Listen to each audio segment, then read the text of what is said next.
No quid pro quo except this quid pro quo. Sondland immediately relayed the message to President Zelensky, informing him that without the announcement of the political investigations, they would be at a stalemate. Sondland made clear that this reference to a stalemate meant the release of the security assistance.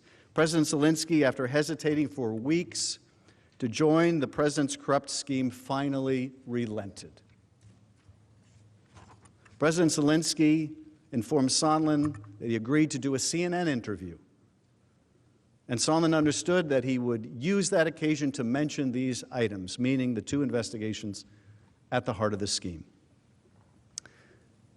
The candidate Zelensky, who was swept into office with a landslide victory on a promise of fighting corruption, would be forced to undertake just the same kind of corrupt act he'd been elected to clean up. Upon learning this, Ambassador Taylor called Sondland to register his deep concern, telling him that it was crazy. Taylor later texted Sondland to reinforce the point. As I said on the phone, I think it's crazy to withhold security assistance for help with a political campaign. As I said on the phone. Clearly they had discussed it, as I said on the phone. Taylor testified about the message and the events leading up to it. Taylor said that security system was so important for Ukraine, as well as our own national interest. To withhold that assistance for no good reason other than help with the political campaign made no sense. It was counterproductive to all of what we had been trying to do. It was illogical. It could not be explained. It was crazy. What's more, Ambassador Taylor also came to learn that President Trump wanted Zelensky in a public box. He testified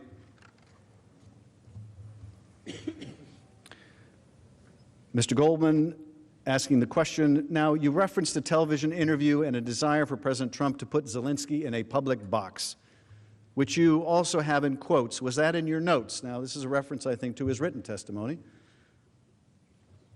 Was that reference to in a public box in his notes? Remember, he kept detailed notes.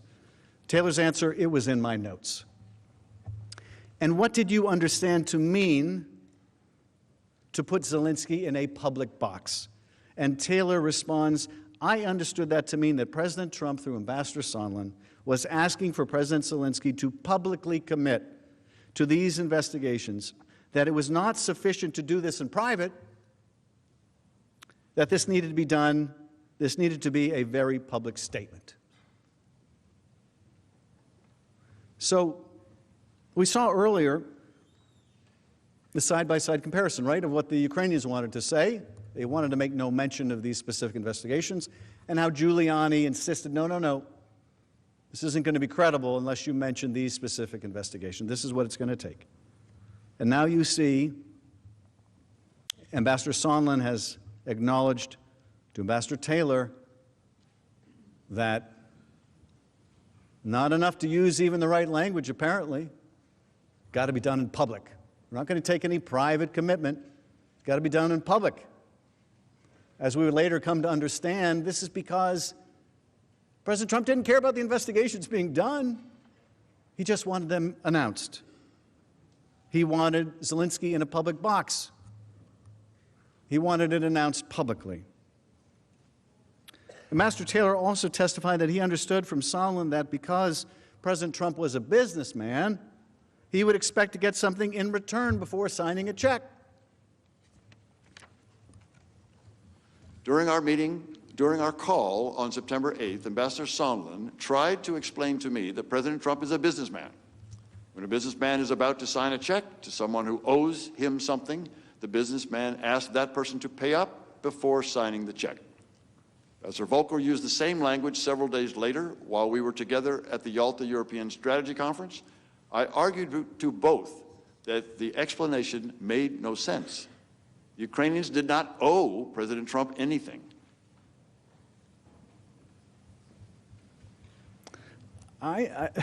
This is very telling. Ambassador Taylor, a Vietnam veteran, West Point graduate. Ukrainians didn't owe us anything. Clearly, Donald Trump felt the Ukrainians owed him, right? This is not about Ukraine's national security. It's not about our national security. It's not about corruption. No, it's about what's in it for me. Those Ukrainians owe me. Before I sign a check, and by the way, that's not his money. That's your money. That's the American people's money for their defense. But here we see Ambassador Sondland explaining, no, President Trump's a businessman. Before he's going to sign a check, he wants to get something. And of course, that's something that he was going to sign that check for, he's going to make that payment for with our tax dollars. That thing that he was going to buy with those tax dollars was a smear of his opponent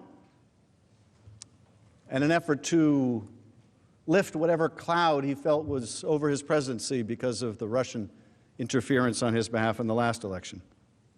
Now, the president has offered an assortment of shifting explanations after the fact for the hold on aid, including that he withheld the money because of corruption in Ukraine or concerns about burden sharing with other European countries. But those arguments are completely without merit. First, the president's own administration had determined by the time of the hold that Ukraine had undertaken all necessary anti-corruption and defense reforms in order to receive the funds. The Defense Department and State Department officials repeatedly made this clear as the hold remained and threatened the ability of the agencies to spend the money before the end of the fiscal year. Second, the evidence revealed that the president only asked about foreign contributions to Ukraine in September, nearly 2 months after the president implemented the hold, and as it became clear that the public, Congress, and a whistleblower were becoming aware of the president's scheme. The after-the-fact effort to come up with a justification also belies the truth. The European countries provide far more financial support to Ukraine than the United States. Their support is largely economic. Ours also includes a lot of military support. But Europe is a substantial financial backer of Ukraine.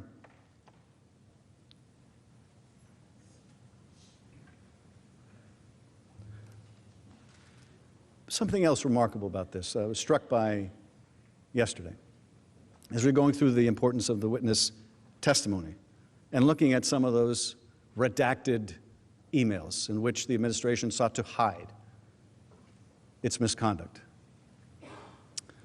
In those redactions, when we got to see what was beneath them, and there was an indication, this is very close hold. This is a need-to-know basis only. Remember that?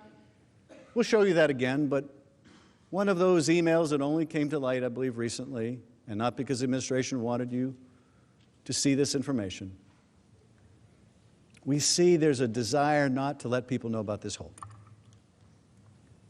If the president was fighting corruption, if he wanted Europeans to pay more, why would he hide it from us? Why would he hide it from the Ukrainians? Why would he hide it from the rest of the world?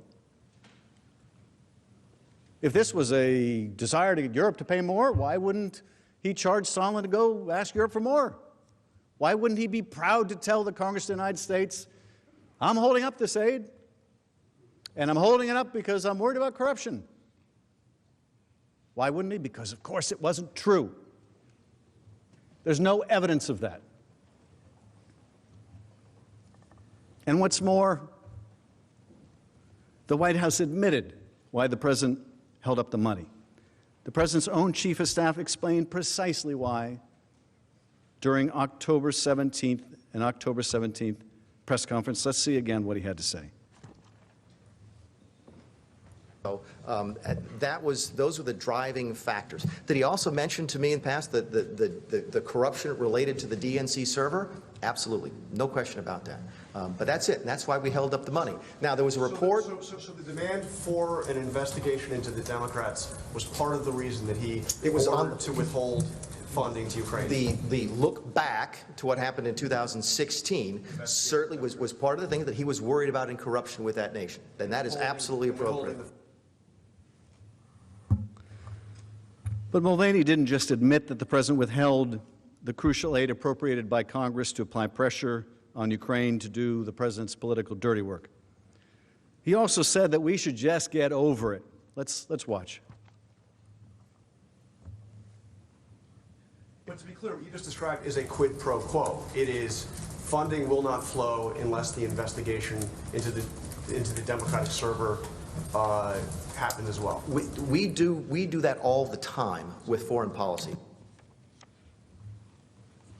If you read the news reports and you believe them, what did McKinney say yesterday?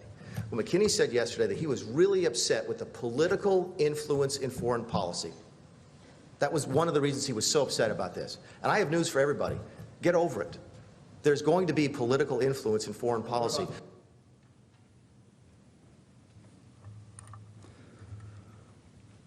Should the Congress just get over it?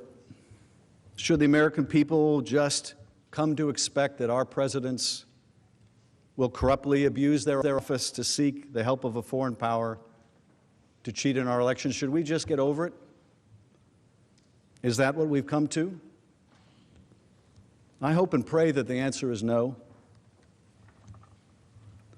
We cannot allow a president to withhold military aid from an ally at war for illicit help in a re-election campaign.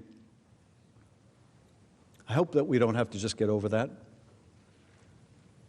I hope that we just don't have to get accustomed to that.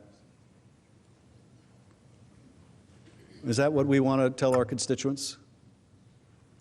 Yeah, the president withheld aid from an ally. Yeah, it damaged our national security. And yeah, he wouldn't meet with a foreign leader who's important to us unless he got help in the next election. And yeah, it's wrong to try to get a foreign power to help. It's kind of cheating, really, if we're going to be honest about it and blatant about it. It's cheating. Americans are supposed to decide American elections, but, you know, I guess we just need to get over it. I guess that's just what we should now expect of a president of the United States. I guess there's really no remedy for that anymore. The impeachment, I mean, maybe that was a good idea 200 years ago, but I guess we just need to get over it. I guess maybe the president really is above the law because they say you can't indict the president. The president says you can't even investigate the president. The president is in court saying you can not only not indict the president, you can't even investigate the president. Attorney General's position is you can't even investigate the president. Are we really prepared to say that? The only answer to presidential misconduct is we just need to get over it? What are we going to say with the next president? What are we going to say with the president who's from a different party, who refuses the same kind of subpoenas? And the president says to you, or his chief of staff says to you, or her chief of staff says to you, just get over it. I'm not doing anything different than Donald Trump did. Just get over it. He asked for help in the next election. I'm asking for help in the next election. Just get over it. We do this kind of thing all the time. People are cynical enough as it is about politics, about people's commitment to their good. Cynical enough without having us confirm it for them.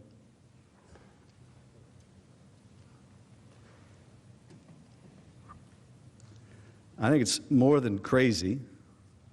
That was Ambassador Taylor's word. I think it's more than crazy. I think it's a gross abuse of power. And I don't think the impeachment power is a relic. If it is a relic, I wonder how much longer our republic can succeed. For months, President Trump and his agents had pressured Ukraine to announce the investigations. And President Zelensky finally yielded. As previously noted, he scheduled a CNN interview and planned to publicly announce the politically motivated investigations. He informed Sondland of this plan during a September 7th phone call. In the same call, Sondland relayed to President Zelensky that Trump required that the Ukrainian leader make the public announcement in order to get the critical military aid. President Trump's corruption had finally worn down President Zelensky, overcoming his effort to remain true to his anti-corruption platform, until events intervened. Before Zelensky could do the interview, President Trump learned that his scheme had been exposed. Facing public and congressional pressure on September 11th, the president finally released the hold on aid to Ukraine. Just like with the implementation of the hold, he provided no reason for the release. But the reason is quite simple. The president got caught. In late August, President Trump learned about a whistleblower complaint that was winding its way through the intelligence agencies on its way to Congress. On September 9th, 3 House committees announced an investigation into President Trump's Ukraine misconduct and that of his proxy, Rudy Giuliani. Later that day, again September 9th, the Intelligence Community Inspector General notified the Senate and House Intelligence Committees of the existence of the complaint and the fact that it was being withheld from Congress contrary to law and in an unprecedented fashion. Facing significant public pressure on September 11th, the president gave up and released the money to Ukraine. 1 week later, President Zelensky canceled the CNN interview. And rather than demonstrate contrition or acknowledge wrongdoing, the president instead has continued his effort, even after the impeachment investigation began. He not only continued to call on Ukraine to investigate his political opponent and called on China to do the same. This should concern all of us. It's a confirmation not only of the scheme to pressure Ukraine to help his political campaign, but a clear sign that the president believes that these corrupt acts are acceptable. A president this unapologetic, this lawless, this unbound to the Constitution and the oath of office must be removed from that office, lest he continue to use the vast presidential powers at his disposal to seek advantage in the next election. President Trump's abuse of powers of his office undermined the integrity of our free and fair elections and compromised America's national security. If we don't stand up to this peril today, we will write the history of our decline with our own hand. If President Trump is not held to account, we send the message to future presidents, future Congresses, and generations of Americans that the personal interests of the president can fairly take precedent over those of the nation.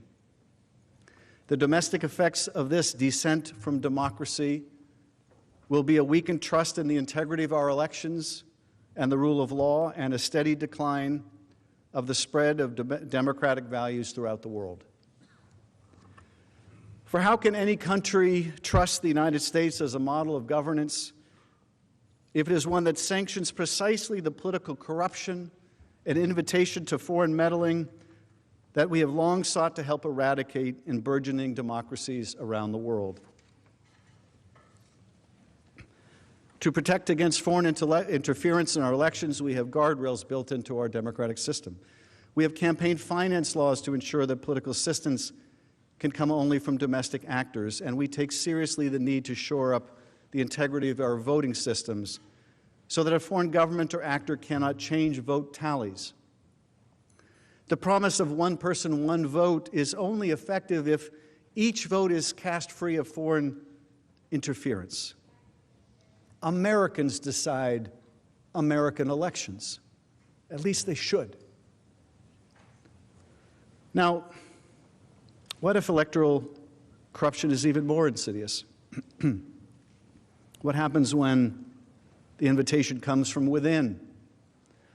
Our framers understood that threat too. George Mason noted at the Constitutional Convention that impeachment was a necessary tool because the man who has practiced corruption and by that means procured his appointment in the first instance could seek to repeat his guilt. In June of last year, President Trump was clear that if a foreign government offered dirt on his political opponent, he would take it.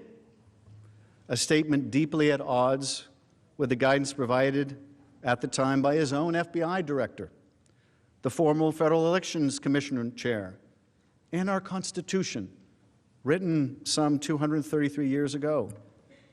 In no uncertain terms, it admonishes that any person holding office of profit or trust, it admonishes against them accepting of any present from a foreign state. But President Trump did more than take the foreign help in 2019, as he had done in 2016. This time, he not only asked for it in the July 25th call, but when he didn't get the help from the Ukrainian president in the form of the announced investigations, he withheld hundreds of millions of dollars in taxpayer-funded military aid and a coveted White House meeting to increase the pressure on Ukraine to comply. And later, he demonstrated no remorse and continued to encourage Ukraine to conduct the political investigations he wanted, even asking other countries to do so. The consequences of these actions alone have shaken our democratic system. What message will we send if we choose not to hold this president accountable for his abuse of power, to solicit re-election interference in our upcoming election? The misconduct undertaken by this president may lead future presidents to believe that they too can use the substantial power conferred on them by the Constitution in order to undermine it.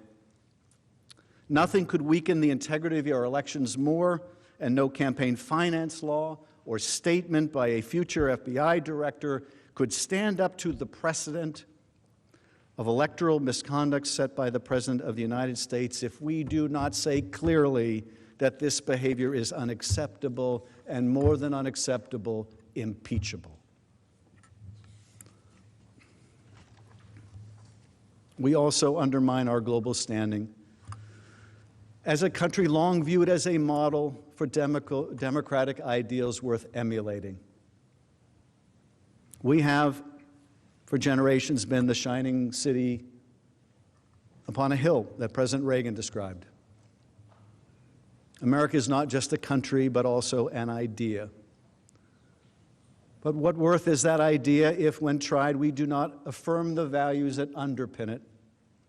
What will those nascent democracies around the world conclude? That democracy is not only difficult, but maybe that it's too difficult? Maybe that it's impossible?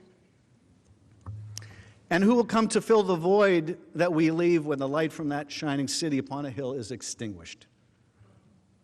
The autocrats with whom we compete, who value not freedom and fair elections, but the unending rule of a repressive executive. Autocrats that value not freedom of the press and open debate, but disinformation, propaganda, and state-sanctioned lies. Vladimir Putin would like nothing better. The Russians have little democracy left thanks to Vladimir Putin. It's an autocracy, it's a thugocracy. The Russian storyline, the Russian narrative, the Russian propaganda, the Russian view they would like people around the world to believe is that every country is just the same corrupt system. There's no difference. It's not a competition between autocracy and democracy. No, it's just between autocrats and hypocrites. They make no bones about their loss of democracy. They just want the rest of the world to believe you can't find it anywhere. Why take to the streets in Moscow to demand something better if there's nothing better anywhere else? That's the Russian story. That's the Russian story. That's who prospers by the defeat of democracy. That's who wins by the defeat of our democratic ideals. It's not other democracies, it's the autocrats who are on the rise all over the world. I think all of us in this room have grown up in a generation where each successive generation lived with more freedom than the one that came before. We each had more freedom of speech and association, freedom to practice our faith. This was true at home, it was true all over the world. And I think we came to believe this was some immutable law of nature, only to find it isn't. Only to come to the terrible realization that this year fewer people live in freedom than last, and there's no guarantee that next year people will live in more freedom than today. And the prospect for our children is even more in doubt. Turns out there's nothing immutable about this. Every generation has to fight for it. We're fighting for it right now. There's no guarantee that this democracy that has served us so well will continue to prosper.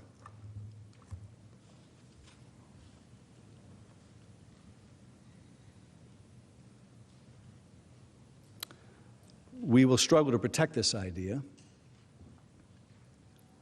and even as we do, we will struggle to protect our security in more tangible ways. Support for an independent and democratic Ukraine, which is the literal bulwark against Russian expansionism in Europe, is essential to our security. Russia showed that when it invaded Ukraine in 2014 and sought to redraw the map of Europe. Was our commitment to Ukraine's independence and sovereignty just an empty promise? Or are we prepared to support its efforts to keep Russia contained so that they and we may all eventually enjoy a long peace? Russia is not a threat, I don't need to tell you, to Eastern Europe alone. Ukraine has become the de facto proving ground for just the types of hybrid warfare that the 21st century will become defined by: cyber attacks, disinformation campaigns, efforts to undermine the legitimacy of state institutions, whether that is voting systems or financial markets.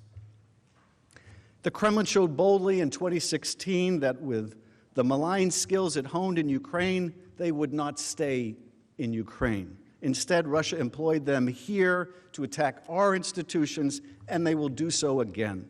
Indeed, they've never stopped. Will we allow the primary country now fighting Russia to be weakened, placing our troops in Europe at greater risk and opening the door to greater interference in our affairs at home? If we allow the President of the United States to pursue his political and personal interests rather than the national interest, we send a message to our European allies that our commitment to a Europe free and whole is for sale to the highest bidder. The strength of our global alliances relies on a shared understanding of what that alliance stands for, one built on the rule of law, on free and fair elections, on a shared struggle against aggression from autocratic regimes. We are countries built on a commitment to our people, not unyielding loyalty to a president who would be king. A president has a right to hold a call with a foreign leader, yes. And he has a right to decide the time and location of a meeting with that leader, yes. And he has a right to withhold funding to that leader should the law be followed and the purpose be just. But he does not, under our laws and under our Constitution, have a right to use the powers of his office to corruptly solicit foreign aid, prohibited foreign aid in his reelection. He does not. He does not have the right to withhold official presidential acts to secure that assistance, and he certainly does not have the right to undermine our elections and place our security at risk for his own personal benefit. No president, Republican or Democrat, can be permitted to do that. Now let me turn to the second article of impeachment, which charges the president with misusing the powers of his office to obstruct and interfere with the impeachment inquiry. The evidence you'll hear during the House presentation is equally undeniable and damning. President Trump issued a blanket order directing the entire executive branch not to cooperate with the impeachment inquiry and to withhold all documents and testimony. His order was categorical, it was indiscriminate, and historically unprecedented. No president before President Trump has ever ordered the complete defiance of an impeachment inquiry or sought to obstruct and impede so comprehensively the ability of the House of Representatives to investigate high crimes and misdemeanors. The President was able to block agencies across the executive branch from producing any records or documents to the House investigative committees despite duly authorized subpoenas. The White House continues to refuse to produce a single document or record in response to a House subpoena that remains in full force and effect. The Department of State and Office of Management and Budget, the Department of Energy, and the Department of Defense continue to refuse to provide a single document or record in response to House subpoenas that remain in full force and effect. It is worth underscoring this point. The House has yet to receive a single document from the executive branch agencies pursuant to its subpoenas. Not a single piece of paper, email, or other record has been turned over, not one.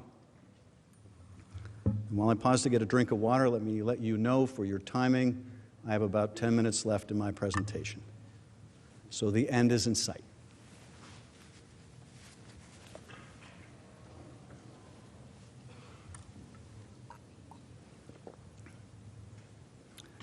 President Trump has also successfully blocked witnesses, 9 of them under subpoena, from testifying.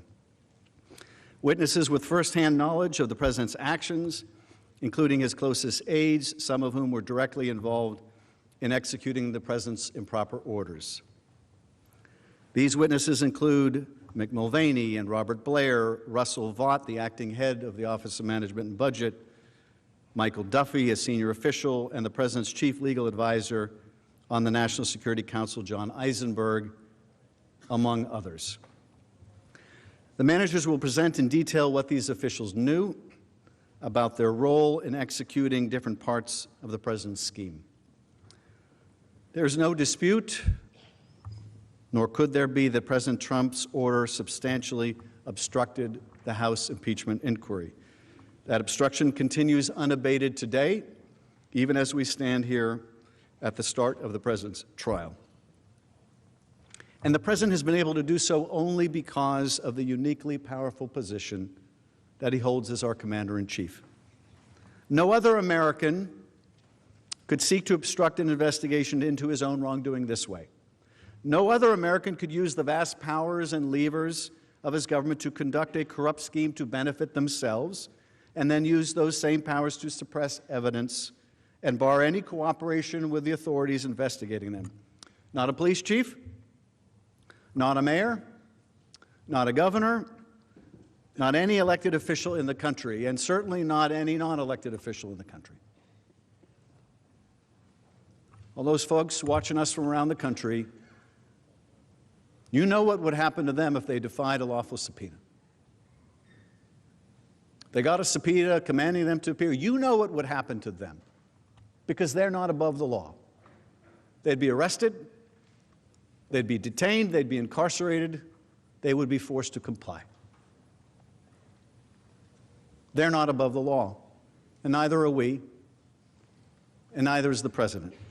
And yet, despite the fact that he is not above the law, the President's extensive and persistent efforts, the House heard from courageous witnesses who did obey lawful subpoenas. And we gathered overwhelming evidence. The House built a formidable case that forms the basis of these articles. The second article for obstruction of Congress is not simply about President Trump's decision to obstruct a congressional investigation or even an impeachment inquiry. It should not be misunderstood as some routine dispute between two branches of government, nor should it be reduced to the notion that the President was simply protecting himself or fighting back against a partisan or overzealous Congress. The charges in the second article are much more serious and urgent than that. First, the President's attempt to obstruct the inquiry so categorically and comprehensively is part and parcel of the President's furious effort to conceal, suppress, and cover up his own misconduct. From the very first moment his actions were at the risk of coming to light, President Trump sought to hide and cover up key evidence, even as his scheme to pressure Ukraine was still underway. As the House presentation will make clear, the President's cover-up started even before the House began to investigate the President's Ukraine-related activity.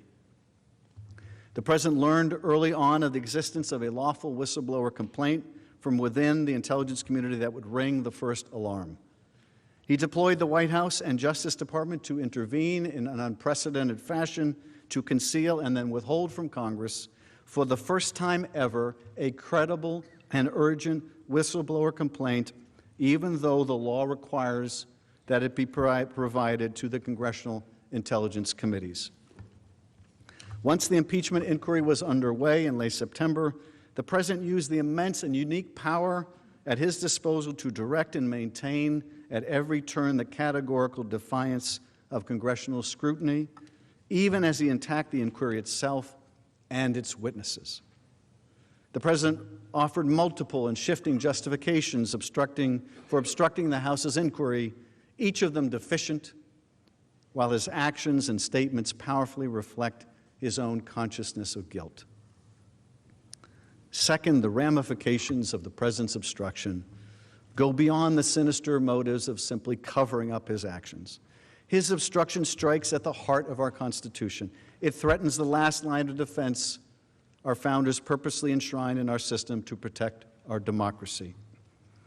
If presidents can obstruct an impeachment inquiry undertaken by the House and evade accountability in the Senate, for doing so, they usurp an essential power granted exclusively to the Congress, and for a reason. Presidents could seize for themselves the power to neutralize and nullify the impeachment clause in order to shield themselves from any accountability. And if Congress is unable to investigate and impeach a president for abuse of their office, our democracy's essential check on a rogue president would fail. It would no longer protect the American people from a corrupt president who presents an ongoing threat. This is the outcome every American should be concerned about, and one that the founders warned us about.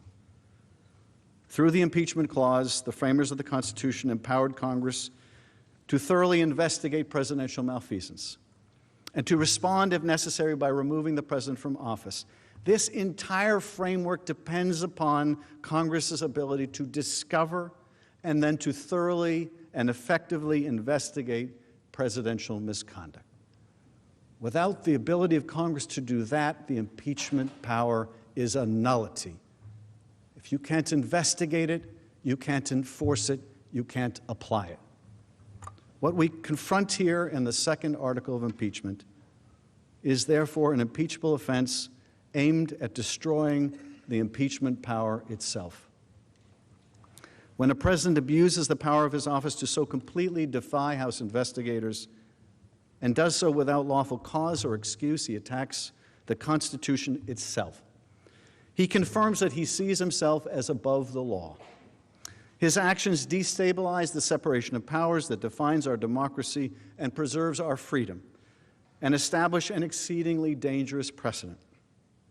And he proves that he is willing to destroy a vital safeguard against tyranny, a safeguard meant to protect the American people, just to advance his own personal interest in covering up evidence. The House presentation of the second article will therefore focus on three core areas that confirm the President's obstruction and require his removal from office. First, the singular importance and role of the impeachment clause for our democracy and why an effort by a president to obstruct an impeachment inquiry is in and of itself an impeachable offense. Second, why the president's extensive effort to cover up evidence of his misconduct is unprecedented in American history and without lawful cause or justification. And finally, why the President's obstruction poses a direct threat to our system of self-governance, with consequences for all Americans today and in the future, and for both chambers of Congress. Over the coming days, you will hear from the House managers details of this scheme and the effort to hide it from Congress. The articles of impeachment that the House presented go to the heart of those efforts, and let me share a few key takeaways. The House of Representatives has found that using the powers of his eye office, President Trump solicited the interference of a foreign government, Ukraine, in the 2020 U.S. presidential election. He did so through a scheme or course of conduct that included soliciting the government of Ukraine to publicly announce investigations that would benefit his reelection, harm the election prospects of a political opponent, and influence the 2020 U.S. presidential election improperly and to his advantage. President Trump also sought to pressure the government of Ukraine to take these steps by conditioning official United States government acts of significant value to Ukraine on Ukraine's public announcement of these investigations. And he engaged in this scheme or course of conduct for corrupt purposes in pursuit of his personal political benefit.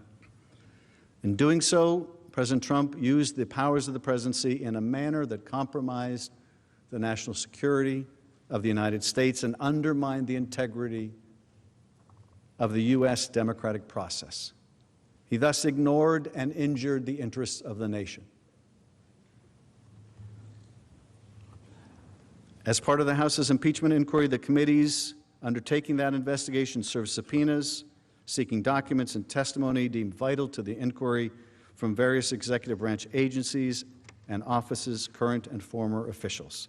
In response and without lawful cause or excuse, President Trump directed executive branch agencies, offices, and officials not to comply with those subpoenas. President Trump thus interposed the powers of the presidency against the lawful subpoenas of the House of Representatives and assumed to himself functions and judgments necessary to the exercise of the sole power of impeachment vested by the Constitution in the House of Representatives.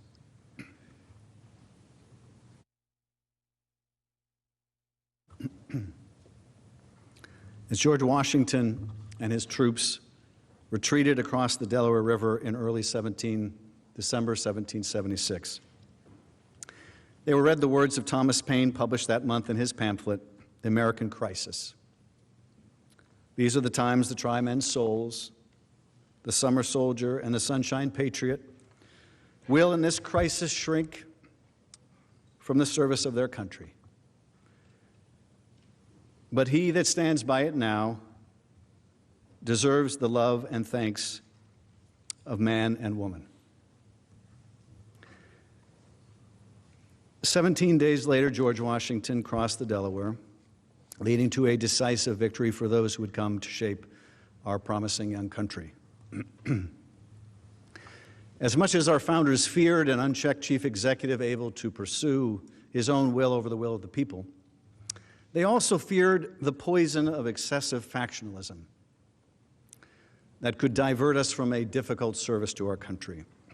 As George Washington warned in his farewell address, the common and continual mischiefs of the spirit of party are sufficient to make it the interest and duty of a wise people to discourage and restrain it. Now, our political parties and affiliations are central to our democracy, ensuring that good and bad political philosophies alike are considered in the marketplace of ideas. Here, the American people can choose between the policies of one party or another and make decisions about their political leaders, up to and including the President of the United States, based on the degree to which that person represents their interests and values. That is not factionalism. That is the foundation of our democracy.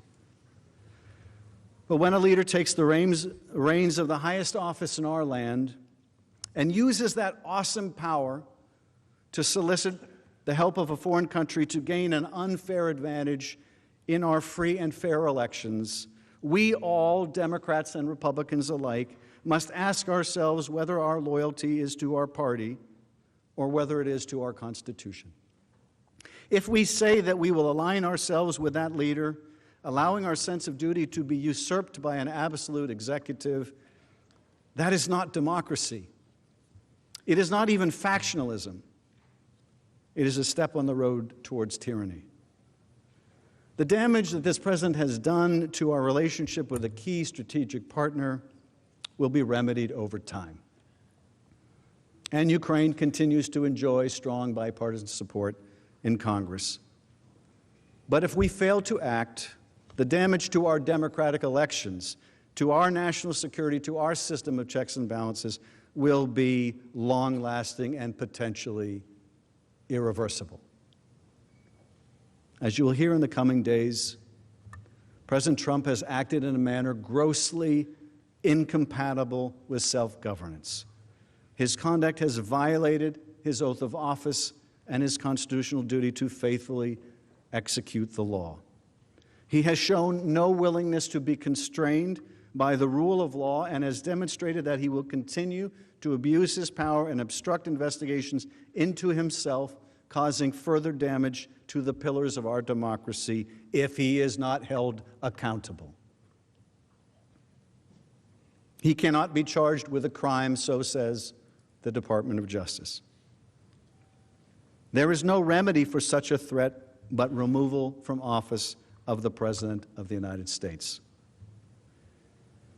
If impeachment and removal cannot hold him accountable, then he truly is above the law. We are nearly 2.5 centuries into this beautiful experiment of American democracy, but our future is not assured. As Benjamin Franklin departed the Constitutional Convention, he was asked, "What have we got? A republic or a monarchy?" He responded simply, "A republic if you can keep it." A fair trial, impartial consideration of all of the evidence against the president is how we keep our republic. That concludes our introduction. The majority leader is Chief recognized. Justice, colleagues, I suggest we have a recess until 10 minutes to 4, at which moment we'll reconvene subject to call of the chair. Without objection, so ordered.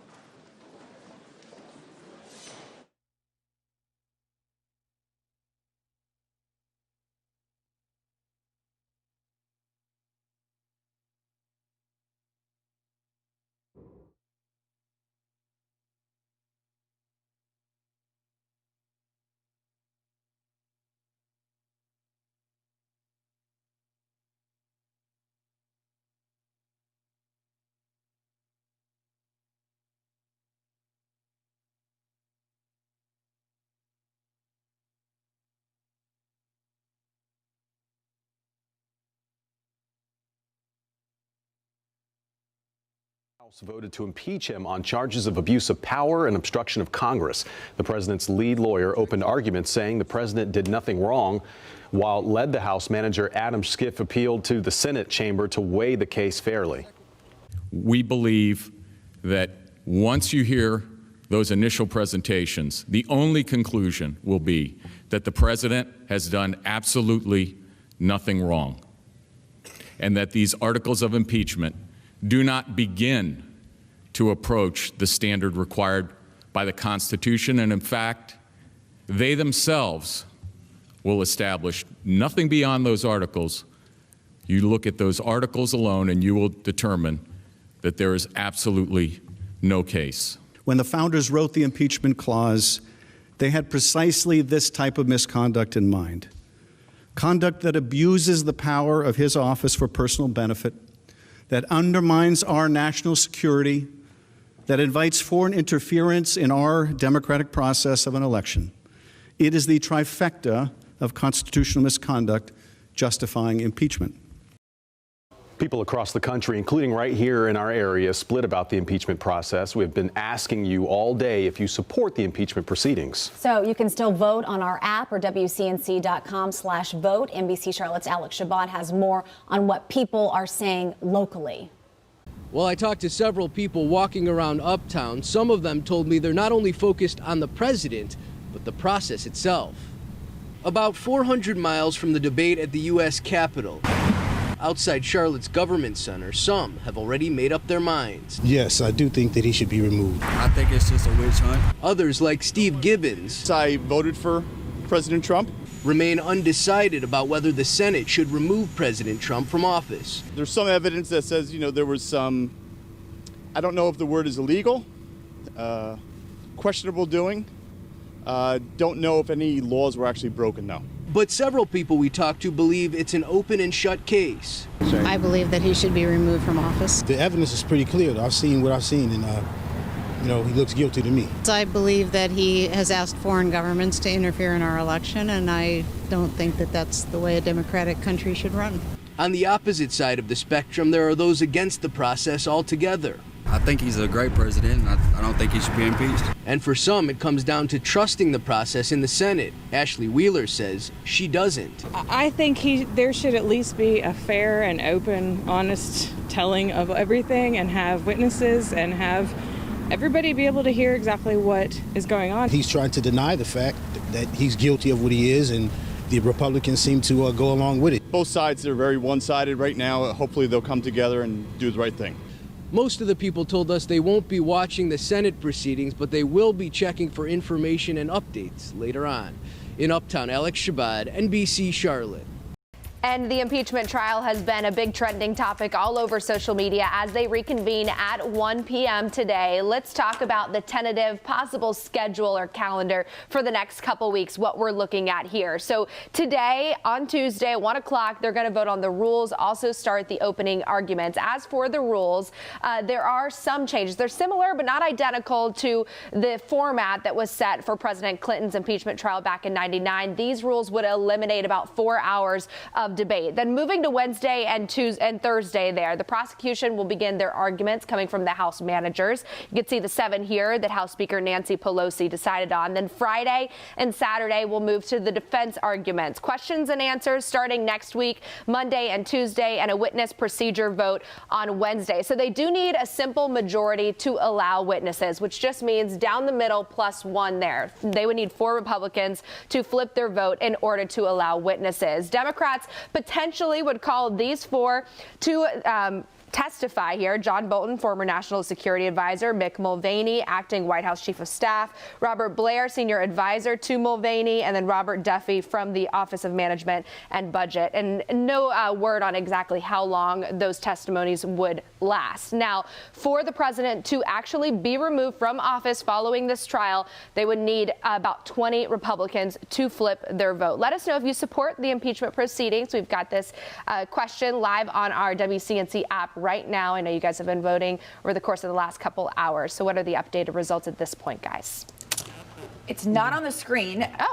Right now. It was 50-50 just a second ago. Right. Yep. And this goes to show that we do really want to know your opinion. You got to vote in this WCNC poll because it changed. Beginning 70% saying yes, 30% saying no, and now we're 50-50. By the way, I just want to say real quick, you were mentioning some of the Republicans that would have to switch over. Just keep your eye on our 2 Republican senators here in North Carolina. We're a swing state. Tom Tillis up for re-election this year, and also Richard Burr as well. So keep your eye on them because they'll be under pressure. I was just going to say the ones who are up for election are especially under pressure. All right, Rachel, thanks. As we've been talking about all morning long, the 3rd presidential impeachment trial in U.S. history begins in hours. And you might be wondering how this one compares to the other 2. There are still a lot of questions as we wait for the Senate impeachment trial to kick into high gear, but previous impeachments do give us an idea. Let's connect the dots. Only 2 presidents have had actual Senate impeachment trials, Andrew Johnson and Bill Clinton. Richard Nixon resigned before it got that far. Johnson's trial back in 1868 took 2 months. Clinton's trial in 1999 took about 1 month. Both trials did have witnesses, 41 in Johnson's case, but for Clinton, 3 witnesses testified on videotape, then the Senate picked certain portions to play for the record. One of the big differences in the Clinton impeachment was that Ken Starr, an independent counsel, had conducted a very thorough investigation of the president, creating the Starr Report, which was the evidence used in the trial. This time around, the evidence comes from the House committee investigating President Trump. So while we can use history as a guide, some of what we will see this week and beyond will be brand new. And that is Connecting the Dots.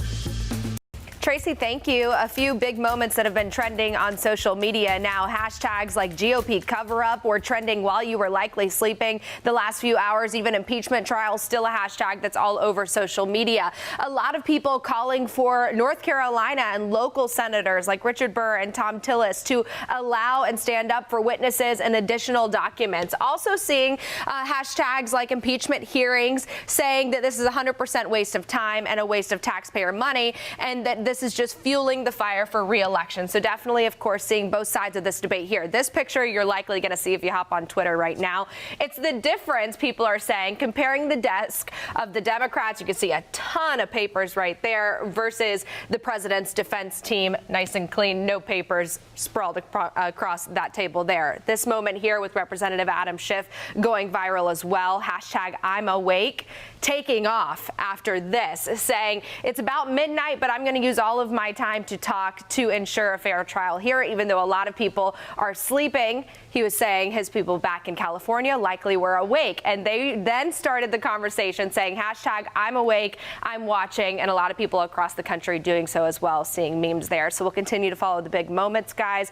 I know the last vote was just a few minutes before 2 a.m., and then they will reconvene this morning. Just to put a poll up on Twitter asking people if they've watched any of it so far. I'm interested to see if this has the attention of people or not. I mean, there are ways, things that are making it a little bit easier. I mentioned this earlier, but I was very surprised. I turned on Hulu, and Hulu has an entire section dedicated to the impeachment. I mean, you can go on our website and watch things that you missed. But yeah, it makes it a little more difficult when they are going until 2 in the morning. Well, I know people glaze over at some point when it comes to this stuff, but stuff is important. It's important, that's for sure. It matters. All right, Rachel, thank you. Today, for just the third time only, an impeachment trial began for U.S. president. Senators are now determining the fate of President Trump. It comes just a month after the House voted to impeach him on charges of abuse of power and obstruction of Congress.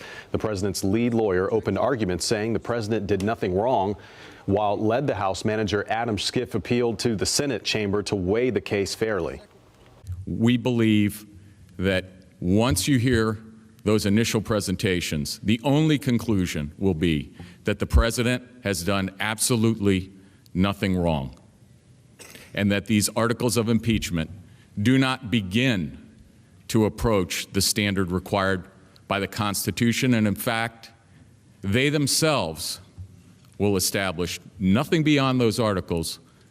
You look at those articles alone and you will determine that there is absolutely no case. When the founders wrote the impeachment clause, they had precisely this type of misconduct in mind.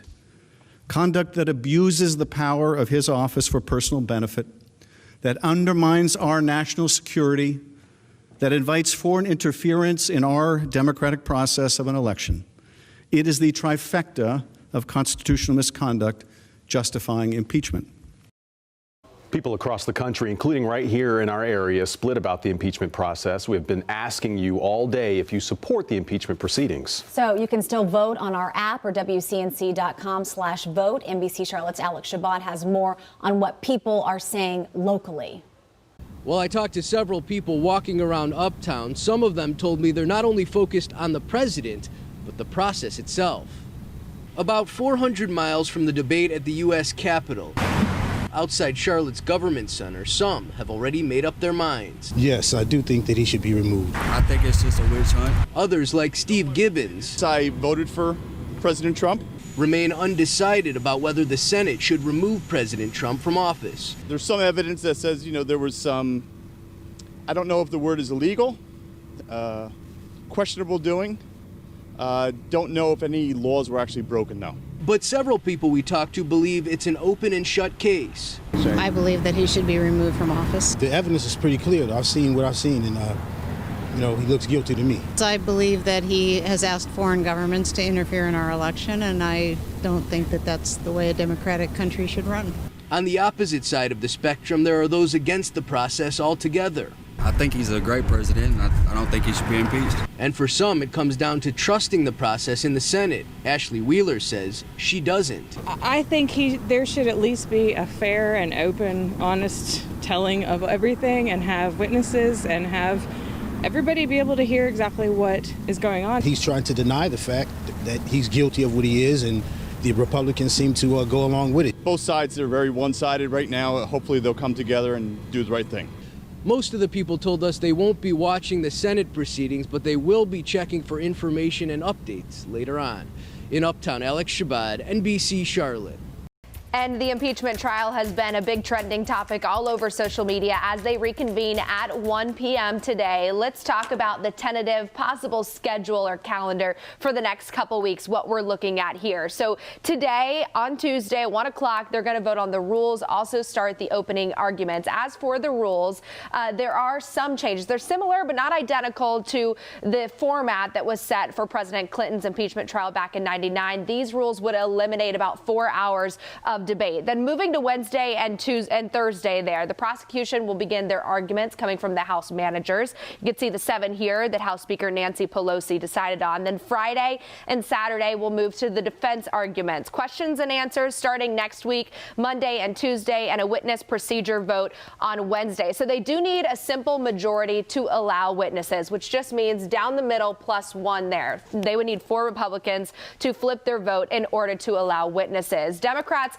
potentially would call these 4 to testify here. John Bolton, former National Security Advisor, Mick Mulvaney, acting White House Chief of Staff, Robert Blair, Senior Advisor to Mulvaney, and then Robert Duffy from the Office of Management and Budget. And no word on exactly how long those testimonies would last. Now, for the president to actually be removed from office following this trial, they would need about 20 Republicans to flip their vote. Let us know if you support the impeachment proceedings. We've got this question live on our WCNC app right now. I know you guys have been voting over the course of the last couple hours. So what are the updated results at this point, guys?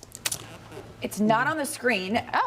Right now. It was 50-50 just a second ago. Right. Yep. Right, and you know, this goes to show that we do really want to know your opinion. You got to vote in this WCNC poll because it changed. Beginning 70% saying yes, 30% saying no, and now we're 50-50. By the way, I just want to say real quick, you were mentioning some of the Republicans that would have to switch over. Just keep your eye on our 2 Republican senators here in North Carolina. We're a swing state. Tom Tillis up for re-election this year, and also Richard Burr as well. So keep your eye on them because they'll be under pressure. I was just going to say the ones who are up for election are especially under pressure. All right, Rachel, thanks. As we've been talking about all morning long, the 3rd presidential impeachment trial in U.S. history begins in hours. And you might be wondering how this one compares to the other 2. There are still a lot of questions as we wait for the Senate impeachment trial to kick into high gear, but previous impeachments do give us an idea. Let's connect the dots. Only 2 presidents have had actual Senate impeachment trials, Andrew Johnson and Bill Clinton. Richard Nixon resigned before it got that far. Johnson's trial back in 1868 took 2 months. Clinton's trial in 1999 took about 1 month. Both trials did have witnesses, 41 in Johnson's case, but for Clinton, 3 witnesses testified on videotape, then the Senate picked certain portions to play for the record. One of the big differences in the Clinton impeachment was that Ken Starr, an independent counsel, had conducted a very thorough investigation of the president, creating the Starr Report, which was the evidence used in the trial. This time around, the evidence comes from the House committee investigating President Trump. So while we can use history as a guide, some of what we will see this week and beyond will be brand new. And that is Connecting the Dots. Tracy, thank you. A few big moments that have been trending on social media now. Hashtags like GOP cover-up were trending while you were likely sleeping the last few hours. Even impeachment trials, still a hashtag that's all over social media. A lot of people calling for North Carolina and local senators like Richard Burr and Tom Tillis to allow and stand up for witnesses and additional documents. Also seeing hashtags like impeachment hearings saying that this is 100% waste of time and a waste of taxpayer money, and that this this is just fueling the fire for re-election. So definitely, of course, seeing both sides of this debate here. This picture you're likely going to see if you hop on Twitter right now. It's the difference, people are saying, comparing the desk of the Democrats. You can see a ton of papers right there versus the president's defense team, nice and clean, no papers sprawled across that table there. This moment here with Representative Adam Schiff going viral as well. Hashtag I'm awake, taking off after this, saying it's about midnight, but I'm going to use all of my time to talk to ensure a fair trial here, even though a lot of people are sleeping. He was saying his people back in California likely were awake, and they then started the conversation saying hashtag I'm awake, I'm watching, and a lot of people across the country doing so as well, seeing memes there. So we'll continue to follow the big moments, guys. I know the last vote was just a few minutes before 2 a.m., and then they will reconvene this morning. Just to put a poll up on Twitter asking people if they have watched any of it so far. I'm interested to see if this has the attention of people or not. I mean, there are ways, things that are making it a little bit easier. I mentioned this earlier, but I was very surprised. I turned on Hulu, and Hulu has an entire section dedicated to the impeachment. I mean, you can go on our website and watch things that you missed. But yeah, it makes it a little more difficult when they are going until 2 in the morning. Well, I know people glaze over at some point when it comes to this stuff, but stuff is important. It's important, that's for sure. It matters. All right, Rachel, thank you. Today, for just the third time only, an impeachment trial began for U.S. president. Senators are now determining the fate of President Trump. It comes just a month after the House voted to impeach him on charges of abuse of power and obstruction of Congress. The president's lead lawyer opened arguments saying the president did nothing wrong, while led the House manager Adam Schiff appealed to the Senate chamber to weigh the case fairly. We believe that once you hear those initial presentations, the only conclusion will be that the president has done absolutely nothing wrong, and that these articles of impeachment do not begin to approach the standard required by the Constitution, and in fact, they themselves will establish nothing beyond those articles. You look at those articles alone and you will determine that there is absolutely no case. When the founders wrote the impeachment clause, they had precisely this type of misconduct in mind. Conduct that abuses the power of his office for personal benefit, that undermines our national security, that invites foreign interference in our democratic process of an election. It is the trifecta of constitutional misconduct justifying impeachment. People across the country, including right here in our area, split about the impeachment process. We have been asking you all day if you support the impeachment proceedings. So you can still vote on our app or WCNC.com/vote. NBC Charlotte's Alex Shabbat has more on what people are saying locally. Well, I talked to several people walking around Uptown. Some of them told me they're not only focused on the president, but the process itself. About 400 miles from the debate at the U.S. Capitol, outside Charlotte's Government Center, some have already made up their minds. Yes, I do think that he should be removed. I think it's just a witch hunt. Others, like Steve Gibbons, I voted for President Trump. Remain undecided about whether the Senate should remove President Trump from office. There's some evidence that says, there was some, I don't know if the word is illegal, questionable doing.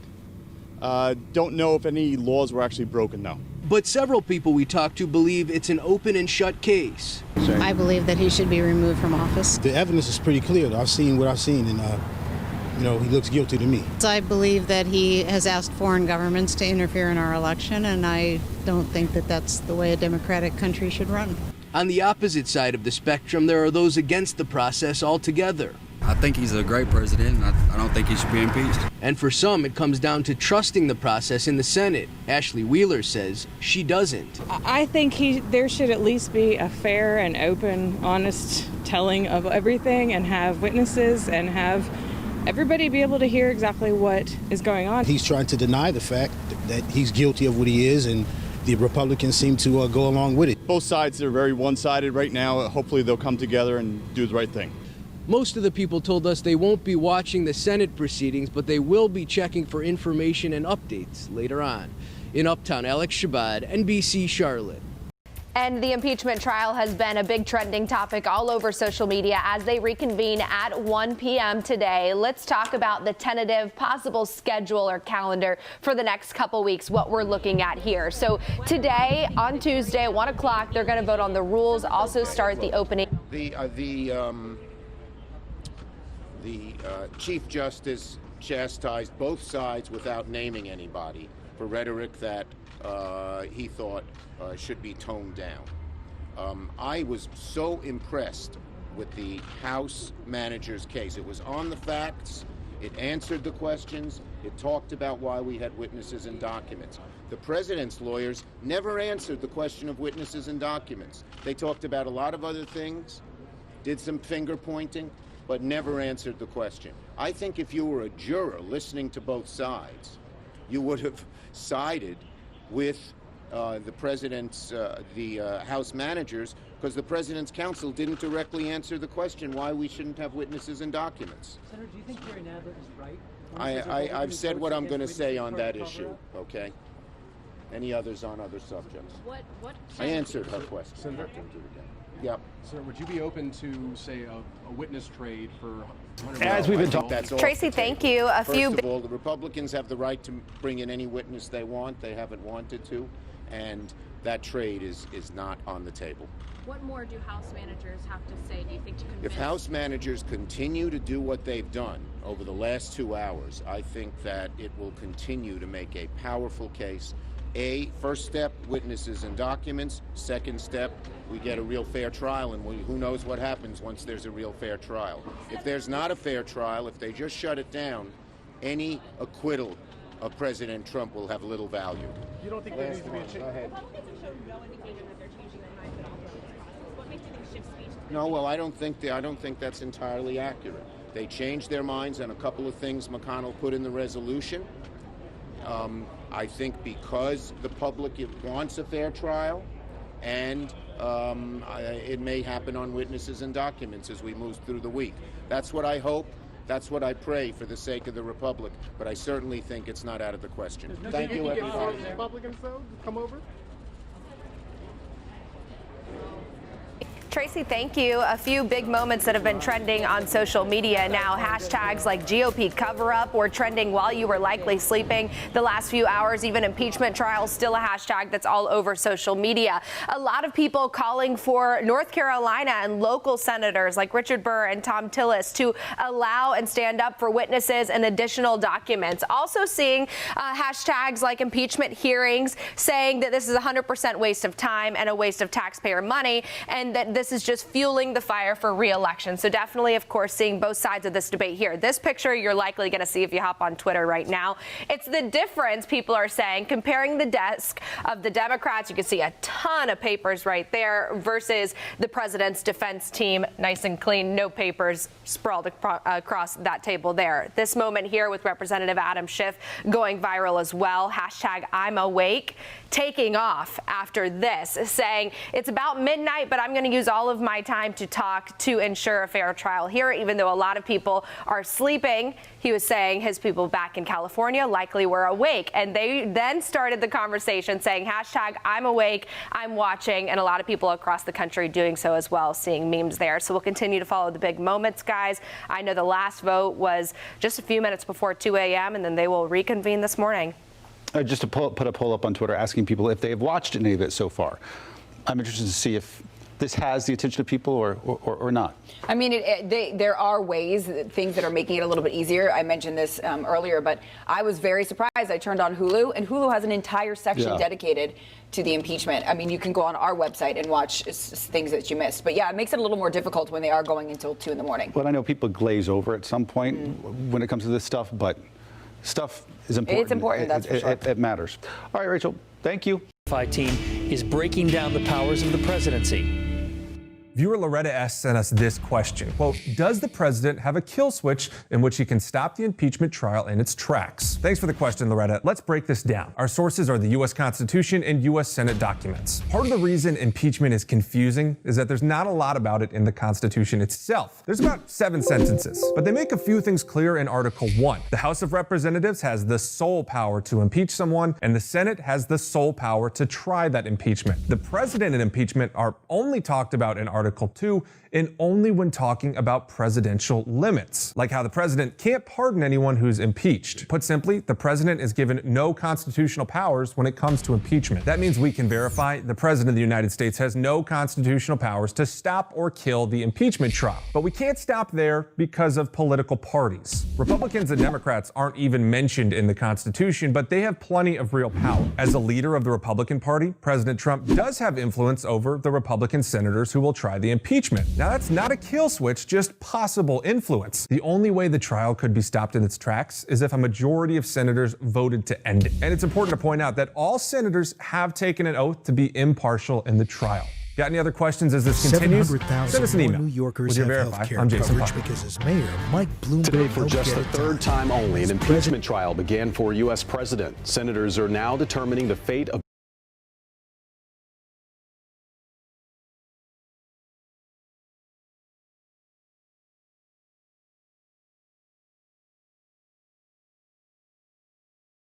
would have stopped Senator Schumer from saying positive things about it. I mean, that's their playbook.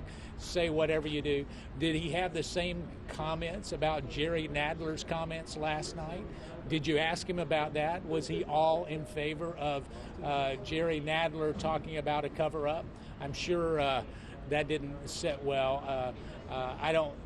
He may be a Tour de France, but he's not a Tour de Force. What do you think has been the impact of these videos where Trump is calling for Russia to actively engage? Well, I mean, 13 million people have already seen those videos, not once but twice. And so I don't know that it's effective at all. I mean, there's only so much that you can do reruns unless you're Andy Griffith. And I mean, at this particular point, Adam Schiff reruns are not getting good ratings. So have you been in touch with the president in the last few days? I have. I've talked to the president when he was over in Switzerland. Certainly encouraged him to continue to focus on really what is more important to most Americans is jobs and making sure the economy continues to work, and that's what he's been doing and been doing it very effectively. He's on his way back, as you all well know, on Air Force One right now, and so I'm sure that he'll have more comments personally when they live. Thank you. The House managers will now undertake to tell you the story of the President's Ukraine scheme. As we tell this story, it is important to note that the facts before us are not in dispute. There are no close calls. The evidence shows that President Trump unlawfully withheld military assistance appropriated by Congress to aid our ally in order to extort that government into helping him with his re-election, then tried to cover it up when he got caught. This is the story of a corrupt government-wide effort that drew in ambassadors, cabinet officials, executive branch agencies, and the office of the president. This effort threatened the security of Ukraine in its military struggle with Russia and compromised our own national security interests because the president cared only about his personal political interests. In the spring of 2019, the people of Ukraine elected a new leader, Volodymyr Zelensky, who campaigned on a platform of rooting out corruption in his country. This pledge was welcomed by the United States and its allies. But the new government also threatened the work of President Trump's chief agent in Ukraine, Rudy Giuliani. As President Zelensky was taking power, Mr. Giuliani was already engaged in an effort to convince Ukrainian officials to announce 2 sham investigations. The first was an effort to smear former Vice President Joe Biden. The second was designed to undermine the intelligence community's unanimous assessment that Russia interfered in the 2016 election. One obstacle to Mr. Giuliani's work was Ambassador Marie Yovanovitch. A 33-year veteran of the Foreign Service, Ambassador Yovanovitch had partnered with Ukraine to root out the kind of corruption that would have allowed Mr. Giuliani's lies to flourish. In order to complete his mission, Mr. Giuliani first needed Ambassador Yovanovitch out of the way. And so in early 2019, Mr. Giuliani launched a public smear campaign against the ambassador, an effort that involved Mr. Giuliani's allies in Ukraine, the president's allies in the United States, and eventually President Trump himself. Please remember that the object of the president's Ukraine scheme was to obtain a corrupt advantage for his re-election campaign. As we will show, the president went to extraordinary lengths to cheat in the next election. That scheme begins with the attempt to get Ambassador Yovanovitch, quote, out of the way, unquote. By all accounts, Ambassador Yovanovitch was a highly respected and effective ambassador. Witnesses uniformly praised her 33-year career as a nonpartisan public servant and told us that she particularly excelled in fighting corruption abroad. President George Bush named her as an ambassador twice, and President Obama nominated her as ambassador to Ukraine, where she represented the United States from 2016 to 2019. Eradicating corruption in Ukraine has been a key policy priority of the U.S. government for years. During the House inquiry, the ambassador explained why implementing this anti-corruption policy was so important. As critical as the war against Russia is, Ukraine's struggling democracy has an equally important challenge: battling the Soviet legacy of corruption which has pervaded Ukraine's government. Corruption makes Ukraine's leaders ever vulnerable to Russia, and the Ukrainian people understand that. That's why they launched the Revolution of Dignity in 2014, demanding to be a part of Europe, demanding the transformation of the system, demanding to live under the rule of law. Ukrainians wanted the law to apply equally to all people, whether the individual in question is the president or any other citizen. It was a question of fairness, of dignity. Here again, there is a coincidence of interests. Corrupt leaders are inherently less trustworthy, while an honest and accountable Ukrainian leadership makes a U.S.-Ukrainian partnership more reliable and more valuable to the United States.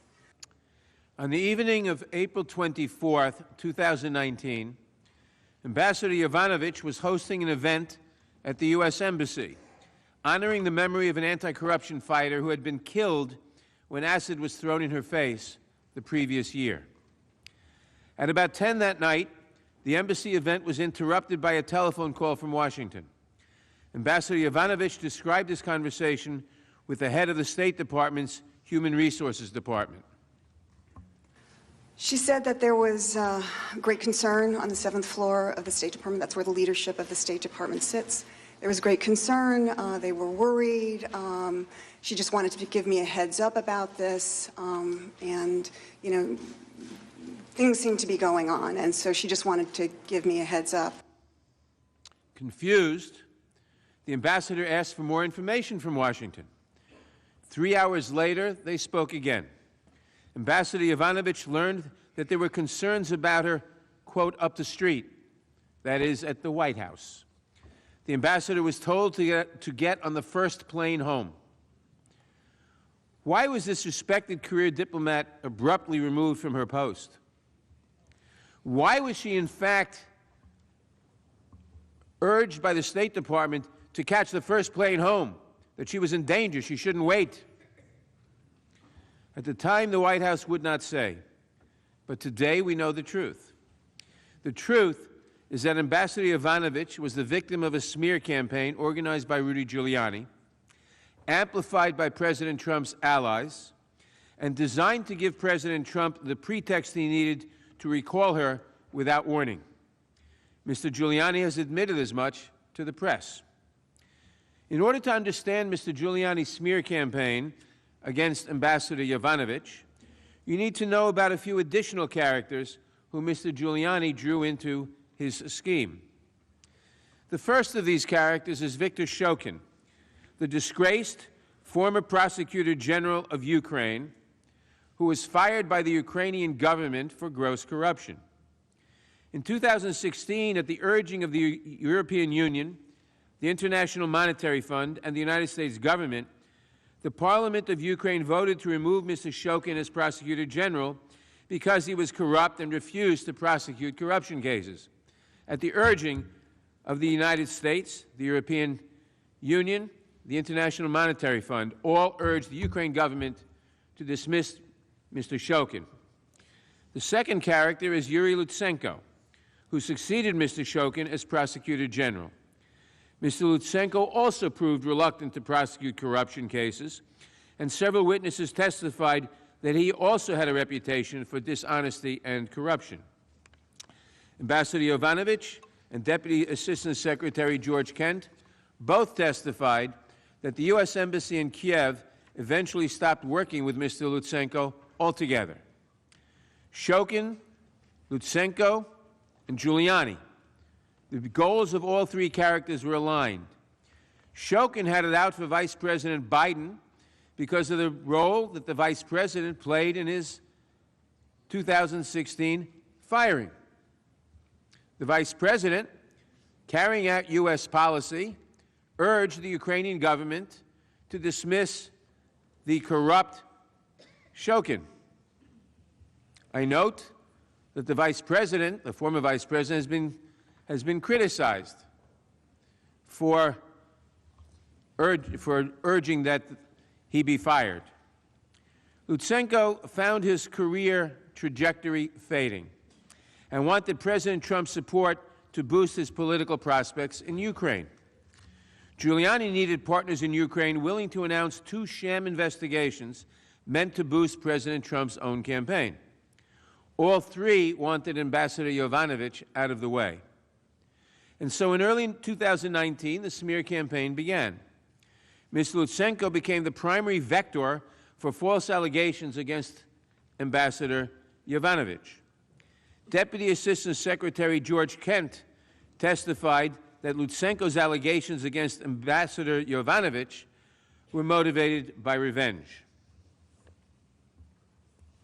Over the course of 2018 and 2019, I became increasingly aware of an effort by Rudy Giuliani and others, including his associates Lev Parnas and Igor Fruman, to run a campaign to smear Ambassador Yovanovitch and other officials at the U.S. Embassy in Kyiv.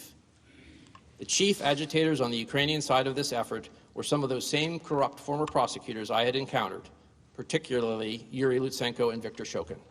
They were now peddling false information in order to extract revenge against those who had exposed their misconduct, including U.S. diplomats, Ukrainian anti-corruption officials, and reform-minded civil society groups in Ukraine. As Mr. Kent indicated, the smear campaign against Ambassador Yovanovitch was orchestrated by a core group of corrupt Ukrainian officials working at Mr. Giuliani's direction.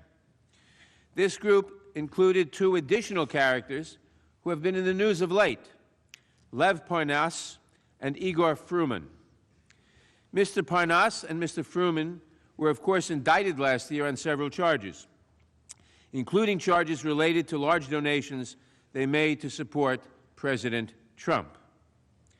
Simply put, in doing her job well, Ambassador Yovanovitch drew Mr. Lutsenko's ire.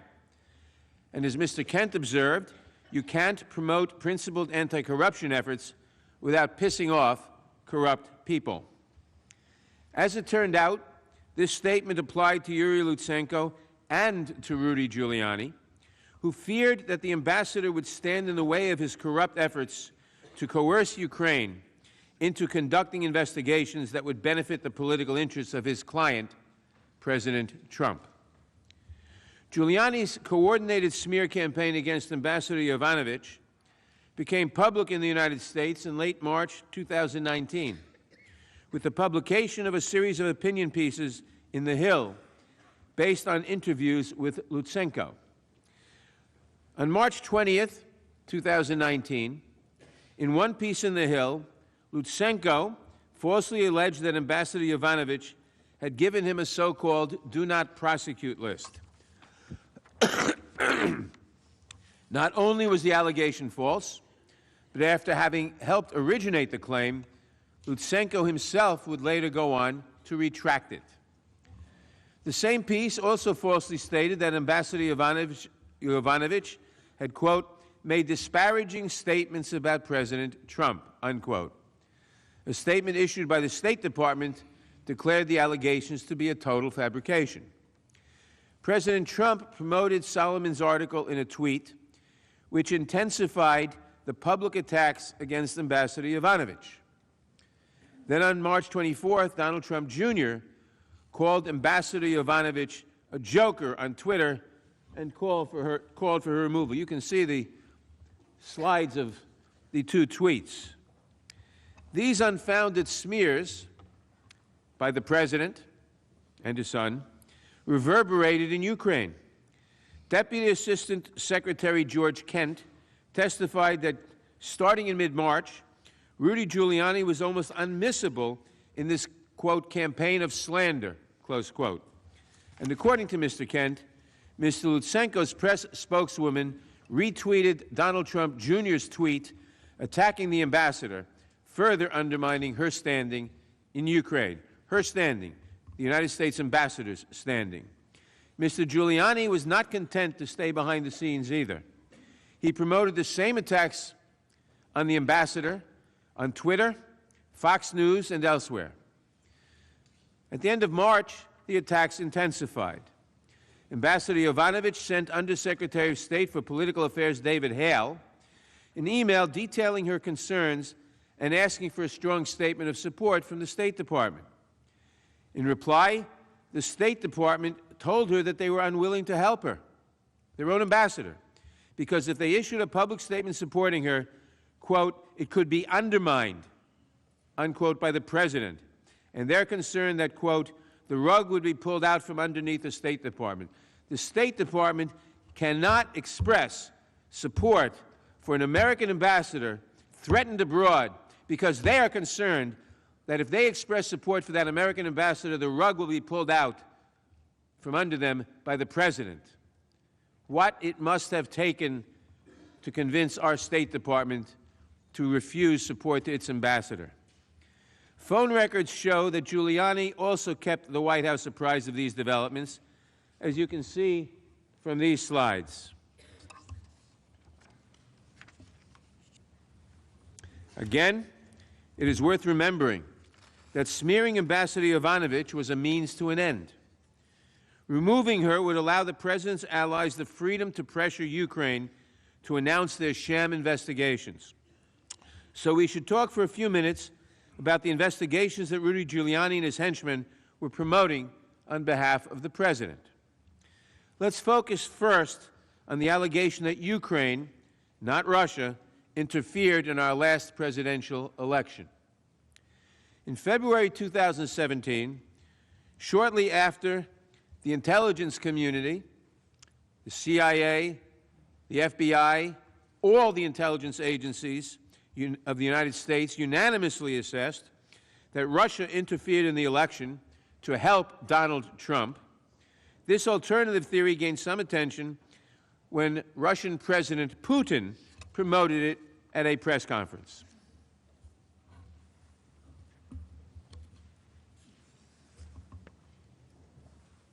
Second, he said, I'm quoting from him, it's in the Russian on the slides, I think. Second, as we all know, during the presidential campaign in the United States, the Ukrainian government adopted a unilateral position in favor of one candidate. More than that, certain oligarchs, certainly with the approval of the political leadership, funded this candidate, or female candidate, to be more precise. That's President Putin talking, shifting the blame to Ukraine. Dr. Fiona Hill best explained how the Ukraine narrative is a fictional narrative being propagated by the Russian security services. Based on questions and statements I've heard, some of you on this committee appear to believe that Russia and its security services did not conduct a campaign against our country, and that perhaps, somehow, for some reason, Ukraine did. This is a fictional narrative that has been perpetrated and propagated by the Russian security services themselves. The unfortunate truth is that Russia was the foreign power that systematically attacked our democratic institutions in 2016. This is the public conclusion of our intelligence agencies, confirmed in bipartisan congressional reports. It is beyond dispute, even if some of the underlying details must remain classified. The impact of the successful 2016 Russian campaign remains evident today. Our nation is being torn apart. Truth is questioned. Our highly professional and expert career foreign service is being undermined. US support for Ukraine, which continues to face armed Russian aggression, has been politicized. The Russian government's goal is to weaken our country, to diminish America's global role, and to neutralize a perceived US threat to Russian interests. President Trump knew this too.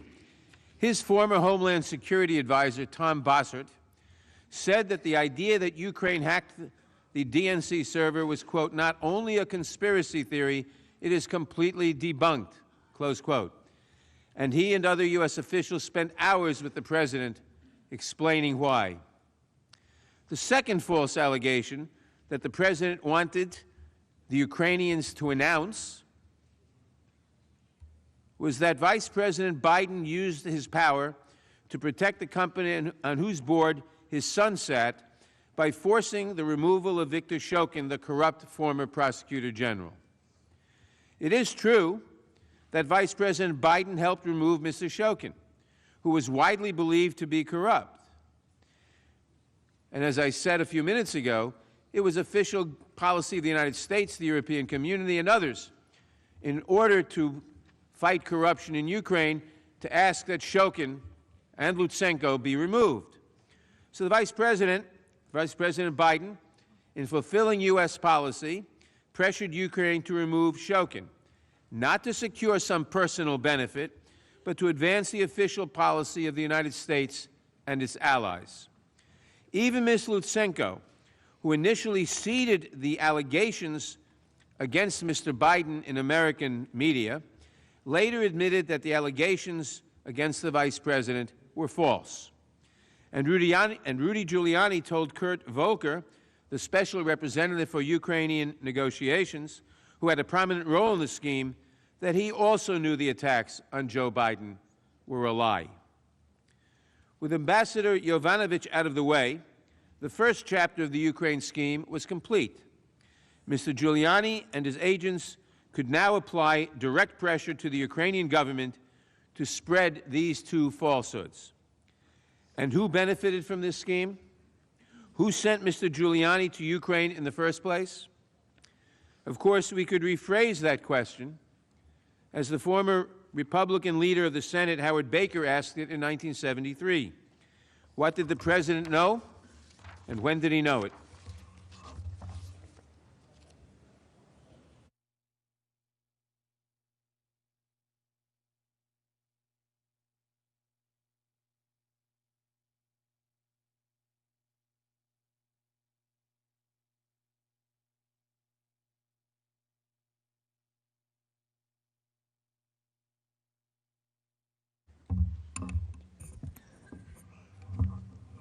Mr. Chief Justice, Senators, President's Council.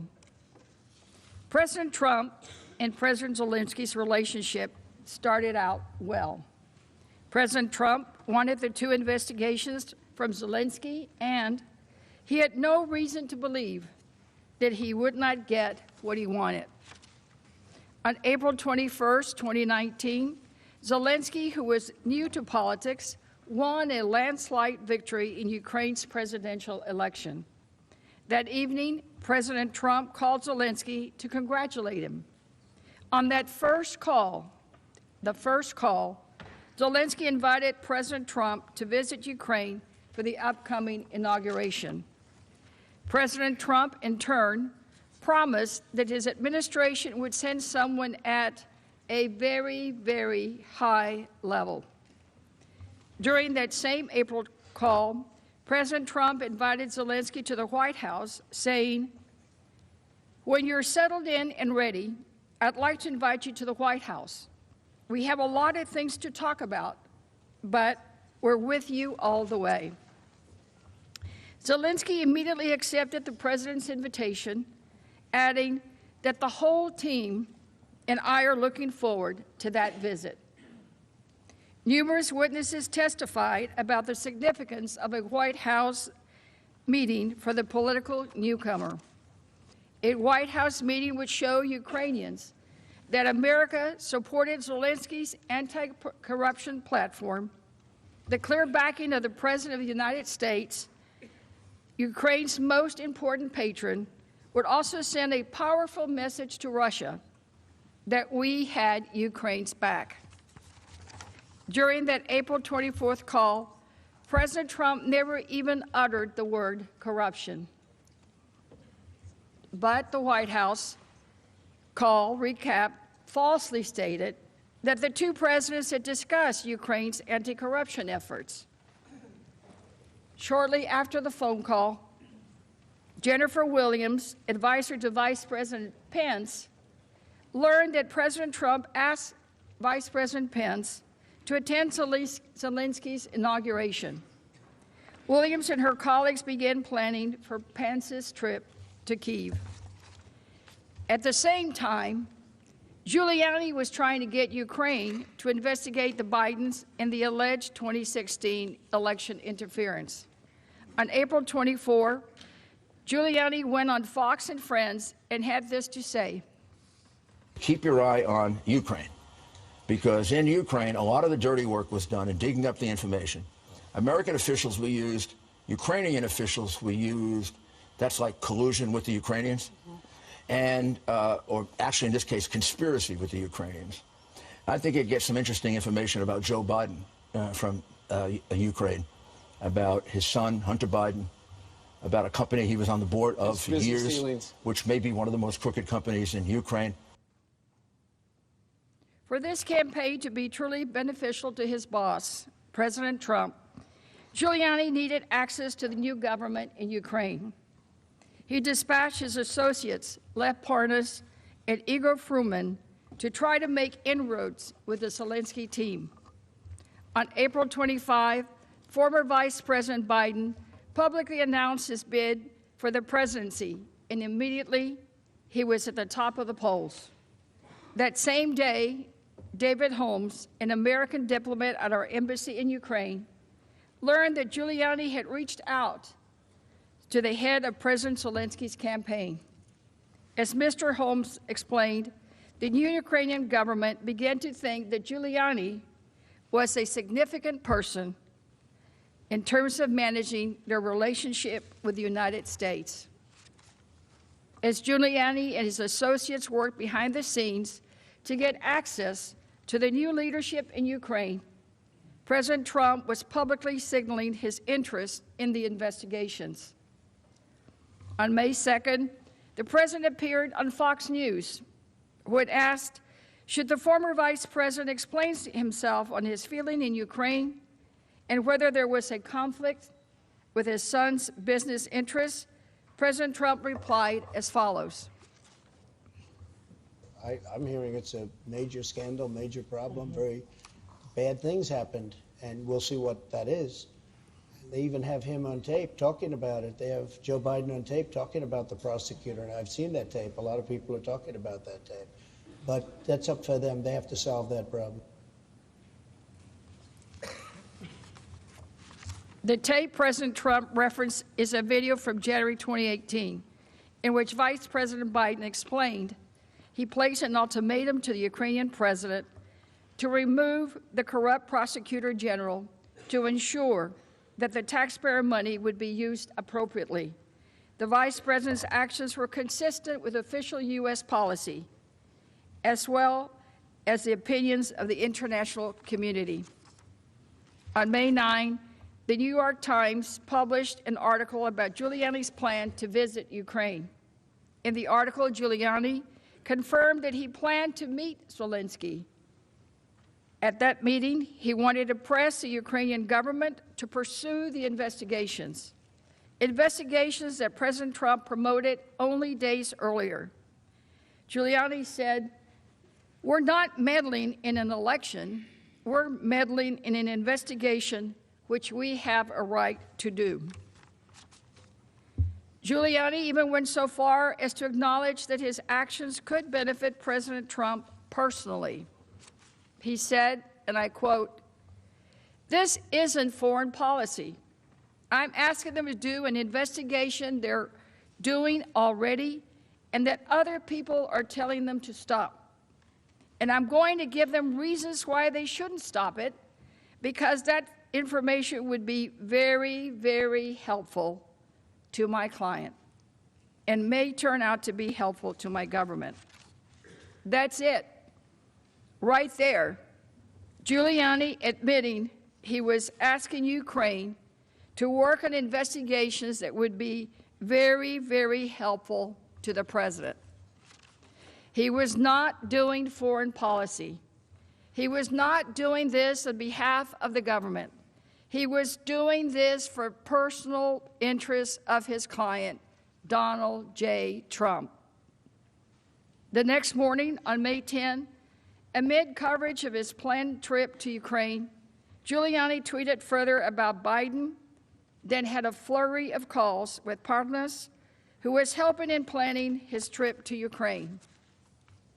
That same day, Giuliani also spoke with Ambassador Volker on the phone for more than 30 minutes.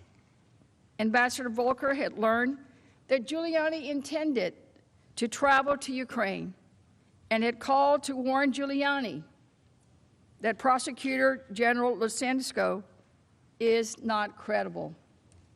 Don't listen to what he is saying. Later that day, Giuliani had a 17-minute call with a masked White House number before speaking again with Parnas for 12 minutes. That same day, on May 10, Politico asked President Trump about Giuliani's upcoming trip, and he replied, "I have not spoken to him at any great length, but I will. I will speak to him before he leaves." But that evening, on Fox News, Giuliani announced, "I'm not going to Ukraine because I think I'm walking into a group of people that are enemies of the president." Separately, in a text message to Politico, Giuliani alleged that the original offer for a meeting with Zelensky was a setup. He said it was a setup orchestrated by several vocal critics of President Trump who were advising Zelensky. Giuliani declared, "Zelensky is in the hands of avowed enemies of President Trump." But Giuliani had not stopped trying. He had Parnas send a letter from him to Zelensky's senior aide on May 11 asking for a meeting. That later made it clear that Giuliani was representing President Trump as a private citizen and that he was working with President Trump's knowledge and consent. The letter is on the slide and reads, quote, "In my capacity as personal counsel to President Trump and with his knowledge and consent, I request a meeting with you on this upcoming Monday, May 13, or Tuesday, May 14. I will need no more than half an hour of your time, and I will be accompanied by my colleague Victoria Tunsing, a distinguished American attorney who is very familiar with this matter." But it did not appear that Giuliani and Parnas' attempts to get the meeting were working. That same day, Giuliani sent a text to Parnas asking, "This guy is canceling meeting, I think." Approximately 3 hours later, Giuliani sent Parnas drafts of a public statement that people advising the president-elect are no friends of the president. 3 days later, President Trump instructed Vice President Pence not to attend the inauguration in Ukraine. Just 3 days later, Vice Presidential staffer Jennifer Williams received a surprising call from Prince's Chief of Staff. She described it during her public testimony. On May 13th, an assistant to the Vice President's Chief of Staff called and informed me that President Trump had decided that the Vice President would not attend the inauguration in Ukraine. She did not provide any further explanation. I relayed that instruction to others involved in planning the potential trip. I also informed the NSC that the Vice President would not be attending so that it could identify a head of delegation to represent the United States at President-elect Zelensky's inauguration. Notably, Williams confirmed that the inauguration date had not yet been decided, been scheduled at the time of that phone call. So the reason for President Trump's decision was certainly not due to a scheduling conflict. Secretary of Energy Rick Perry ultimately led the delegation to the inaugural. Accompanying Secretary Perry were Ambassador to the European Union Gordon Sondland, Ambassador Volker, and NSC Director for Ukraine, Lieutenant Colonel Alexander Vindman, Senator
Witnesses said The reference to taking me down was to unfounded allegations that Ukraine had interfered in the 2016 election. This was what President Trump considered to be corruption in Ukraine. The president's words echoed Giuliani's public statements about Ukraine in early May. Rather than committing to an Oval Office meeting with the Ukrainian leader, President Trump directed the delegation to talk to Giuliani. Here is how Ambassador Sondland described that instruction from the president. If we wanted to get anything done with Ukraine, it was apparent to us we needed to talk to Rudy. Right. You understood that Mr. Giuliani spoke for the president, correct? That's correct. Ambassador Sondland saw the writing on the wall. Sondland concluded that if we did not talk to Rudy, nothing would move forward on Ukraine. The three amigos, as they called themselves, did as the president ordered and began talking to Giuliani. Dr. Hill testified, Volker, Sondland, and Perry gave us every impression that they were meeting with Rudy Giuliani at this point, and Rudy Giuliani was also saying on the television, and indeed has said subsequently, that he was closely coordinating with the State Department. Like Dr. Hill, Ambassador Bolton closely tracked Giuliani's Ukraine-related activities.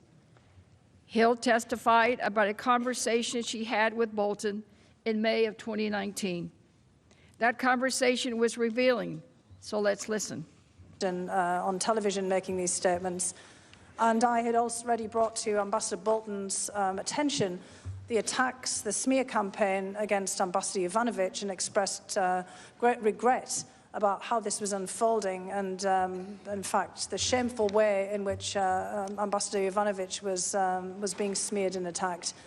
And I'd asked if there was anything that we could do about it. And Ambassador Bolton had looked pained, basically indicated with body language that there was nothing much that we could do about it.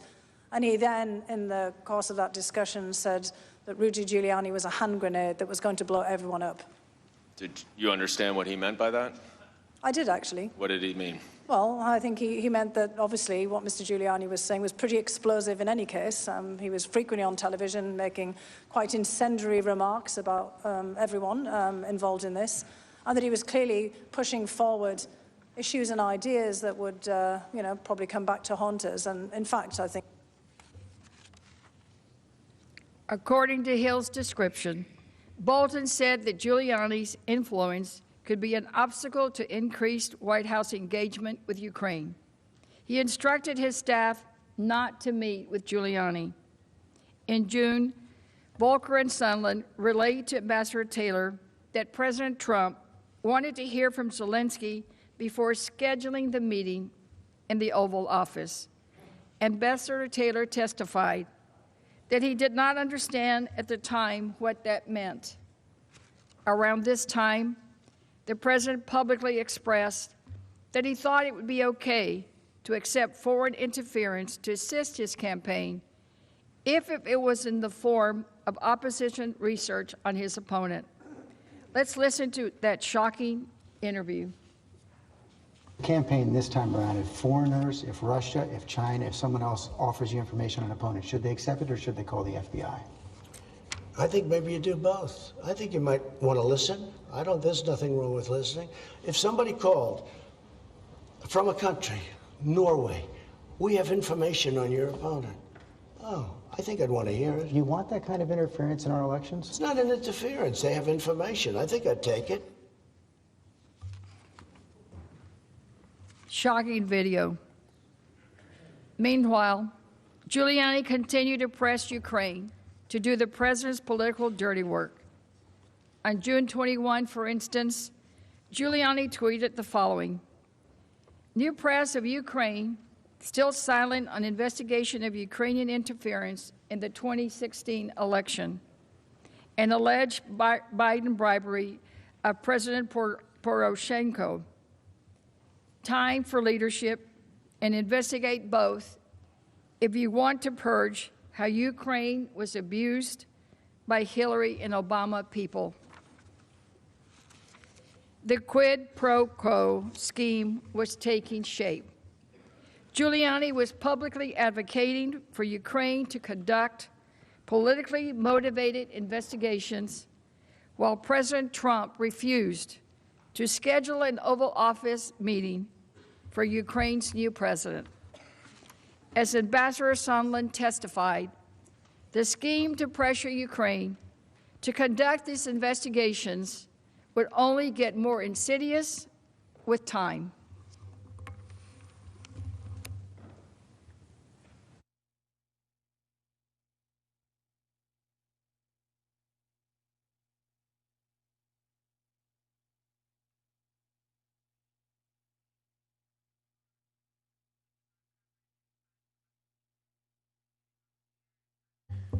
Mr. Chief Justice, the Majority Leader expressed a preference for a break about 2 hours in, so it's the House Manager's request that I present, and then we take the break if that's acceptable for everybody.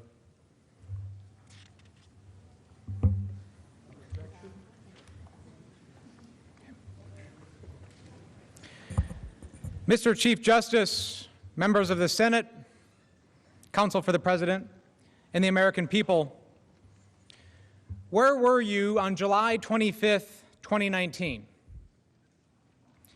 It was a Thursday. Members of the U.S. Senate were here in this chamber. On July 25th, across the Atlantic, our 68,000 troops stationed throughout Europe were doing what they do every day, training and preparing to support our allies and defend against Russia. The professionalism and sacrifice of our men and women in uniform is a source of great strength. But America is also strong, and America is also secure because we have friends. On July 25th, 2019, one of those friends was a man named Alexander Markiv. In a story told by Sabra Ayers of the Los Angeles Times, Alexander was a soldier in the Ukrainian army, defending his country and Europe against Russian-backed forces on Ukraine's Eastern Front. He was in a trench. He was 38 years old. Alexander would later die defending his country during a mortar attack on his fighting position, giving his life, just like over 13,000 of his fellow Ukrainians, on the front lines of the fight for liberty in Europe. That same Los Angeles Times article painted a picture of what the Ukrainians were going through during this time. Quote, "Tens of thousands of Ukrainians, like Markiv, volunteered to help fight the Russian-backed separatists in the East. Many of them were sent to the front line wearing sneakers and without flak jackets and helmets, let alone rifles and ammunition. Ukrainians across the country organized in an unprecedented, united civil movement not seen since World War II to raise money to supply their ragtag military with everything from soldiers' boots to bullets. And while our friends were at war with Russia, wearing sneakers, some without helmets, something else was happening. On July 25th, President Trump made a phone call. He spoke with Ukraine.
June 18th, as DOD was preparing to send the aid, they issued a press release, like they normally do, announcing that it would provide $250 million in security assistance to Ukraine for, quote, additional training, equipment, and advisory efforts to build the capacity of Ukraine's armed forces. So this included sniper rifles, rocket-propelled grenades, counter-artillery radar, command and control, electronic warfare, secure communications, vehicles, night vision, and medical equipment. However, according to the New York Times, one day after the Defense Department issued this press release, one day, Assistant to the President Robert Blair, who works for Mick Mulvaney, called OMB, Acting Director Russell Vought, to tell him, quote, "We need to hold it up." The "it" was the assistance. That same day, June 19th, President Trump gave an interview on Fox News where he raised the so-called CrowdStrike conspiracy theory that Ukraine, not Russia, had interfered in the 2016 election, a line he would echo during his July 25th call with President Zelensky. This theory, by the way, has been advanced by Russian propaganda to try to take attention away from Russian interference and shift it onto Ukraine. And it's a theory that has been universally debunked by U.S. intelligence and law enforcement. Nonetheless, the president, spurred by the June 18th press release, and with the false theory that Ukraine interference in the with the false theory about the Ukraine interference, supposedly, in the 2016 election, the president started asking about the Ukraine assistance. And on June 19th, OMB Associate Director for National Security, Michael Duffy, emailed Elaine McCusker, the DOD comptroller. He said, quote, "The president had questions about the press report and that he was seeking additional information." This was a reference to an article in the Washington Examiner, shown here on the slide in front of you. The White House withheld this email from the House, of course. We first learned of it from Duffy's deputy, Mark Sandy, who testified that he was copied on it.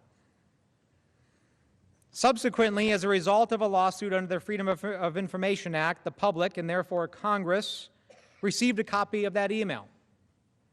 But the White House still refuses to comply with the subpoenas for this and other documents.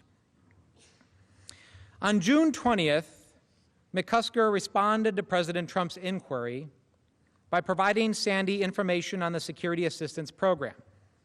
Sandy shared the information with Duffy, but he did not know whether Duffy shared the information with the White House. Laura Cooper also recalled receiving an email inquiry about Ukraine security assistance, quote, a few days after DOD's June 18th press release. She noted that it was, quote, relatively unusual to receive questions from the president. In response, DOD provided materials explaining that the $250 million funding package was for additional training, equipment, advisory efforts to build the capacity of Ukraine's armed forces. DOD emphasized, quote, almost all of the dozens of vendors are U.S. companies, meaning that this funding also benefited U.S. businesses and workers. Nonetheless, President Trump put the wheels in motion to freeze the funds shortly after learning about DOD's plan to release the funds. According to a New York Times article on June 27th, Chief of Staff Mulvaney emailed Blair, quote, I'm just trying to tie up some loose ends. Did we ever find out about the money from Ukraine and whether we can hold it back? Blair reportedly responded that it would be possible, but not pretty. He added, quote, expect Congress to become unhinged. And I suppose he said that for all the reasons we talked about earlier, because this chamber and our chamber on the other side of the Capitol resoundingly supports it. And that was just the Defense Department assistance to Ukraine. For 2019, Congress also appropriated $141 million to Ukraine through the State Department. Unlike the Defense Department funding, which was approved by Congress and ready to be spent, OMB blocked the State Department from even seeking Congress's approval to release the funds. And I'd like to pause here to once again stress that we have learned a lot about the circumstances around the initial hold only from the public release of and reporting about these emails in the past few weeks. The White House has refused to provide these emails in response to a subpoena.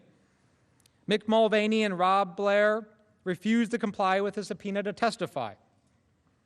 These emails are just a few of the many thousands that likely exist on this topic, but which have been concealed from Congress and the American people because of the ongoing obstruction. In fact, last night, as we were here late into the night, sometime around midnight, a new tranche of documents were released under a Freedom of Information Act request by an independent watchdog that had been asking for them. They were released last night between Mr. Duffy and Elaine McCusker and others on the things that I'm talking about right now. Unfortunately, as you can see, there isn't a lot to read here because it's all blacked out. So if the president's lawyers contest any of the facts that I'm talking about, you should demand to see the full record. The American people deserve to see the full truth when it comes to presidential actions. But back to the timeline. From July to September 2019, the president and his advisors at the White House and OMB implemented the hold on Ukraine assistance through an unusual and unlawful process. First, on July 3rd, the State Department notified DOD and NSC staff that OMB was blocking its notification to Congress. According to Jennifer Williams, Vice President Pence's aide, the hold on this assistance, quote, came out of the blue because it had not been previously discussed by OMB or NSC. Around July 12th, President Trump directed that a hold be placed on the DOD security assistance as well. That day, Mr. Blair sent an email to Duffy at OMB informing him that, quote, that the president is directing a hold on military support funding for Ukraine. Around July 15th, Tim Morrison learned from Deputy Director or Advisor Charles Kupperman, quote, that it was the president's direction to hold the assistance. Several days later, Duffy and Blair again exchanged emails about Ukraine and security assistance. And Sandy testified that in these emails, Duffy asked Blair about the reason for the hold. Blair provided no explanation. Instead, he said, quote, we need to let the hold take place, and then, quote, revisit the issue with the president. Between July 18th and July 31st, the NSC staff convened several interagency meetings at which the hold on security assistance was discussed. Remember those dates, July 18th to July 31st. According to Mark Sandy and other witnesses, several facts emerged. First, the agencies learned that the president himself had directed the hold through OMB. Second, no justification or explanation was provided for the hold, despite repeated questions. Third, except for OMB, all agencies supported military aid because it was in the national security interest of the United States. And fourth, many were concerned that the hold was outright illegal. Ambassador Taylor learned of the hold on July 18th. He said, quote, the directive had come from the president to the chief of staff to OMB and that he, quote, sat in astonishment because one of the key pillars of our strong support for Ukraine was threatened. David Holmes, a diplomat at the U.S. Embassy in Kyiv, testified that he was shocked by the hold. Although there was initially some question as to whether the hold applied to DOD funds, which was already cleared by Congress, it soon became clear that the hold applied to all $391 million. Tim Morrison testified that DOD officials raised concerns at a meeting on July 23rd about whether it was, quote, actually legally permissible for the president to not allow for the disbursement of the funding. These concerns related to possible violations of the Impoundment Control Act, the law that gives the president the authority to delay or withhold funds only if Congress is notified of those intentions and approves the proposed action. Of course, neither of those things had been done. The issue was escalated quickly, and at a senior level meeting on July 26th, OMB remained the lone voice for holding the aid. According to Tim Morrison, OMB said that President Trump was concerned about corruption in Ukraine. Cooper from DOD also attended the July meeting. She received no further understanding of what was meant by corruption. There was never a principals meeting convened on this issue, but there was a fourth and final interagency meeting on July 31st. Remember that date? A fourth and final one.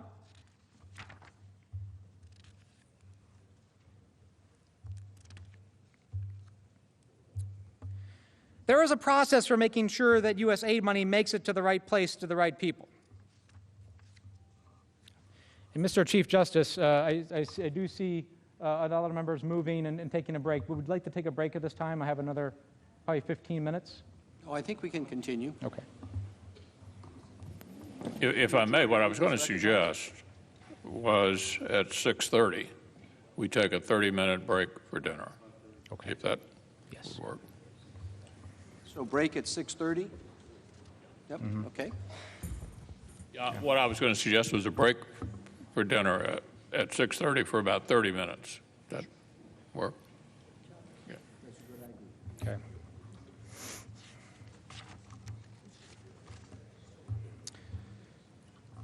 So we know there was a hold, but there was no lawful way to implement that hold. So the OMB had to use creative methods. There is a process for making sure that U.S. aid money makes it to the right place, to the right people, a process that has been followed every year since Congress approved security assistance to Ukraine. The administration needed to find a creative way of getting around that process. Later in the evening of July 25th, the OMB found that way. Even though DOD had already notified Congress that the funds would be released, here is how it worked.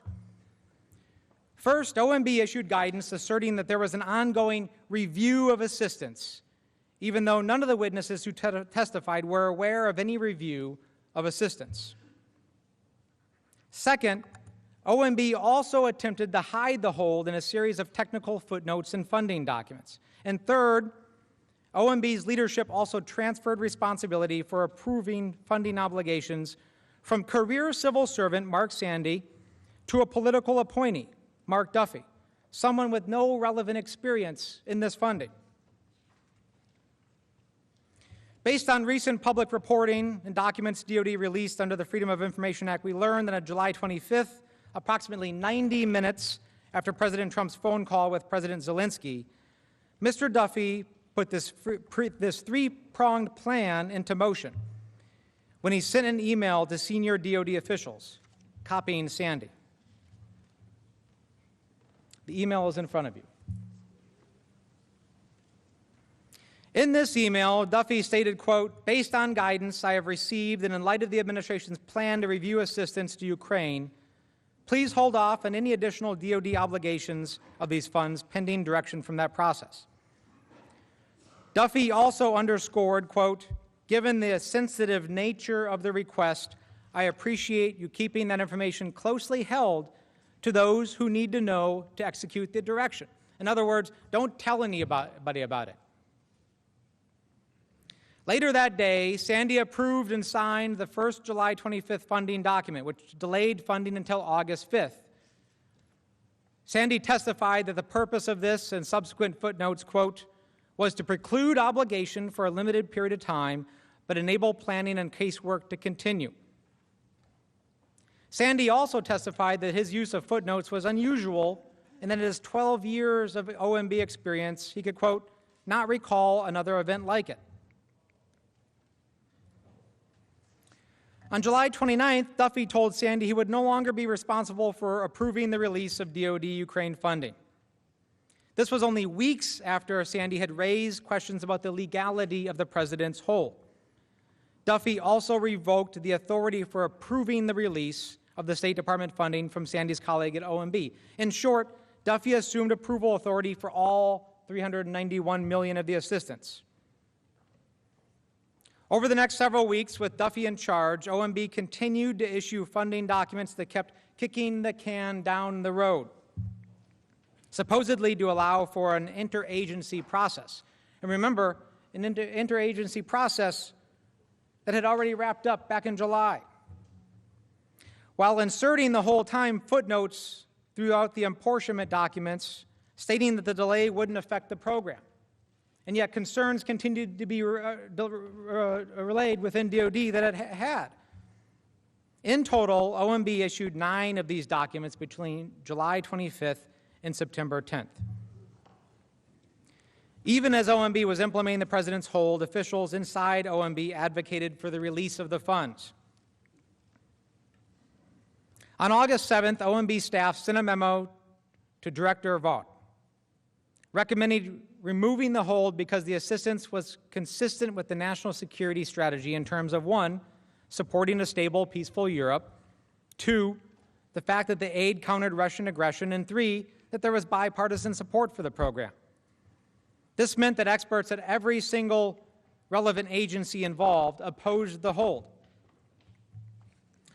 By mid-August, DOD raised concerns that it might not be able to fully spend the DOD funds before the end of the fiscal year. Laura Cooper testified that DOD estimated $100 million of the aid was at risk of not getting to Ukraine.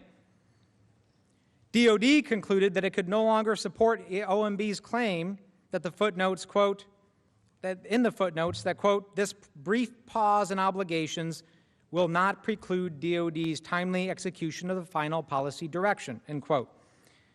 Sandy testified that this sentence in the footnote was, quote, at the heart of that issue about ensuring that we don't run afoul of the Impoundment Control Act. Records produced in response to a FOIA lawsuit show that Mr. Duffy and Ms. McCusker exchanged emails on August 20th, and on that date, OMB modified the footnote. These emails are almost entirely redacted. However, all the subsequent footnotes issued by OMB during the pendency of the hold removed the sentence regarding DOD's ability to fully obligate the funds by the end of the fiscal year. Nevertheless, OMB continued to implement the hold at the President's direction. We know from emails released last night that as of September 5th, OMB was continuing to instruct DOD to hold the aid. OMB gave these emails to a private organization just because of a FOIA lawsuit. On September 5th, Duffy emailed McCusker the following, quote, no movement from Ukraine. Footnote forthcoming to continue hold through Friday, end quote.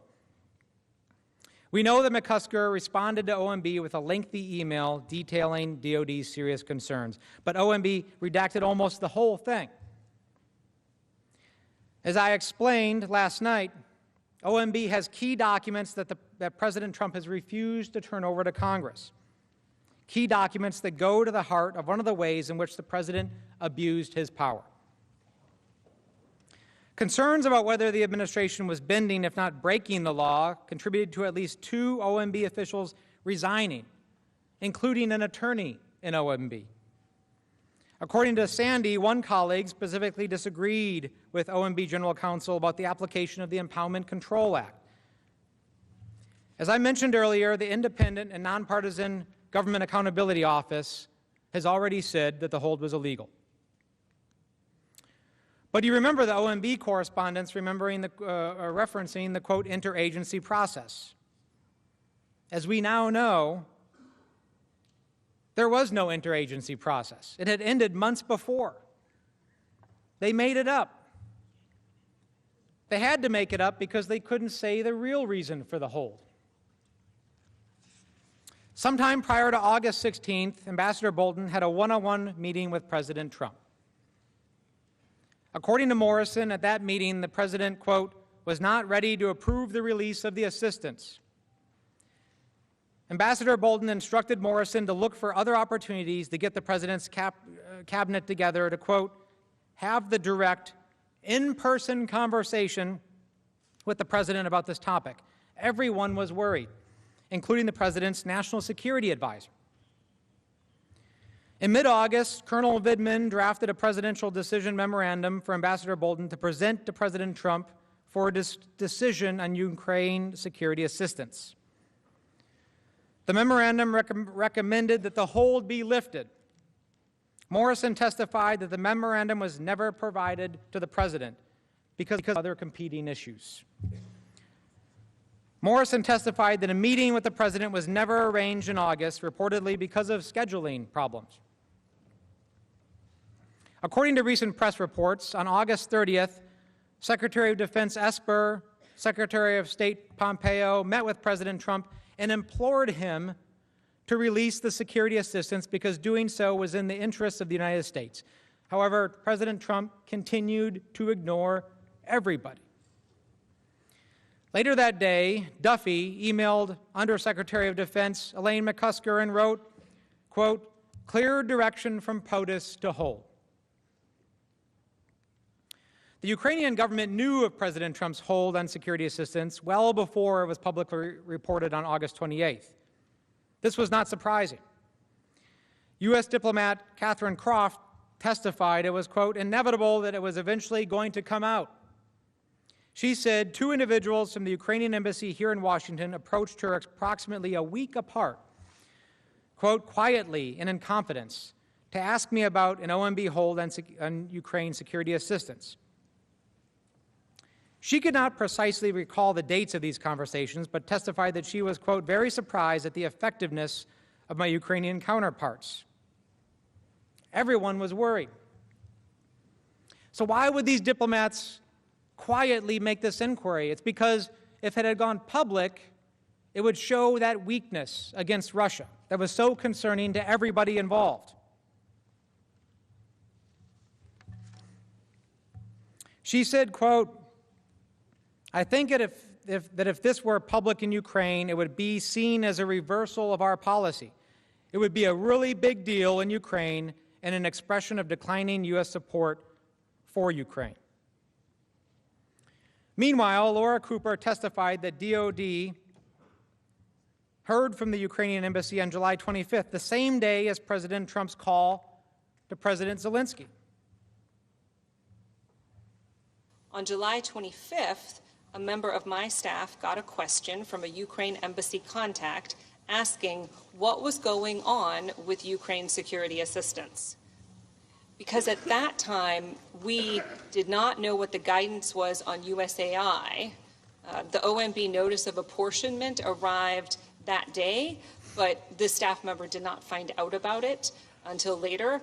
I was informed that the staff member told the Ukrainian official that we were moving forward on USAI, but recommended that the Ukraine embassy check in with state regarding the FMF. USAI referred to the $250 million that OMB blocked DOD from sending to Ukraine. FMF referred to the $141 million that they blocked from the State Department. On July 25th, Cooper's staff also received 2 emails from the State Department revealing that the Ukrainian embassy was, quote, "asking about security assistance," and that the Hill knows about the FMF situation to an extent, and so does the Ukrainian embassy. One of Cooper's staff members reported additional contacts with Ukrainian officials about the hold in August. Finally, we know the Ukrainians knew about the hold because the New York Times published an interview with the former Deputy Foreign Minister of Ukraine, Elena Zerkal. She stated that she and President Zelensky's office received a cable in late July informing them of the hold. In short, by the time of Politico's report on August 28th, the Ukrainians were well aware that the aid was not only important, was not the only important official act that the White House was withholding from them. The long-sought White House visit for President Zelensky was also in limbo. As all of this transpired, Ukrainian troops were still on the front lines in eastern Ukraine, facing off against Russian-backed forces, dying in defense of their country. Ambassador Bill Taylor visited those Ukrainian troops on July 26. He recalled seeing, quote, "the armed and hostile Russian-led force on the other side of the damaged bridge across the line of the contact." When asked to reflect on that visit, here is what Ambassador Taylor had to say. Let's talk about July 26th, a lot of years later. you go to the front, you go to Donbass with Ambassador Volker, I believe, and you're on the bridge and you're looking over on the front line at the Russian soldiers. Is that what you recalled? Yes, sir. And you said the commander there, the Ukrainian commander, thanked you for the American military assistance that you knew was being withheld at that moment. That's correct. How'd that make you feel, sir? Badly. Why? Because it was clear that that commander counted on us. It was clear that that commander had confidence in us. It was clear that that commander was appreciative of the capabilities that he was given by that assistance, but also the reassurance that we were supporting him. Like me, Ambassador Taylor is a combat veteran. In fact, he was awarded a Bronze Star. Ambassador Taylor knew how vital our military aid was to those Ukrainian troops because he knows what it feels like to have people counting on you. Members of the U.S. Senate, I know you believe that aid is important too, because 87 members of this body voted to support it. President Trump did not think the aid was important last year. He ignored you and the direction of Congress. He betrayed the confidence of our Ukrainian partners and U.S. national security when he corruptly withheld that aid. And he did so because he simply wanted to help his own political campaign. Our men and women in uniform deserve better. Our friends and allies deserve better. The American people deserve better.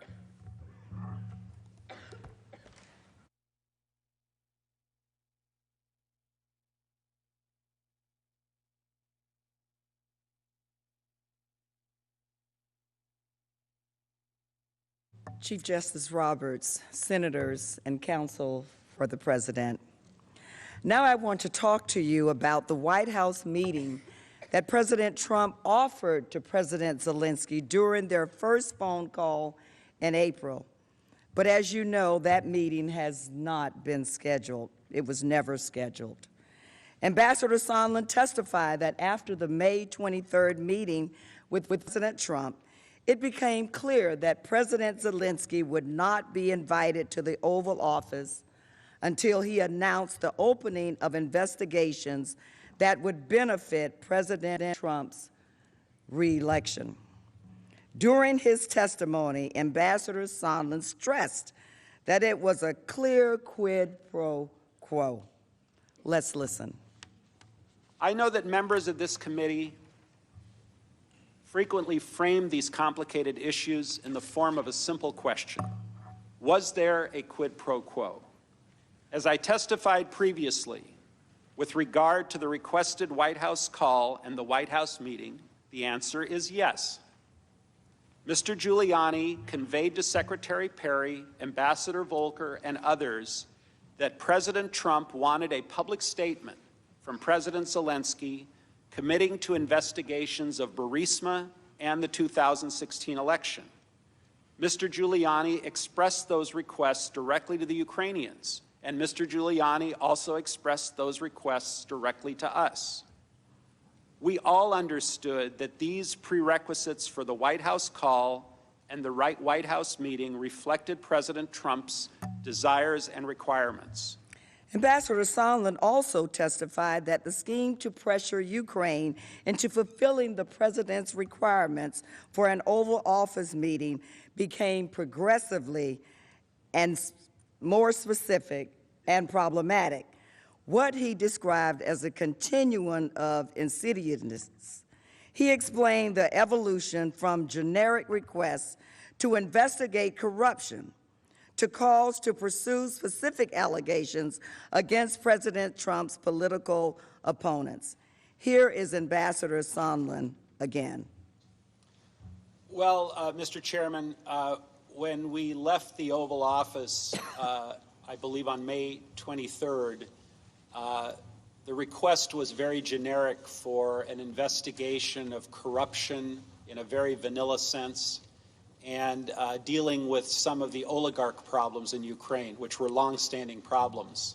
And then as time went on, more specific items got added to the menu, including the Burisma and 2016 election meddling specifically, the DNC server specifically.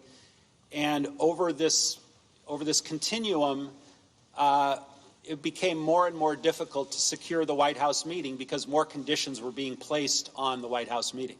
In short, Ambassadors Volker and Sondland understood that to get the meeting scheduled, they needed to get Mr. Giuliani's agreement first.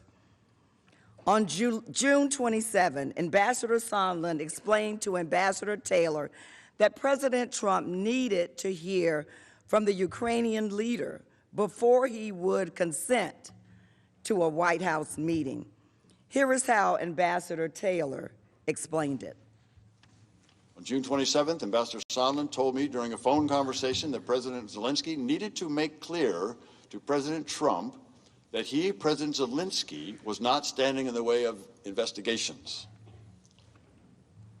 Diplomat David Holmes testified that he understood early on the investigations to mean the Burisma Biden investigations that Mr. Giuliani and his associates had been speaking about publicly. Mr. Holmes noted that while President Trump was withholding an Oval meeting with Ukraine's newly elected leader, he agreed to meet with Ukraine's chief foe, Vladimir Putin. Mr. Holmes had this to say.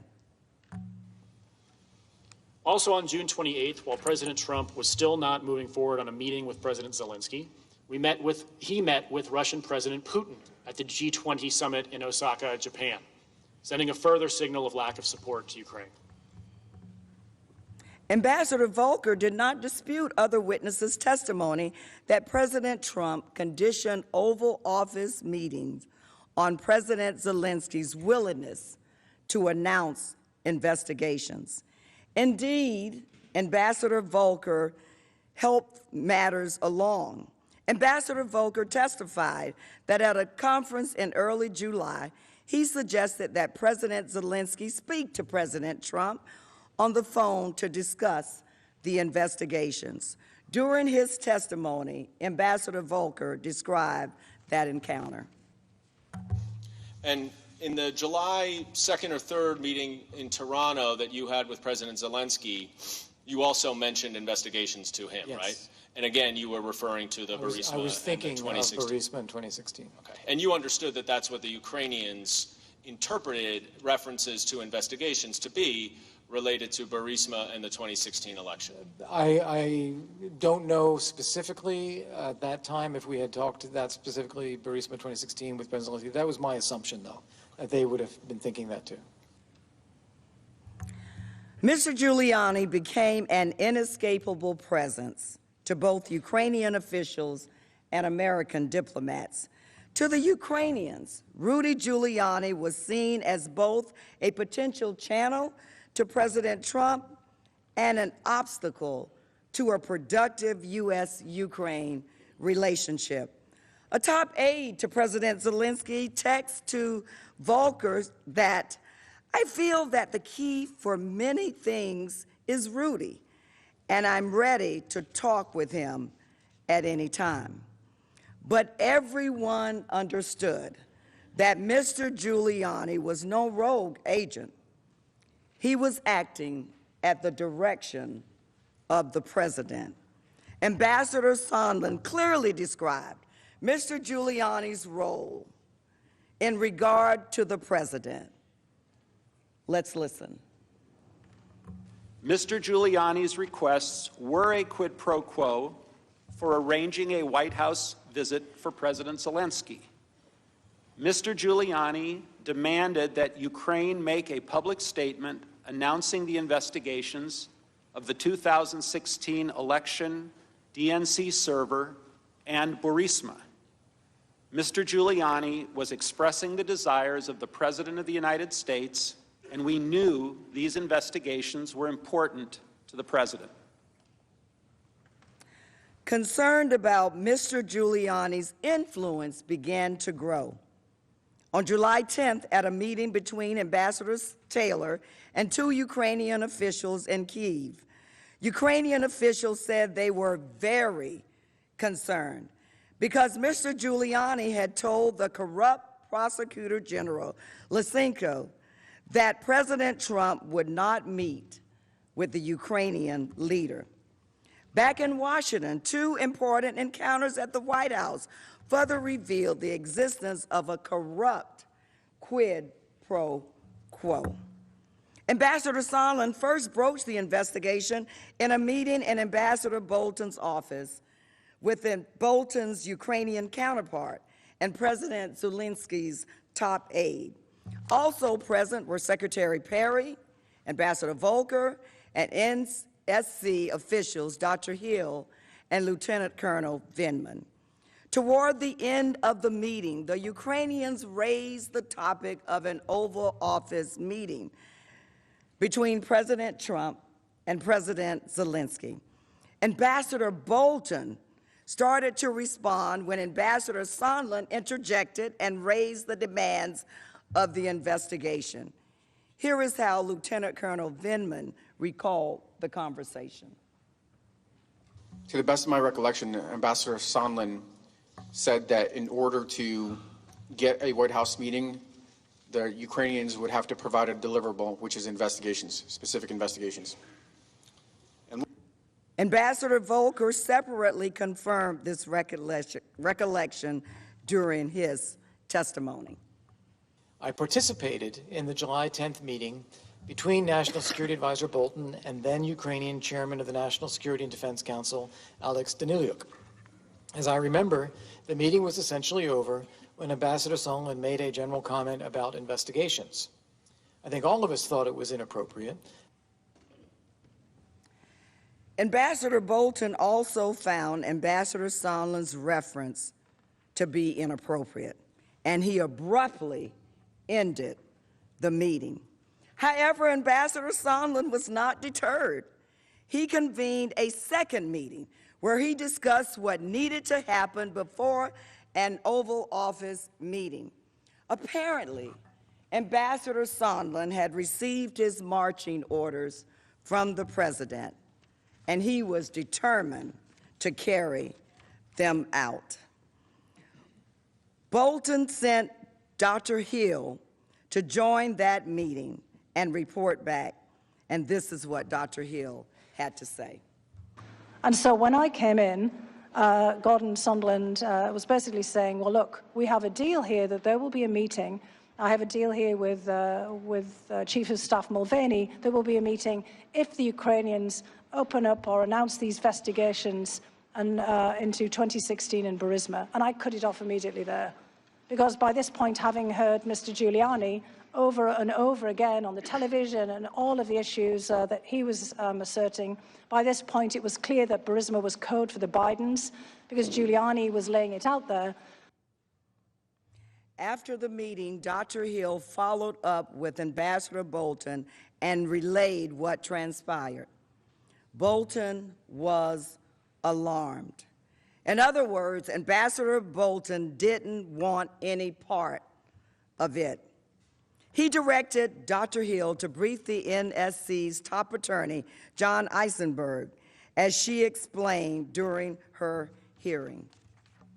What was that Question specific you're instruction? The specific instruction was that I had to go to the lawyers, to John Eisenberg, our senior counsel for the National Security Council, to basically say, you tell Eisenberg, Ambassador Bolton told me, that I am not part of this whatever drug deal that Mulvaney and Sondland are cooking up. What did you understand him to mean by the drug deal that Mulvaney and Sondland were cooking up? I took it to mean investigations for a meeting. Did you go speak to the lawyers? I certainly did. Senators, as a former chief of police, I think it's quite interesting that Ambassador Bolton categorized the corrupt scheme, the pressure campaign, as a, quote, drug deal. I think that Ambassador Bolton was trying to send us a very powerful message A message that not only would the lawyers, the top lawyer, understand, but that every person would understand. Every member of the House, every member of the Senate, every member of our great country, every citizen. And Ambassador Bolton also wanted to make clear, especially to the top attorney, that he did not want to have anything to do with a drug deal in progress. But we do know. We know now, of course, that Ambassador Bolton can testify directly about this. He can testify directly for himself about this meeting if he appears before this body, as he has indicated that he is prepared to do if this body is willing to issue a subpoena. We need to hear from Ambassador Bolton, and I know the American people want to hear from Ambassador Bolton as well. Dr. Hill testified that she spoke to Mr. Eisenberg twice. Dr. Hill also indicated that Mr. Eisenberg took notes of their meeting, which we, to no surprise now, do not have. We have not received because of the president's obstruction. It's clear Ambassador Sondland was not operating a rogue operation. He testified that everyone was in the loop. Let's listen once again. Everyone was in the loop. It was no secret. Everyone was informed via email on July 19th, days before the presidential call. As I communicated to the team, I told President Zelensky in advance that assurances to run a fully transparent investigation and turn over every stone were necessary in his call with President Trump. In the email referenced, Ambassador Sondland wrote the following to Secretary Pompeo, Secretary Perry, and Mr. Mulvaney regarding President Zelensky. He is prepared to receive POTUS's call. We'll assure him that he intends to run a fully transparent investigation and will turn over every stone. Both Mulvaney and Perry responded to the email noting that the head of state call would be scheduled right away. Now you may be asking, what did Mulvaney know about these investigations? And did he have any conversations with President Trump about them? Senators, this body is entitled to see all of the evidence. And you know what? The American people are entitled to hear all of the evidence. And while the nature of the drug deal we've talked about was uncontested, it is important for the country to know that everyone was involved. Because we've heard it, everyone was in the loop. Now, later that day, July 19th, Ambassador Sondland texted Ambassadors Volker and Taylor about the upcoming head of state telephone call. And the text said, looks like POTUS call tomorrow. I spoke directly to Zelensky and gave him a full briefing. He's got it. Ambassador Volker replied to Sondland's text, most important is for Zelensky to say that he will help investigations. The evidence shows that the Ukrainians understood what they needed to do to earn a White House meeting with the president. On July 20th, the day after Ambassador Sondland's phone call with President Zelensky, Ambassador Taylor spoke with the Ukrainian National Security Advisor. Ukraine's National Security Advisor conveyed that the Ukrainian president did not want to become an instrument in U.S. politics. Here is how Ambassador Taylor explained that concern. What did you understand it to mean when that Zelensky had concerns about being an instrument in Washington domestic re-election politics? Mr. Daniluk understood that these investigations were pursuant to Mr. Giuliani's request to develop information, to find information about Burisma and the Bidens. This was very well known in public. Mr. Giuliani had made this point clear in several instances in the beginning, in the springtime, and Mr. Daniluk was aware that that was a problem. And would you agree that because President Zelensky is worried about this, they understood at least that there was some pressure for them to pursue these investigations? Is that fair? Mr. Daniluk indicated that President Zelensky certainly understood it, that he did not want to get involved in these type of activities. The next day, Ambassador Taylor relayed the Ukrainian leaders' concerns to Volker and Sondland. But Ambassador Sondland did not back down.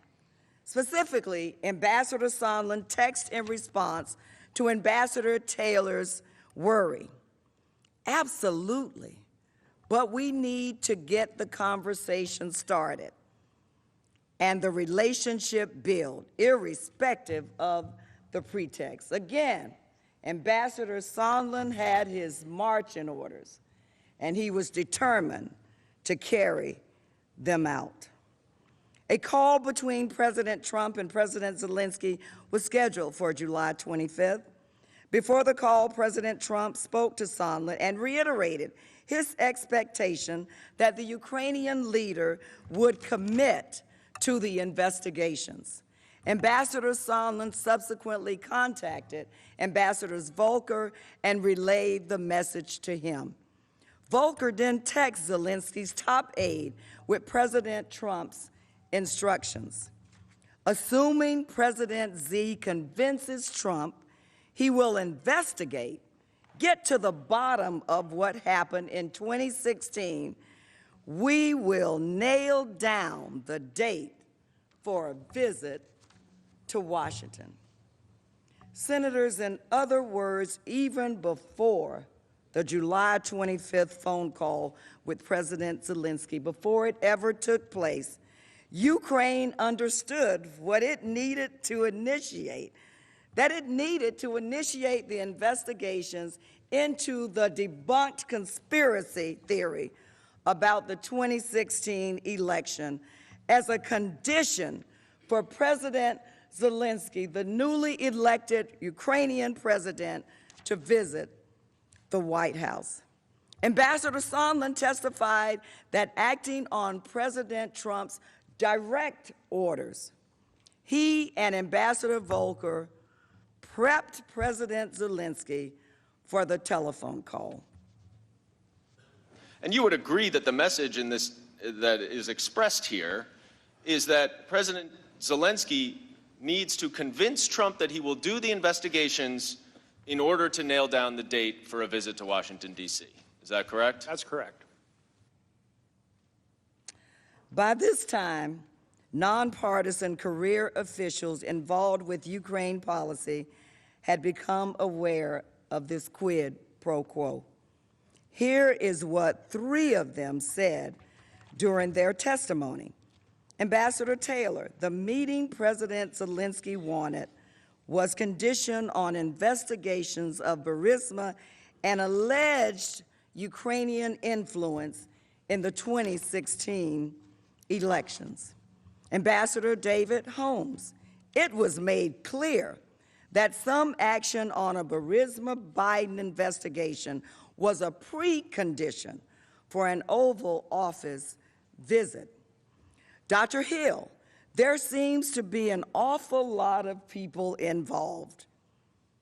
You know, basically turning a White House meeting into some kind of asset that was dangled out to the Ukrainian government.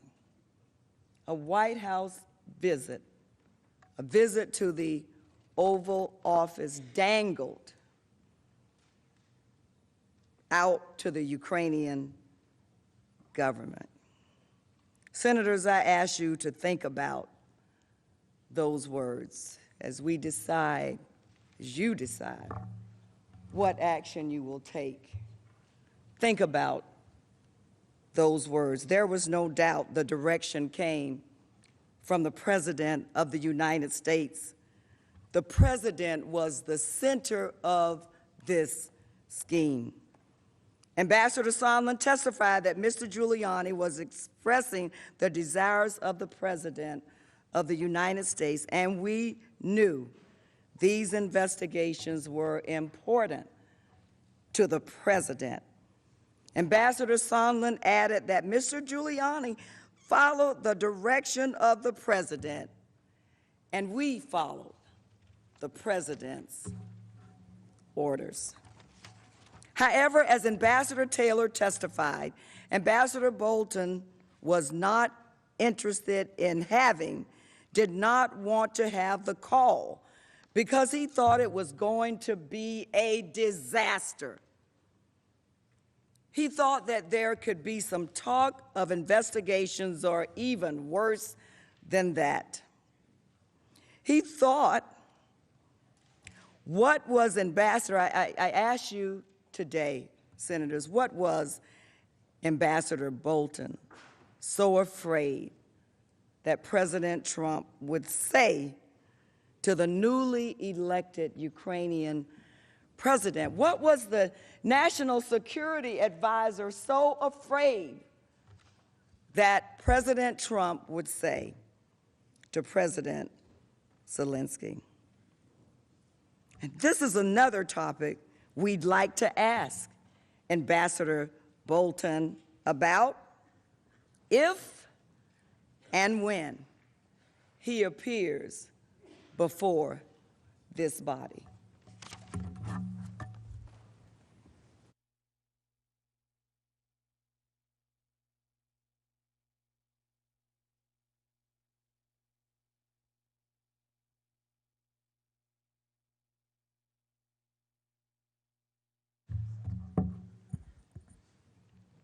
Mr. Chief Justice, distinguished members of the Senate, I thank you once again for your indulgence and for your courtesy as we all undertake our solemn constitutional responsibilities during this Senate trial. George Washington once observed in his farewell address to the nation that the Constitution is sacredly obligatory upon all. That means everyone. And in fact, that is what makes our great country so distinct from authoritarian regimes and enemies of democracy. Vladimir Putin is above the law in Russia.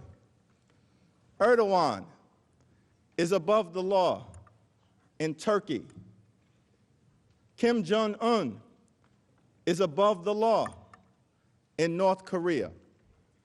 But in the United States of America, no one is above the law, not even the President of the United States.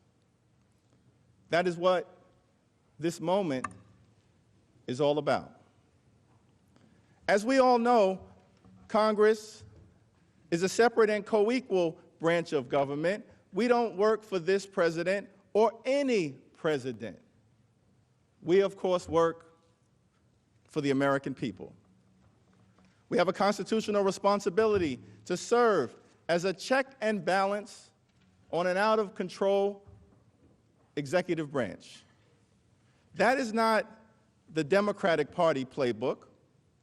That is not the Republican Party playbook. That is the playbook in a democratic republic. James Madison once observed in Federalist 51 that the Congress should serve as a rival to the executive branch. In my humble opinion, why would Madison use the word rival?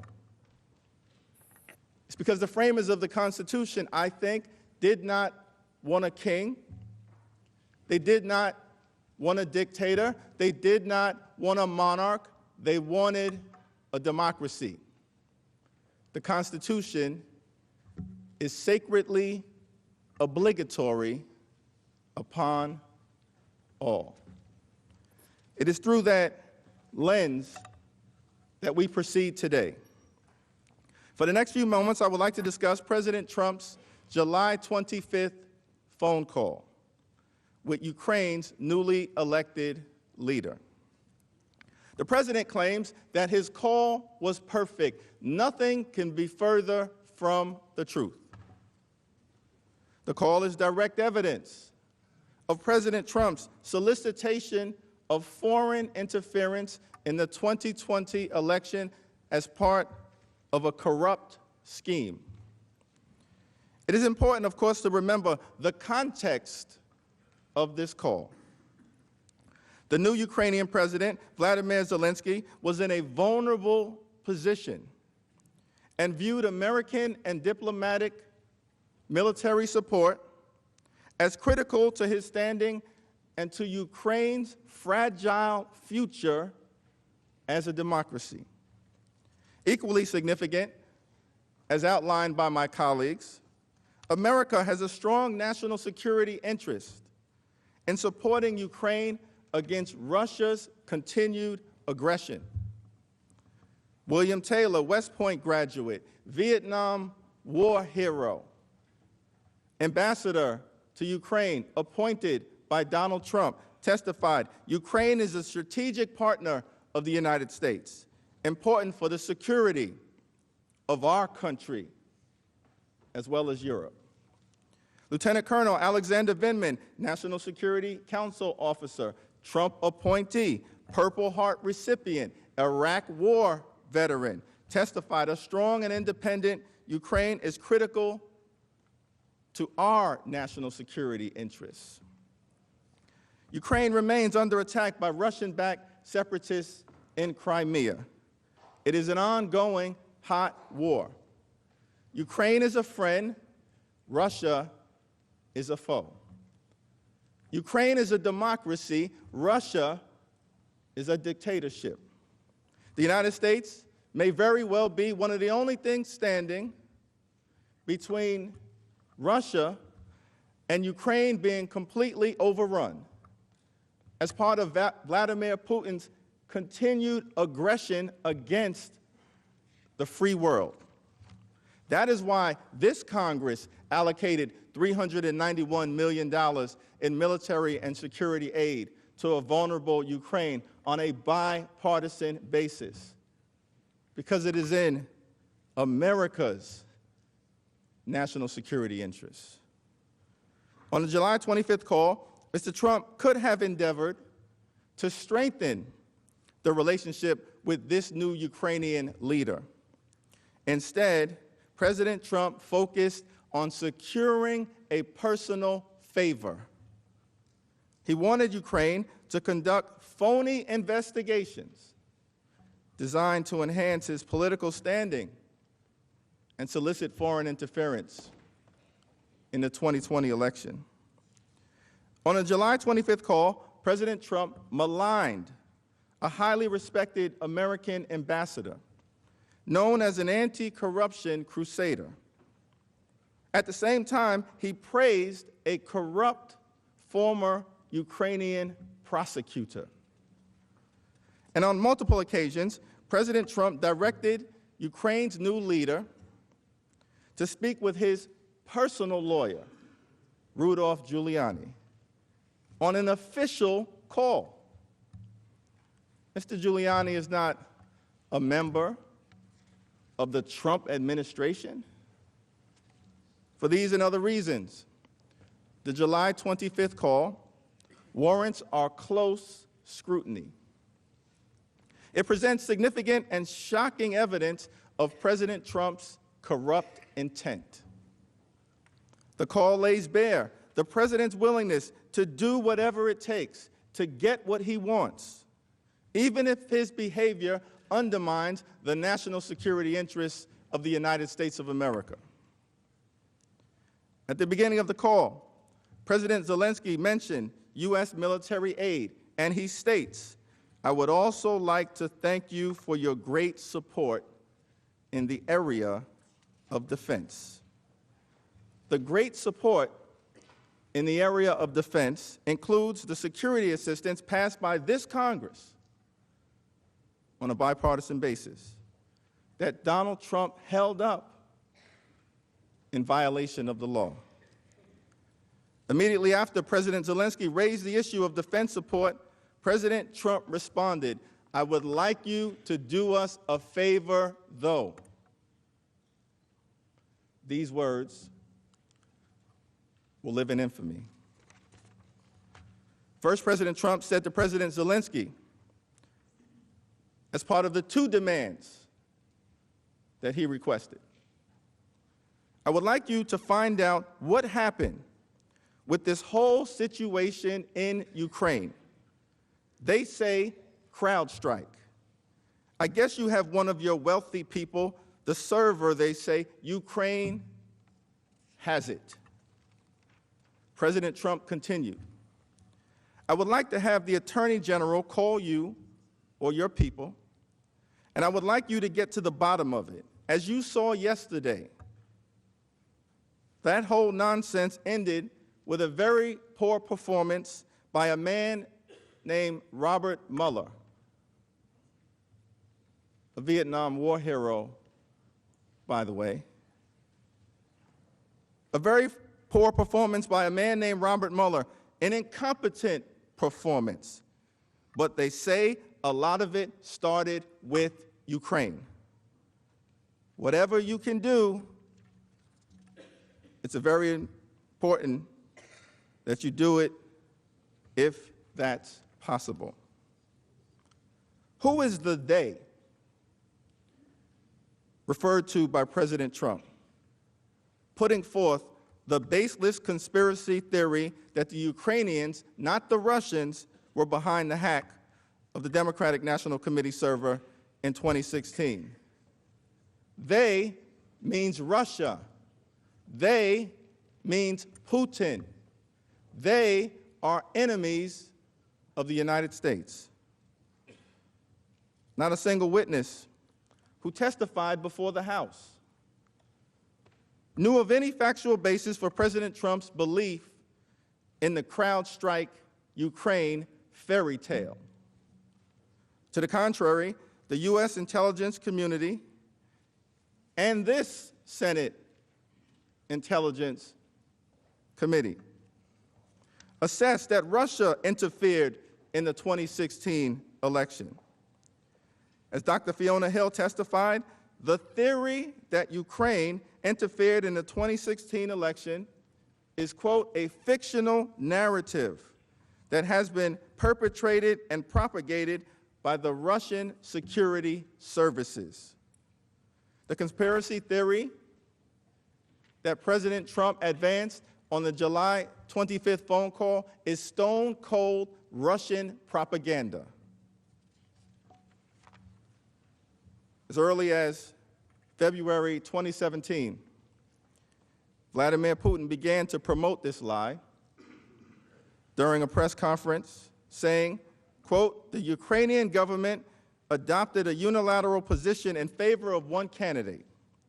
More than that, certain oligarchs, certainly with the approval of the political leadership, funded this candidate, or female candidate, to be precise."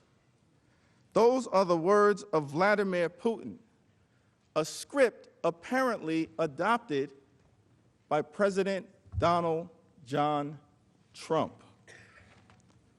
if there was any doubt about who benefits from this unfounded, Russian-inspired conspiracy theory advanced by Donald Trump, Vladimir Putin made it clear when he said in November of 2019, "Thank God no one is accusing us anymore of interfering in U.S. elections." Now they're accusing Ukrainians. Unfortunately, this is not the first time President Trump tried to capitalize on Russian propaganda and misinformation for his own political benefit. On July 24th, just one day before this call, Special Counsel Robert Mueller testified before Congress that the Russian government interfered in the 2016 election in sweeping and systematic fashion in order to support the Trump campaign and divide America. Mr. Mueller also found that the Trump campaign welcomed Russian interference in the 2016 election and utilized it as part of its campaign messaging. Despite the clear and overwhelming conclusion of U.S. intelligence agencies, as well as the distinguished Senate Intelligence Committee, that Russia, not Ukraine, interfered in the 2016 election, President Trump continued to press the new Ukrainian leader to announce an investigation into the CrowdStrike Ukraine conspiracy theory. Why?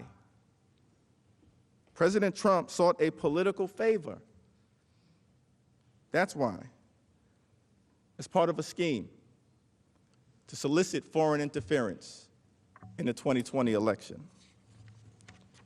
The second demand made by President Trump on the July 25th call related to the campaign of Vice President Joe Biden, who announced his intention to run for the office of the presidency last April. Throughout the spring and early summer of last year, public polling consistently showed that Biden would decisively defeat President Trump. In fact, on June 16th of last year, June 16th, a Fox News poll showed that President Trump would lose to Joe Biden by 10 points. The concern with Joe Biden's candidacy provides motive for President Trump's demand that the Ukrainian government investigate the former vice president and his son, Hunter. Here is what President Trump said on that call. The other thing, there's a lot of talk about Biden's son, that Biden stopped the prosecution. And a lot of people want to find out about that, so whatever you can do with the Attorney General would be great. Biden went around bragging that he stopped the prosecution, so if you can look into it, it sounds horrible to me. Now, the Trump administration officials who participated in the impeachment inquiry unanimously testified that there was no factual support for the allegation that Vice President Biden did anything wrong or misused his authority when he pressed for the removal of Ukraine's corrupt former prosecutor general. Joe Biden did nothing wrong.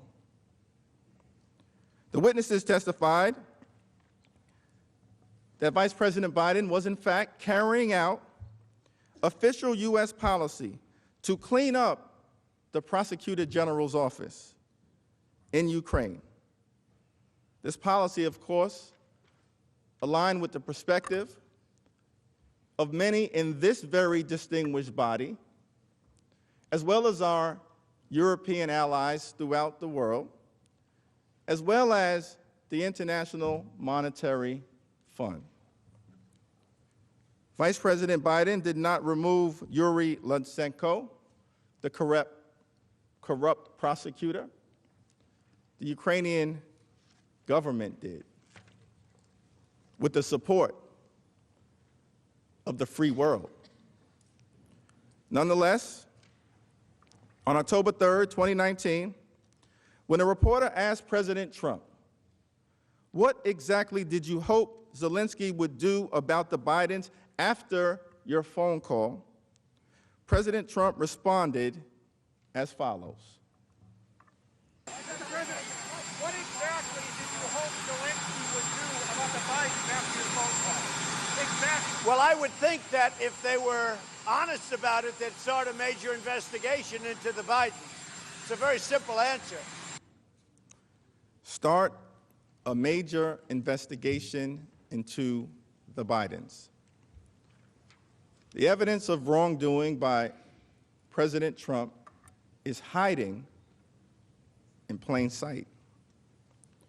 During the July 25th call, President Trump also repeatedly pressed the Ukrainian president to coordinate with his personal attorney, Rudolph Giuliani.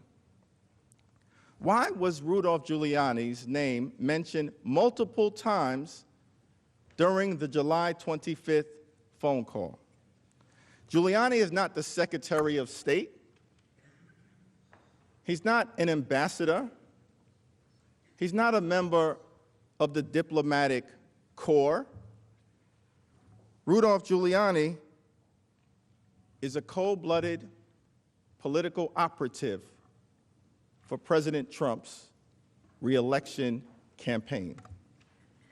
That is why he was referenced multiple times on that July 25th phone call. And it is evidence of corrupt intent by President Trump. By the time the call took place, President Zelensky understood Giuliani's connection to the shakedown scheme. He recognized Giuliani's role as the president's political operative as matters related to Ukraine. Zelensky informed President Trump that one of his aides spoke with Mr. Giuliani just recently, and we are hoping very much that Mr. Giuliani will be able to travel to Ukraine and we will meet once he comes. The Ukrainian leader knew Giuliani represented President Trump's political interest in his country and could help unlock the long sought after Oval Office meeting that President Zelensky desired. The phony investigations sought by President Trump on the July 25th call were not designed to bolster the national security interests of the United States of America. Quite the contrary, President Trump sought to benefit himself and his own re-election prospects. On the July 25th call, President Trump also suggested that President Zelensky speak with the Attorney General, William Barr, about the two fake investigations that the president sought. This is important to keep in mind. At no time during this entire sordid scheme was there an ongoing American law enforcement investigation into the phony slander related to Joe Biden or the conspiracy theory related to Ukrainian interference in the 2016 election. At no time was there an ongoing American law enforcement investigation. America is the leader of the free world. We do not urge other sovereign countries to target American citizens absent any legitimate basis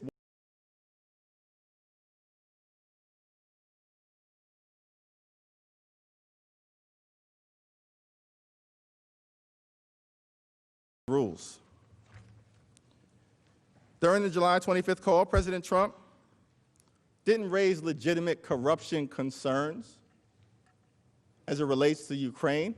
President Trump did not mention the word corruption once.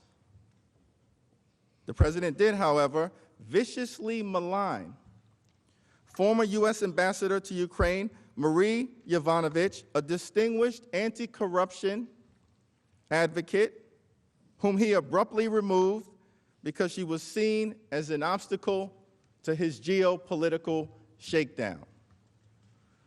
Ambassador Yovanovitch joined the diplomatic corps under President Ronald Reagan and subsequently served 3 other Republican presidents. She is a highly respected diplomat and foreign service professional. Yet, President Trump told the new Ukrainian leader, the former ambassador from the United States, the woman, was bad news, and the people she was dealing with in the Ukraine were bad news. So I just want to let you know that. He didn't stop there. Later in the call, President Trump ominously added, well, she's going to go through some things. These are the words of the President of the United States of America. Ambassador Yovanovitch did not know of President Trump's disparaging remarks at the time. She didn't learn of them until the call record became public in September.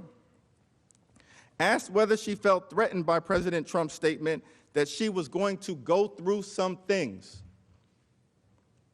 Ambassador Yovanovitch answered that she did. Here is what she said. The next excerpt, when the president references you, was a short one, but he said, well, she's going to go through some things. What did you think when President Trump told President Zelensky, and you read that you were going to go through some things? I didn't know what to think, but I was very concerned. What were you concerned about? She's going to go through some things. It didn't sound good. It sounded like a threat. Did you feel threatened? I did. During that same call, President Trump also took the opportunity to praise Yuri Lutsenko. Mr. Lutsenko is the former Ukrainian prosecutor general who was widely regarded by the entire free world, including our European allies and the International Monetary Fund, to be corrupt and incompetent. But Donald John Trump, our president, praised him on that call. He told President Zelensky, quote, I heard you had a prosecutor who was very good, and he was shut down, and that's really unfair. A lot of people are talking about that, the way they shut your very good prosecutor down. And you had some very bad people involved. Think about this contrast.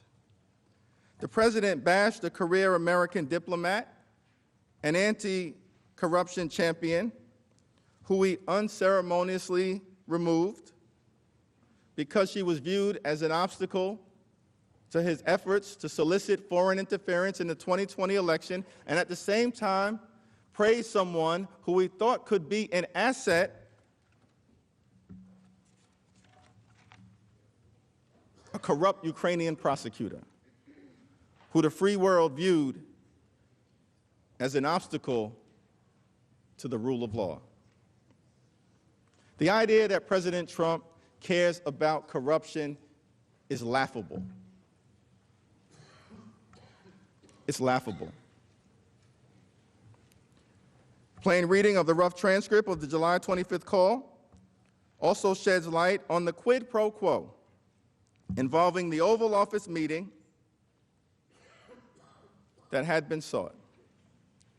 President Zelensky said on the call, "I also wanted to thank you for your invitation to visit the United States, specifically Washington, D.C. On the other hand, I also wanted to ensure that we will be very serious about the case and will work on the investigation." As all of you know, here in this distinguished body, quid pro quo is a Latin term. It means this for that. Statement that I just read shows that President Zelensky fully understood at the time of this July 25th call that if he yielded to President Trump's demand for phony investigations, he would get the White House meeting in the Oval Office that he desperately sought. This for that. President Trump has repeatedly insisted that his July 25th conversation with President Zelensky was a perfect call. His staff at the White House apparently believed otherwise. The press office issued a short and incomplete summary of the July 25th call. Let me read it for your hearing. Today, President Donald J. Trump spoke by telephone with President Vladimir Zelensky of Ukraine to congratulate him on his recent The Senate will be in order. The Sergeant at Arms will restore order in the gallery.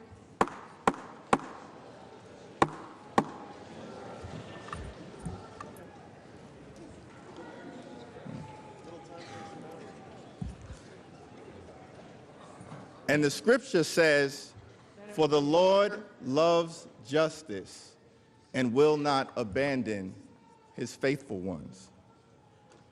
Official White House call readout, July 25th, 2019. Today, President Donald J. Trump spoke by telephone with President Vladimir Zelensky of Ukraine to congratulate him on his recent election. President Trump and President Zelensky discussed ways to strengthen the relationship between the United States and Ukraine, including energy and economic cooperation. Both leaders also expressed that they look forward to the opportunity to meet. That is the official White House call readout dated July 25th, 2019. The official readout provided to the American people omitted key elements of the president's conversation. Let's review. The official readout did not mention the phony investigations requested by President Trump. The official readout did not mention the Oval Office meeting sought by President Zelensky. The official readout did not mention President Trump's elevation of a debunked conspiracy theory promoted by Vladimir Putin about 2016 election interference. The official readout did not mention President Trump's demand that Ukraine investigate his domestic political rival, Joe Biden. The official readout did not mention that President Trump maligned and threatened Ambassador Yovanovitch. And the official readout did not mention that President Trump praised a corrupt former Ukrainian prosecutor.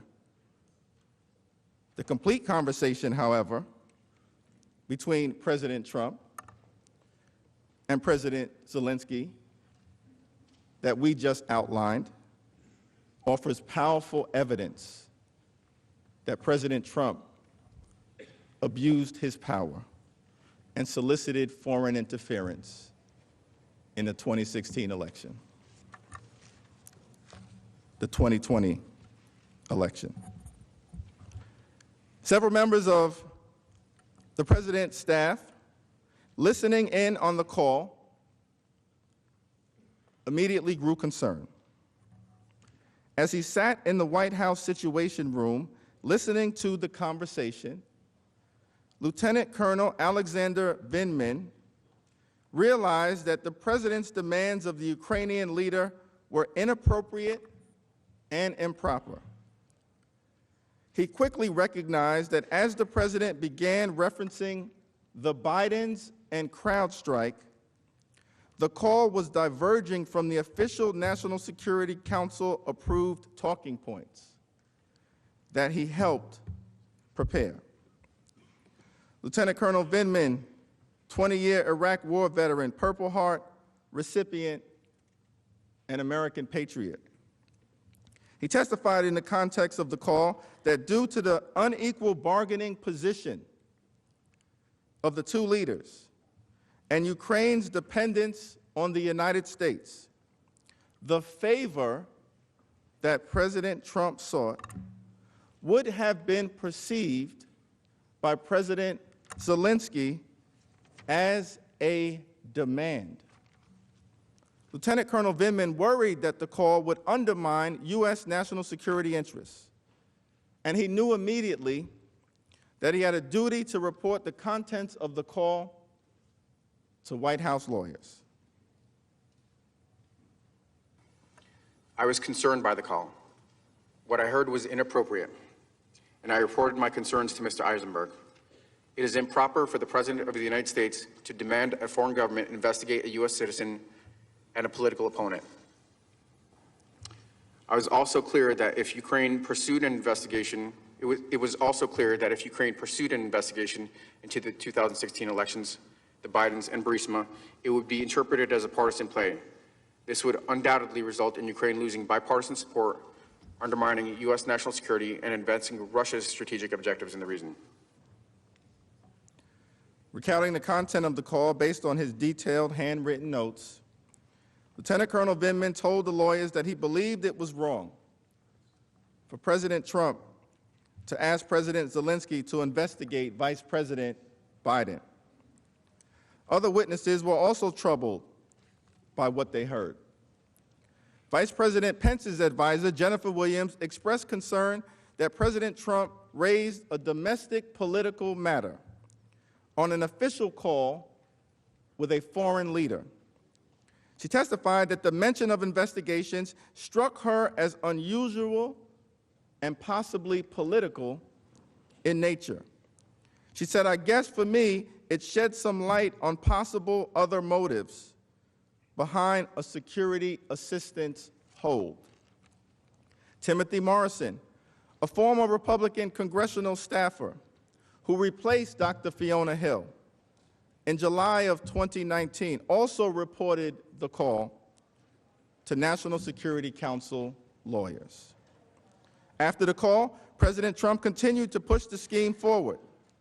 On July 26, the very next day, Ambassador Sondland and Ambassador Taylor met with President Zelensky and other Ukrainian officials in Kyiv. According to David Holmes, the Ukraine-based U.S. diplomat who served as the note-taker, the Ukrainian leader mentioned that President Trump had brought up some very sensitive issues during the July 25th call. Very sensitive issues. Ambassador Sondland then had a private meeting with Andrei Yermak, President Zelensky's top aide. The two men insisted that the meeting be one-on-one with no note-taker, perhaps due to the sensitive issues that might come up. Ambassador Sondland testified that he and President Zelensky's aide probably discussed the issue of investigations. After these key moments in Ukraine, Ambassador Sondland went to lunch with David Holmes and 2 other American officials.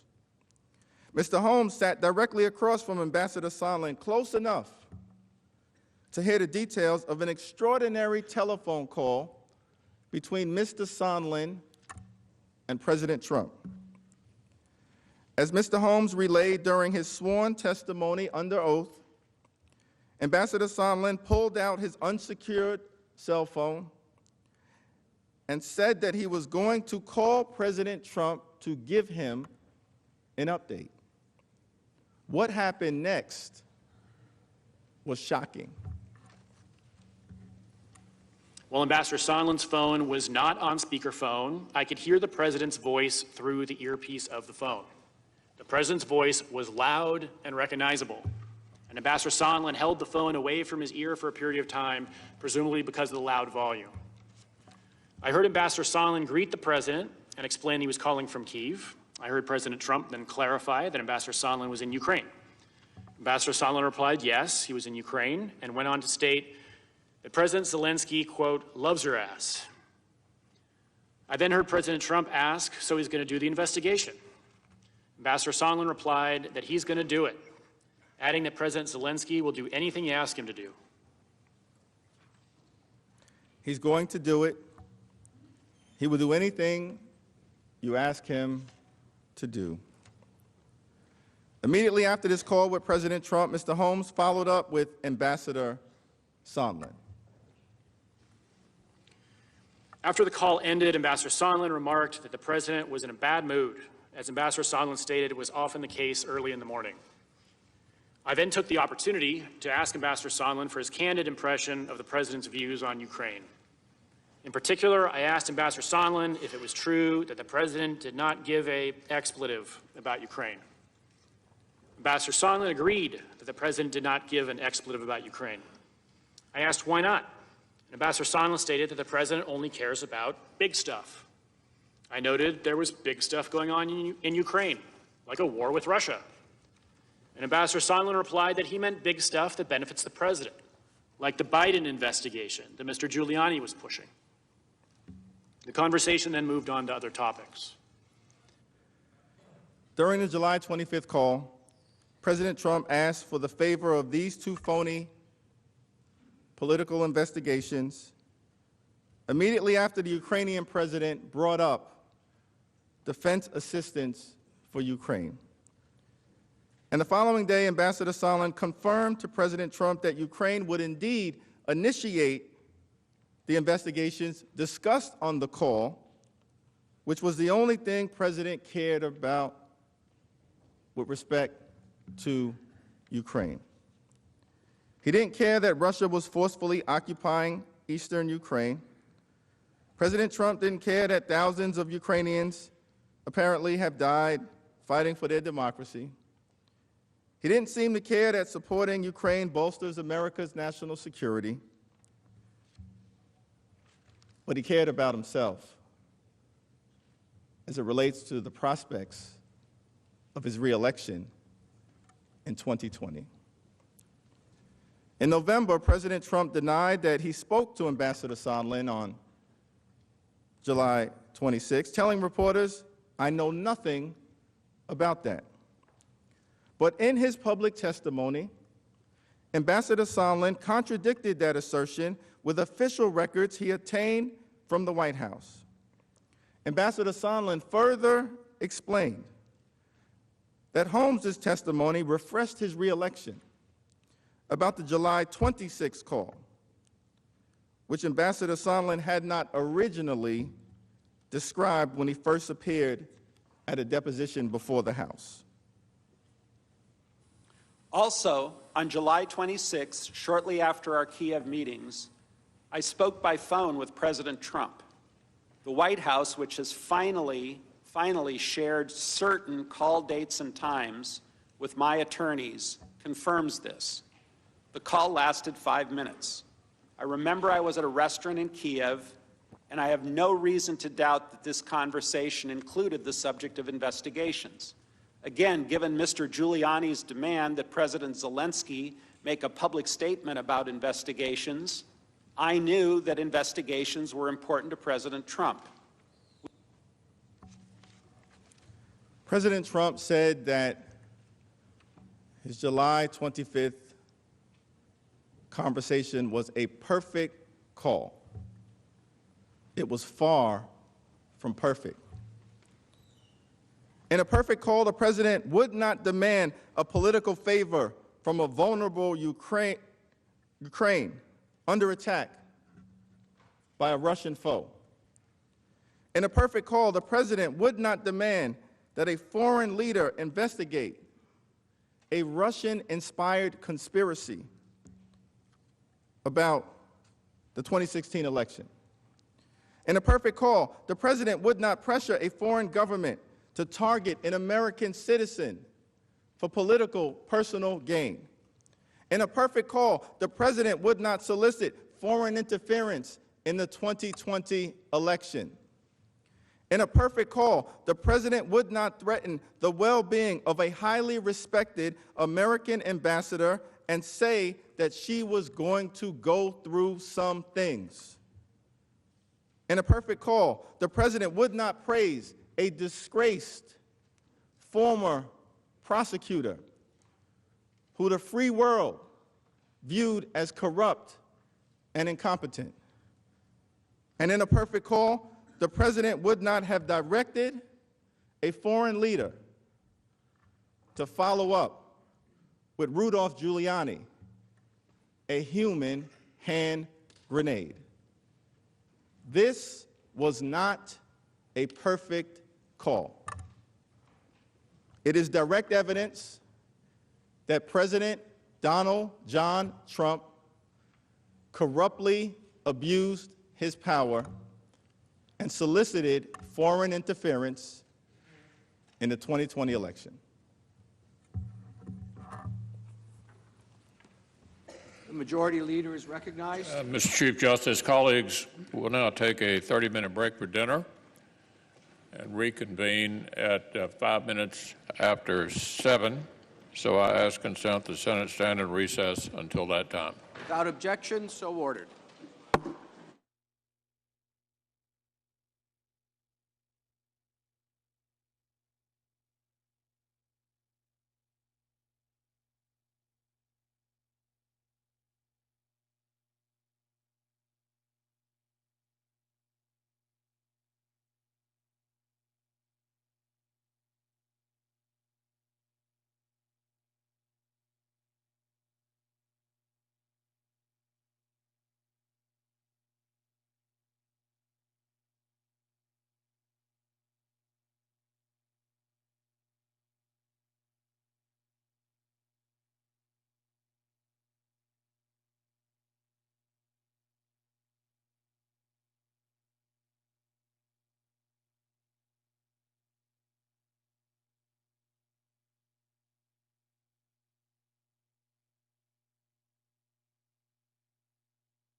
Senate, which is what Senator Schumer essentially admitted in an interview with the New York Times. Yeah, there's no question that when you think about this entire process, if yesterday they were going to present today overwhelming evidence, what we've seen is just a rehashing of yesterday's charade. Therefore, the conclusion is a very simple one, that the goal of this entire process is not to remove the president from office, it's simply to remove certain Republican senators, Colorado, North Carolina, Iowa, Maine, and Arizona from office. And this is absolutely an opportunity for them to try to overtake the Senate. Senator, if you're concerned about not hearing anything new, why not agree to a subpoena for John Bolton or Mick Mulvaney, who could provide new information? I think the House still reserves the right to compel testimony, and they did not do it then. And if there are entire conversations around the fact that it'll take too long, they could have saved us a couple of months had they already done so. So I welcome Speaker Pelosi to compel Bolton or anyone else to come into the House and testify, and they've suggested that they may decide to continue the process anyways. And if you read the brief, that the House managers brought forward, 11 times it says the information is overwhelming. The facts are overwhelming. Nadler has said we could do this in 3 minutes, that it's a rock-solid case. Present the case and let us vote. It doesn't seem, if the vote is on the impeachment of the President of the United States and the evidence is overwhelming, present it and ask us to vote. We ought to be able to make that decision. Right now, we're going to hear from the managers. They're about 5.5, 6 hours into a 24-hour presentation. We'll then hear from the White House in their defense and then have 16 hours for questions. It does seem to me that at the end of that, most senators will be pretty well informed on whether they know which way they're going to vote and aren't going to need any additional information. Anything else seems to be that some senators, already knowing how they're planning to vote, are just looking for additional information, not to inform themselves, but for political purposes. You don't think documents, for instance, a subpoena to get documents could inform your judgment as you cast this vote? I look forward to having the entire case laid out by both sides. This is the first time we'll have an opportunity to hear the president's rebuttal of what they say are the facts from the House manager's perspective. So as we go through the process, it will provide us 16 hours after both sides have laid out their case. We'll then have a chance to ask the questions that we find pertinent to the investigation, and then at that point we'll have an opportunity to engage our colleagues on what they want to do next. What questions, if any, do you have? Well, I think it's really important for us to first focus on the fact that what we've seen so far is a reflection on the past, not a foreshadowing of the future. So when we listen to our House managers lay out their case, they continue to talk about what we think is in fact true, that the corruption in the Ukraine is clear. So the focus on 2016's election is exactly what we've heard. We've not heard any actual evidence about 2020. Thank you very much. Thanks. Alan.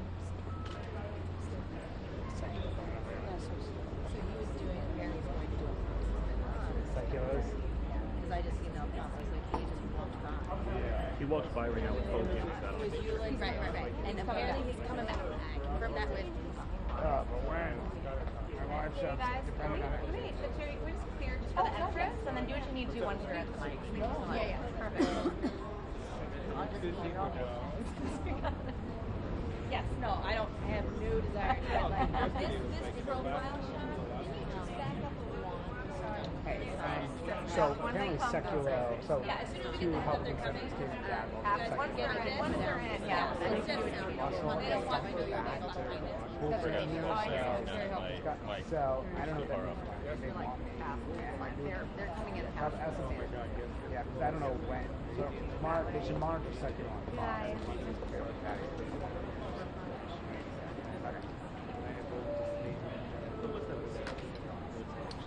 John Ross. So I was like,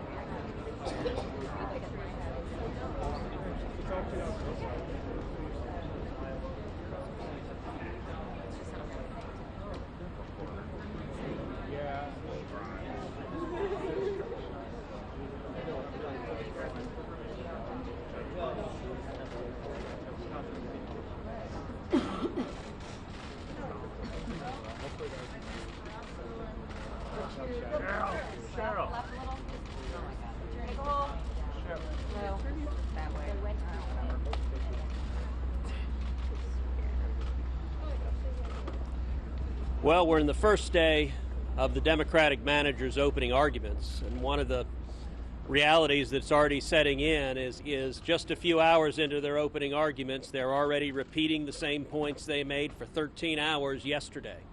And I suspect the Democrats, through a fit yesterday, insisted they needed at least 3 full days to present the arguments. I think we're going to see an awful lot of repetition, making the same points over and over again.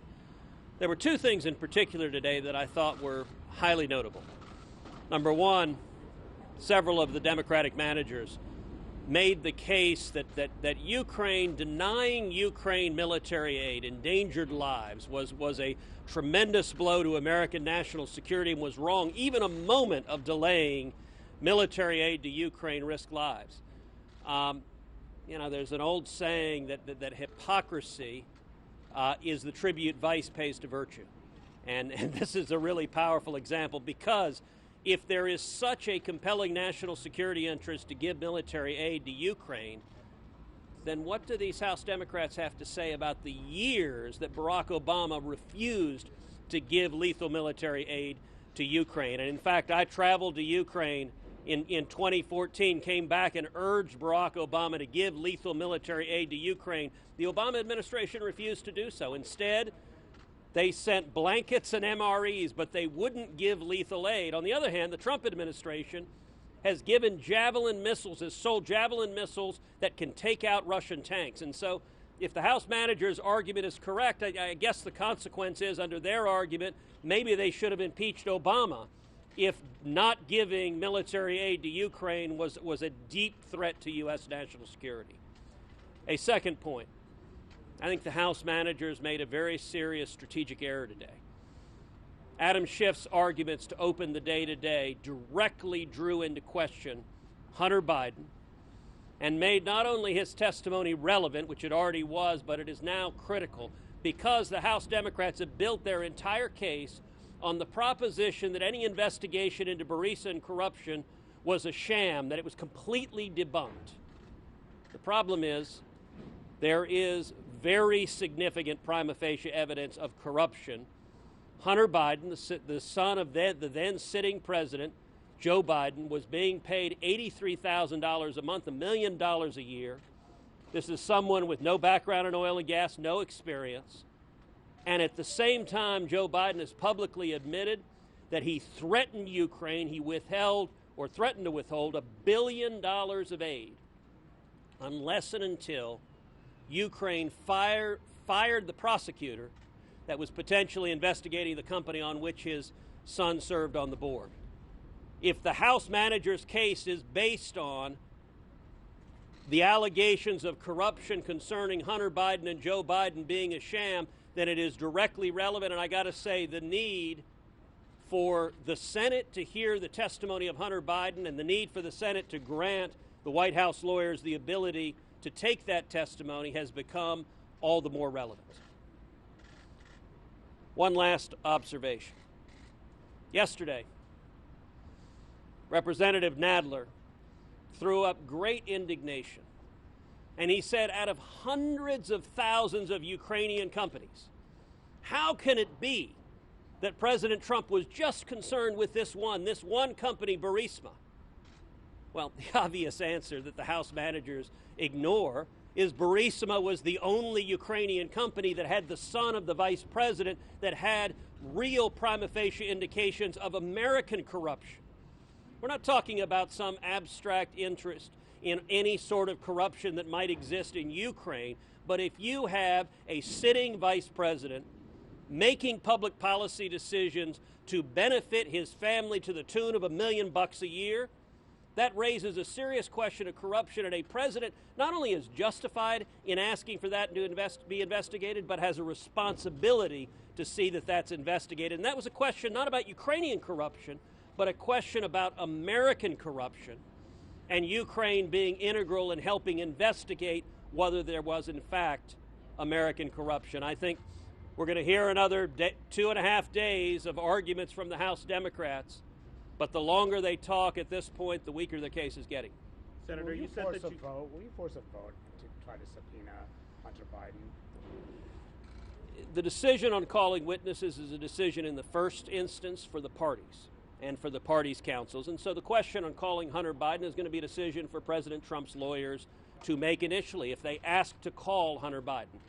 If they ask to call Hunter Biden, if they ask to call the whistleblower, if they ask to call other potentially relevant witnesses, then the Senate will have to make a decision whether to grant that request. I don't think the Senate should force the parties to call witnesses that their lawyers don't make the decision to call, but I do think the Senate has an obligation to conduct a fair trial.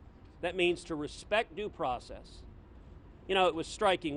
One of the talking points that the House managers are pushing is they keep saying fair trial, fair trial, fair trial. Yesterday, or actually today, Adam Schiff said, if a defendant is denied the right to call witnesses to prove his innocence, that's not a fair trial.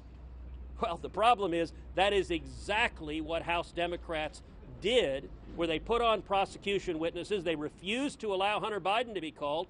Now, the House Democrats have now made Hunter Biden central to the question of the president's interest, and yet they did exactly what they said.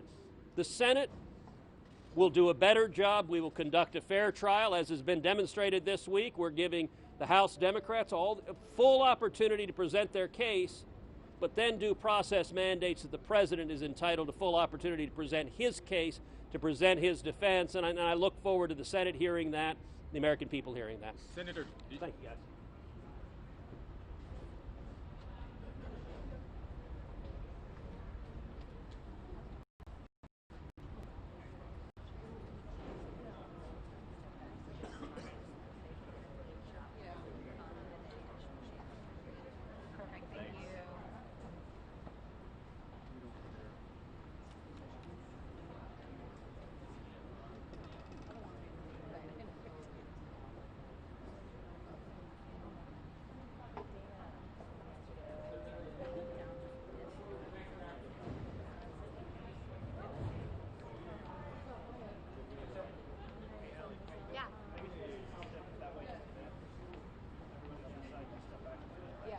Is that good?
I would just put it there. Yeah, just call Biden. Yeah. He said it at the top, too. Hey guys, 2-minute warning to Jay, I guess. Is that what he just said? Yeah. All right.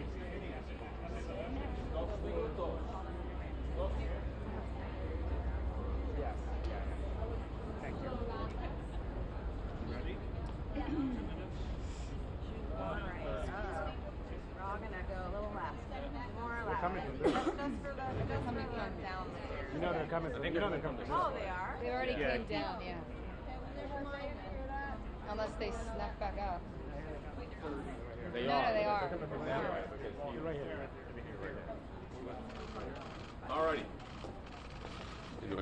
Good. All right. I'm answering your questions. How about that? Is the president's defense team open to witnesses at this point, or are you ruling out calling witnesses? We don't. Our position has been consistent. They've got to meet a burden to do that. We don't think they will. This is going to be a decision that the Senate makes, but we're prepared for any way it goes. We're ready to go. I mean, we've been ready to go for, I've been ready to go for 33 days. So we're certainly ready to go now. We're glad at least the process started. Do you want to call Hunter Biden? We're not making any determinations on what witnesses we might call because we don't know yet their case. We're still hearing it. We'll see what happens. We don't even know if there will be witnesses. So we're just going to have to play that as it goes. What have you heard so far from House managers that as an attorney you immediately wanted to start rebutting? Well, I mean, what I heard this afternoon was that the concern was, I mean, there was a whole presentation on this which I thought was odd, that the president did not meet with President Zelensky at the Oval Office. He instead met with him at the United Nations General Assembly, as if that's a ground for impeachment. And also the fact, what was the second one they said was the delegation sent to President Zelensky swearing in wasn't a high enough ranking delegation. I mean, we've had an hour and a half of that today so far. So, like I said, we haven't even started our case yet. They've just gotten theirs underway. Are you going to? No. Of course not. Do you feel that you need to make a case about the president's motivations for? Is it related We're going to to look. There's two parts of what we're going to do. We're going to respond, of course, to what the House managers have put forward, and we are going to make an affirmative case defending the president. Yes. The president said this morning he suggested that he may like to sit in his own trial, but that his counsel may recommend against that. This council might recommend against that. He should show up. No, that's not the way it works. I mean, no, presidents don't do that. Do you think the Democrats move too slowly? Will you pick up the pace? You tell me. Are they moving too slowly? I mean, here's the reality. They have 24 hours to put their case forward. Okay?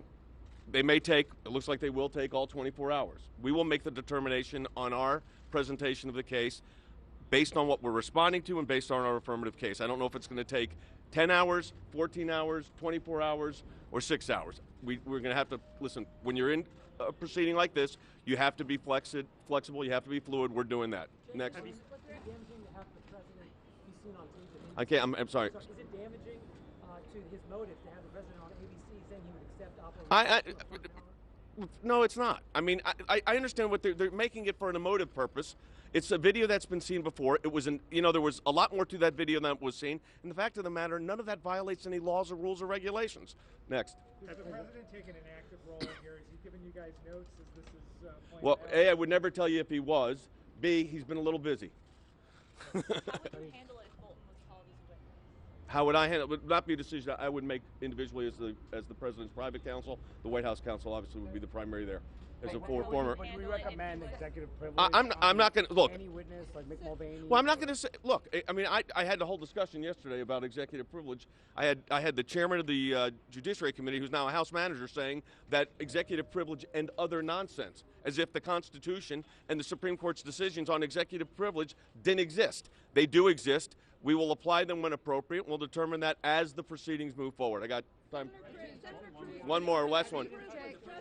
Senator Cruz was just here saying that Hunter Biden's testimony is critical and directly relevant. Do you agree with that? I'm not going to. I have tremendous respect for Senator Cruz. I am not going to comment on what testimony may or may not be relevant. I'll take one more. After the Chief Justice admonished both sides yesterday, is that going to change how you approach your defense? I have known John Roberts for a long time. I have appeared before John Roberts. I have been co-counsel with John Roberts. There was some emotion on the floor yesterday, but when they accused my client of lying, when they accused the United States Senate of lying, when they've accused my colleagues of lying, and then the chairman of the House Judiciary Committee says the words, executive privilege and other nonsense, it's going to evoke a reaction. That's all I'll say. Thank you, everybody.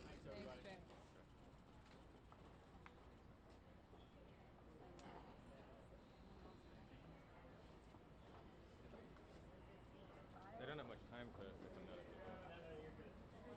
Your shoulder there, sorry. I was trying to like look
Mr. Schiff.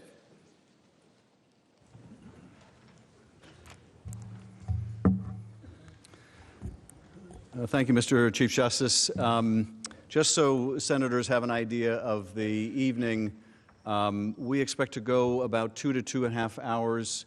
I'll make a presentation. Representative Lofgren from California will make a presentation. I'll make a final presentation, and then we will be done for the evening. As an encouraging voice told me, keep it up, but don't keep it up too long. So we will do our best not to keep it up too long. I'm going to turn now to the part of the chronology that picks up right after that July 25th call and walk through the increasingly explicit pressure campaign waged on Ukraine in order to get President Trump's deliverable, the investigations meant to tarnish his opponent and help his reelection. Now remember, by the end of July, Ukraine was aware of President Trump's requests for investigation to help his political efforts and had come to know that President Trump put a freeze on security assistance. So this is by the end of July. They also clearly understood that President Trump was withholding an Oval Office meeting until those investigations were announced. Both were very critical to Ukraine as a sign of U.S. support and as a matter of their national security. And their national security, of course, implicates our national security.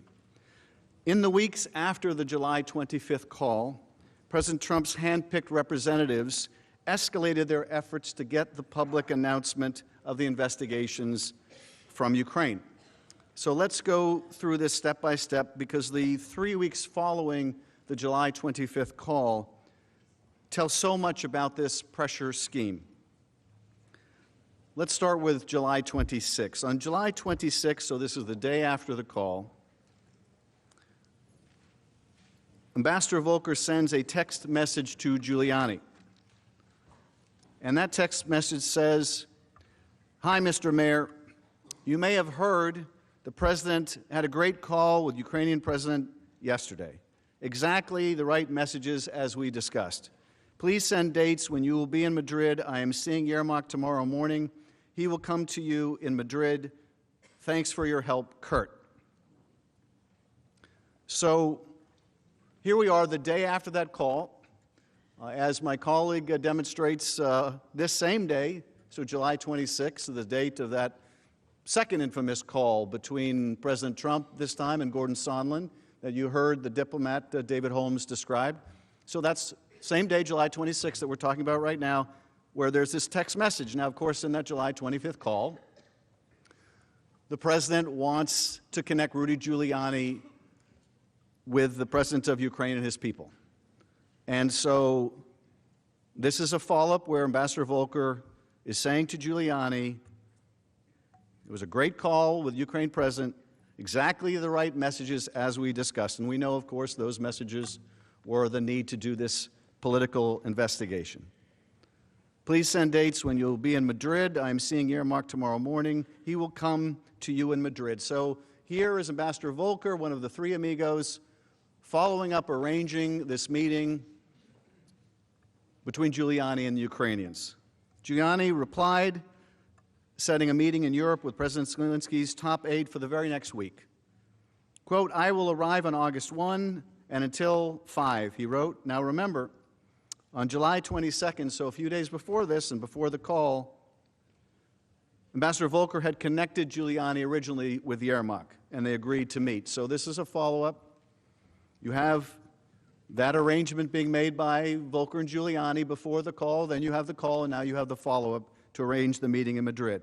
And so they do meet in Madrid. This is August 2nd.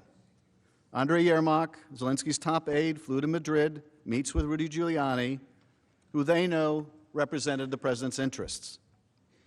Both Giuliani and Yermak walk away from this meeting in Madrid, clearly understanding that a White House meeting is linked to Zelensky's announcement of the investigations.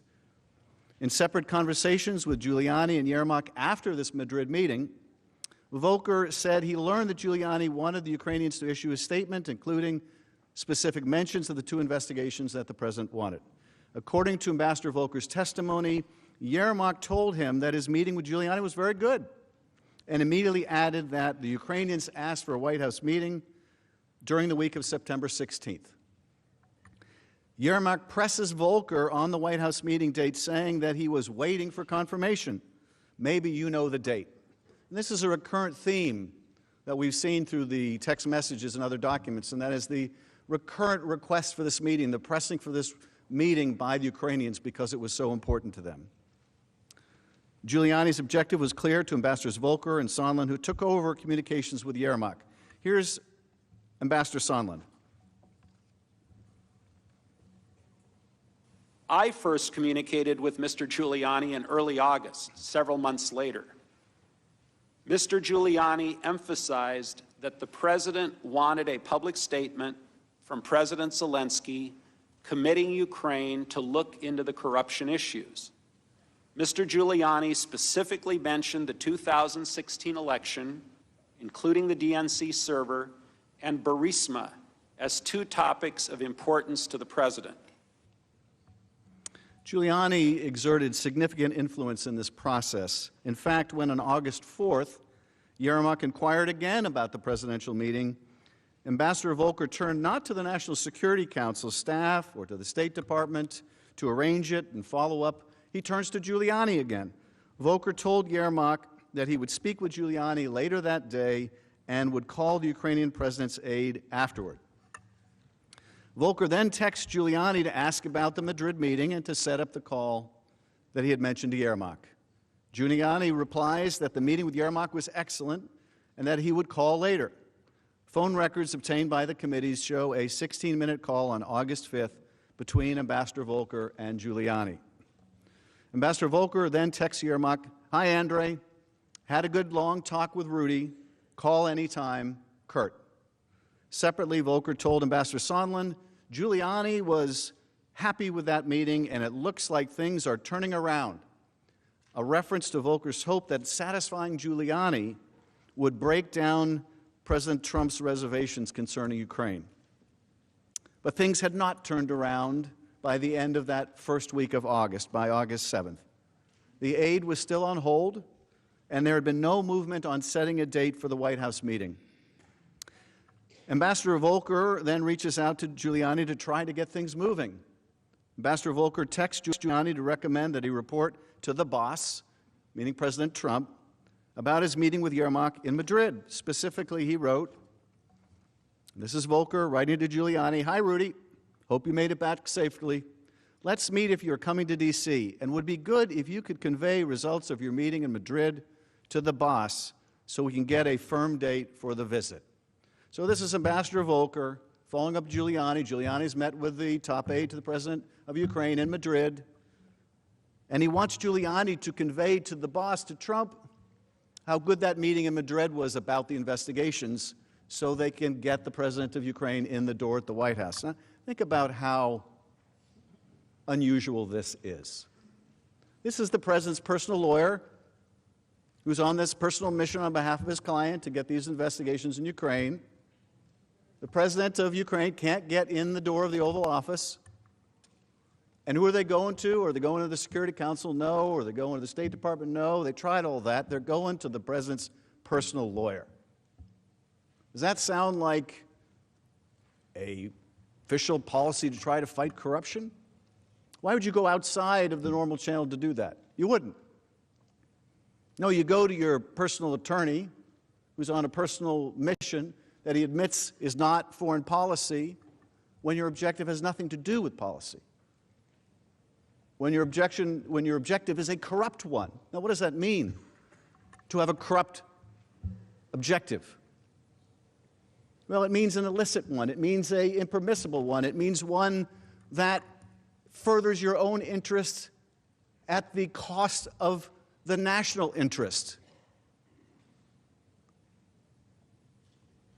The willingness to break the law, like the Impoundment Control Act, by withholding aid, is indicative of that corrupt purpose, the lengths the President would go, not in furtherance of U.S. policy, but against U.S. policy. Not even a difference on policy at all.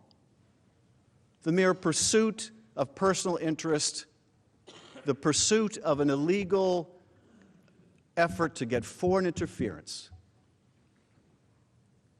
is the very embodiment of a corrupt intent. So here we are, August 7th.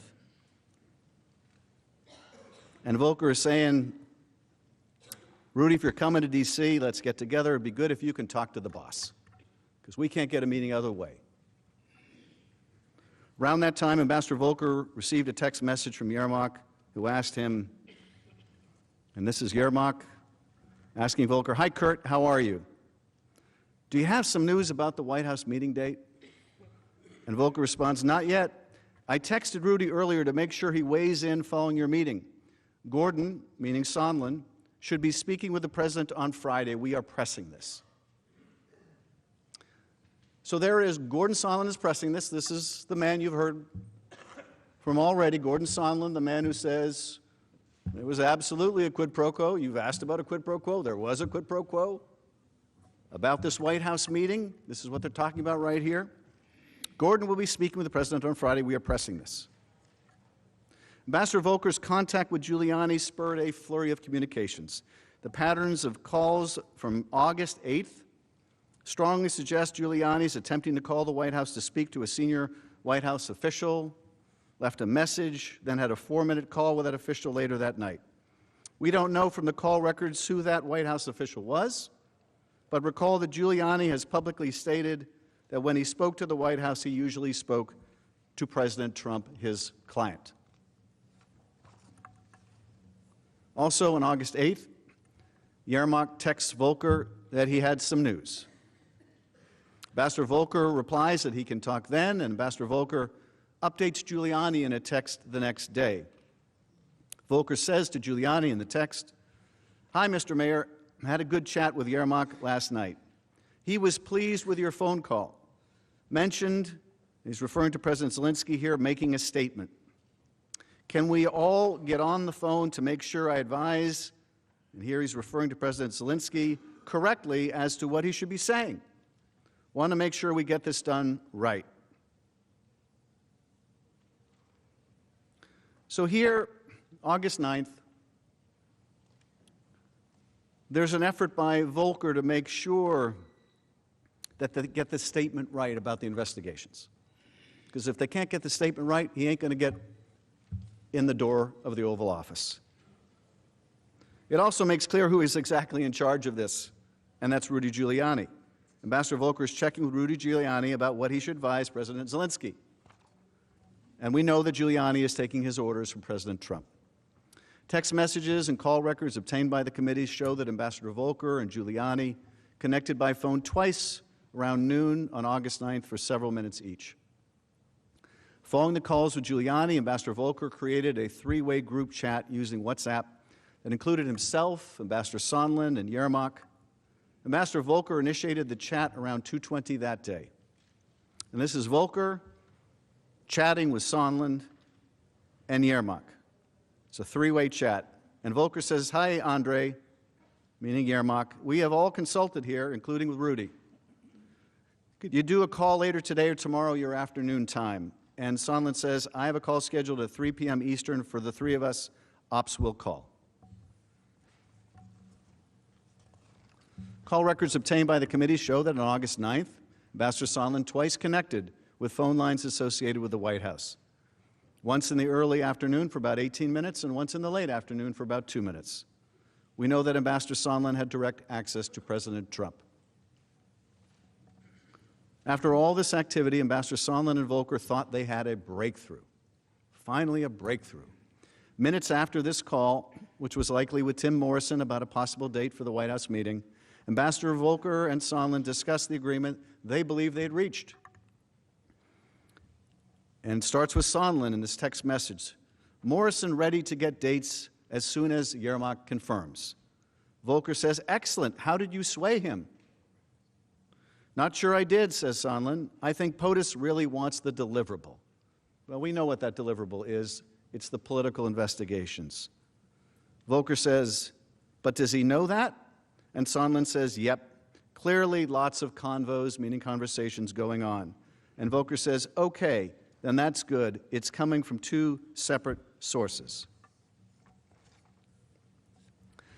Ambassador Sondland told the committees that the deliverable required by President Trump was a press statement from President Zelensky committing to do the investigations into the Bidens and the allegation of Ukraine election interference that President Trump mentioned on July 25th.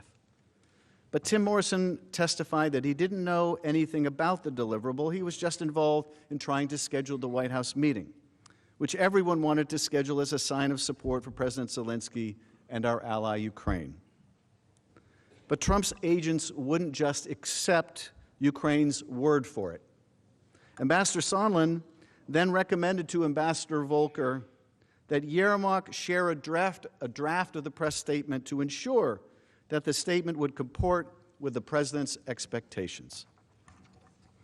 So here on August 9th, so we're still less than 2 weeks after the July 25th call, or we're about 2 weeks.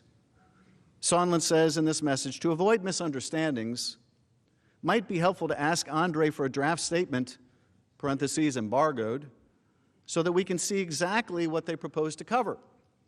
Even though Z, referring to Zelensky, does a live presser, they can still summarize in a brief statement. Thoughts? And Volker says, agree. At his deposition, Ambassador Sondland said that he suggested reviewing a written summary of the statement because he was concerned that President Zelensky would say whatever he would say on live television and it still wouldn't be good enough for Rudy / the president, unquote. Yermak, in turn, was concerned that the announcement would still not result in the coveted White House meeting.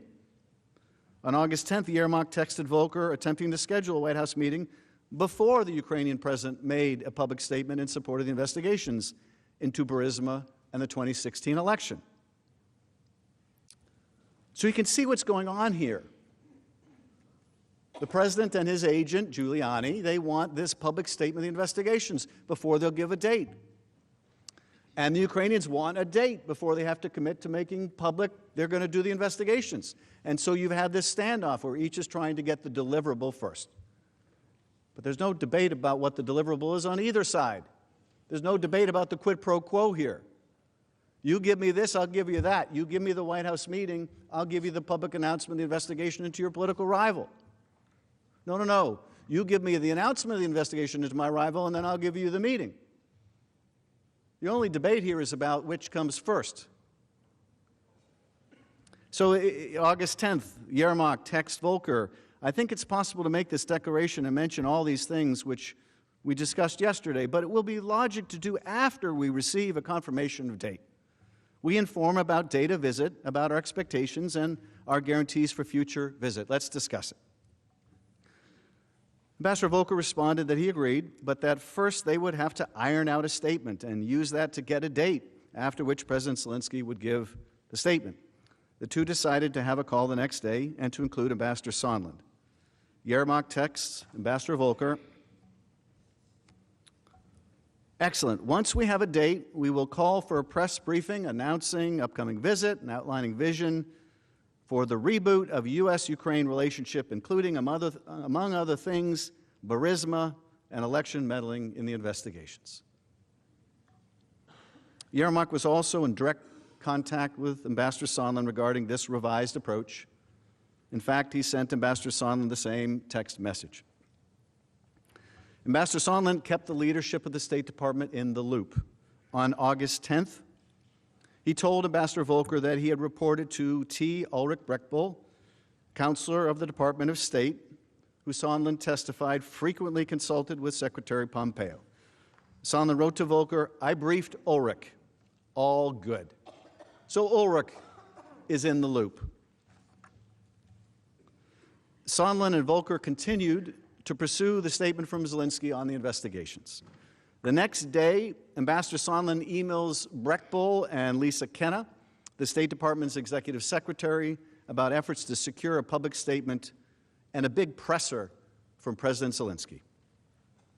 Sondland hoped it might, quote, make the boss happy enough to authorize an invitation.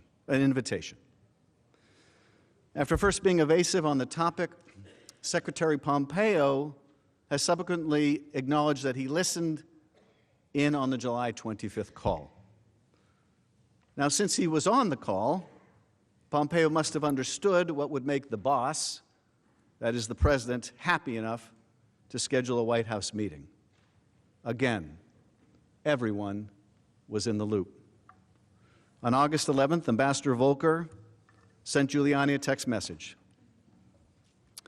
This is Volker to Giuliani. Hi, Rudy. We have heard back from Andre again. They are writing the statement now and will send it to us. Can you talk for 5 minutes before noon today? And Giuliani says, yes, just call. That's August 11th. On the next day, August 12th, Yermak sent Ambassador Volker an initial version of the draft statement by text. Notably, as we saw earlier, this statement from the Ukrainians doesn't explicitly mention Burisma, Biden, or 2016. Election investigations that the president has been seeking. So you can see what's going on here now. There was this game of chicken. You go first. No, we'll go first. You give us the date, we'll give you the statement. No, you give us the statement, we'll give you the date.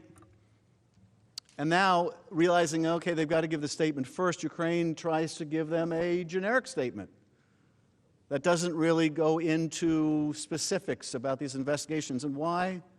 You can imagine why.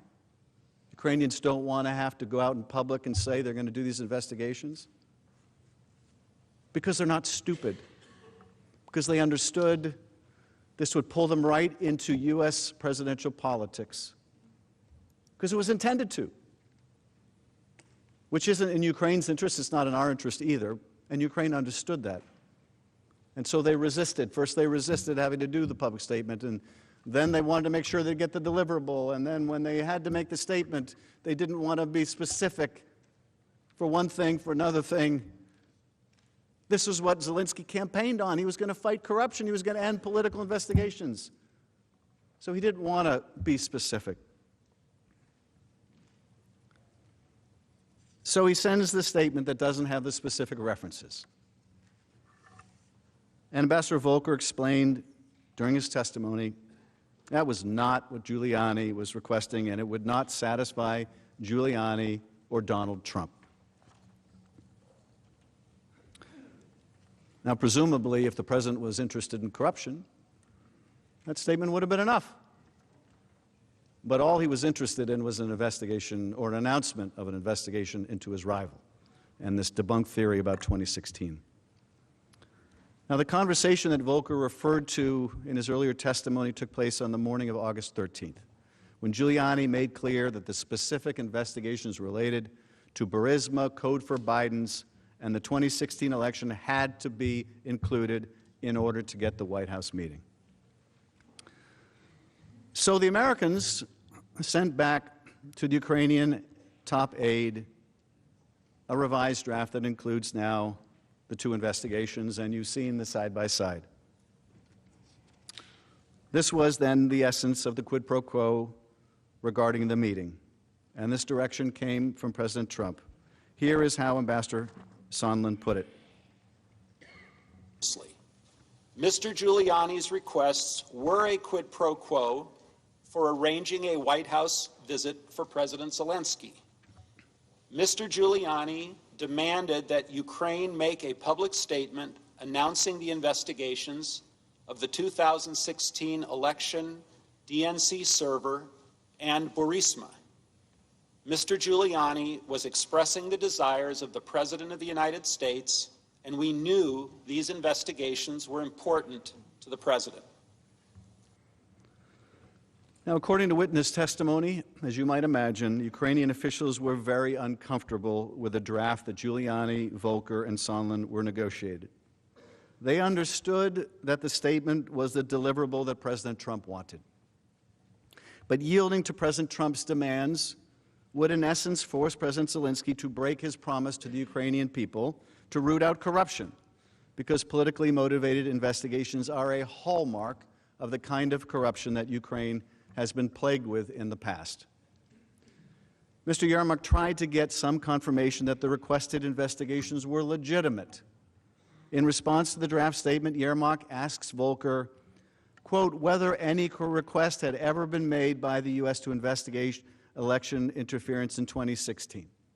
In other words, whether any request had been made by any official U.S. law enforcement agency through formal channels, as you would expect if it were a legitimate request.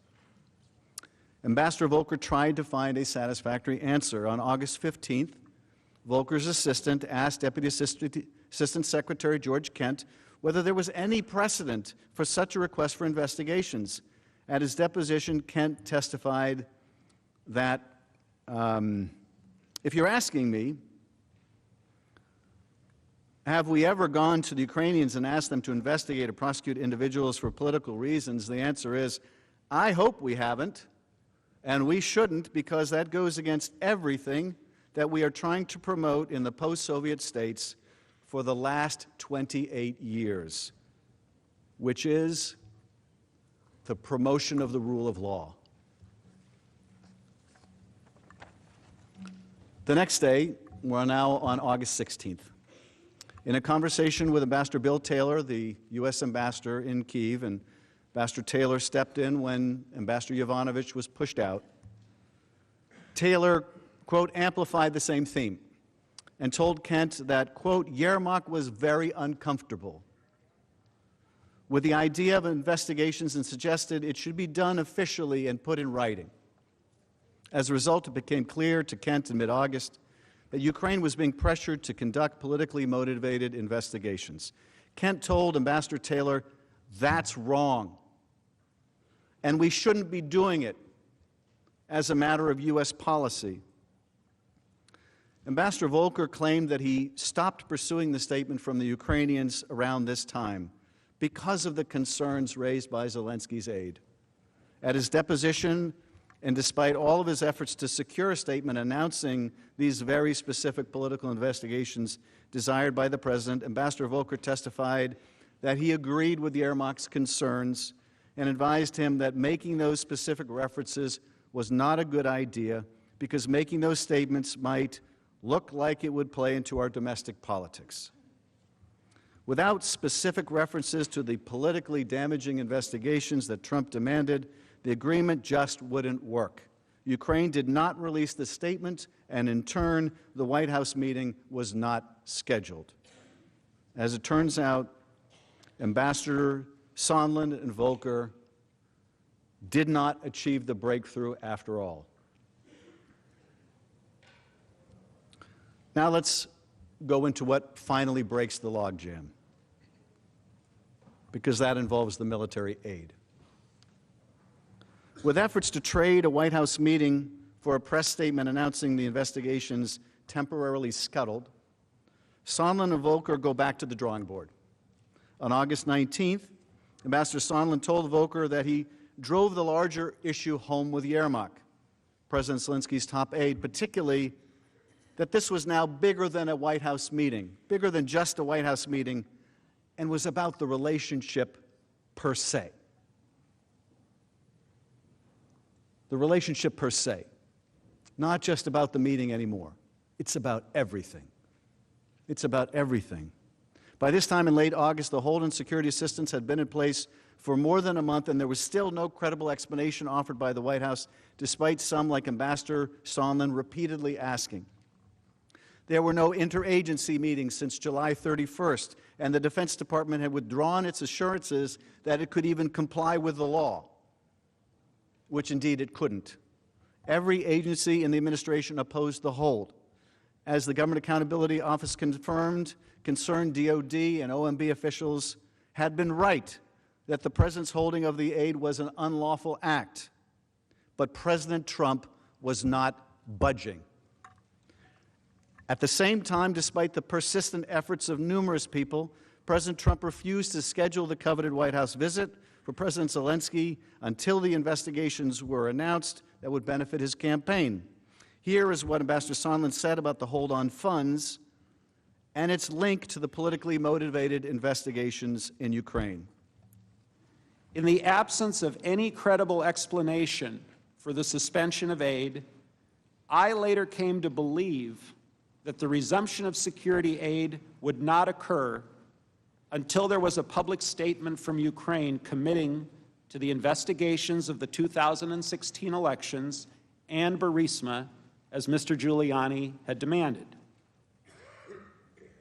From the embassy in Kyiv, David Holmes reached the same conclusion, a conclusion as simple as 2 + 2 = 4.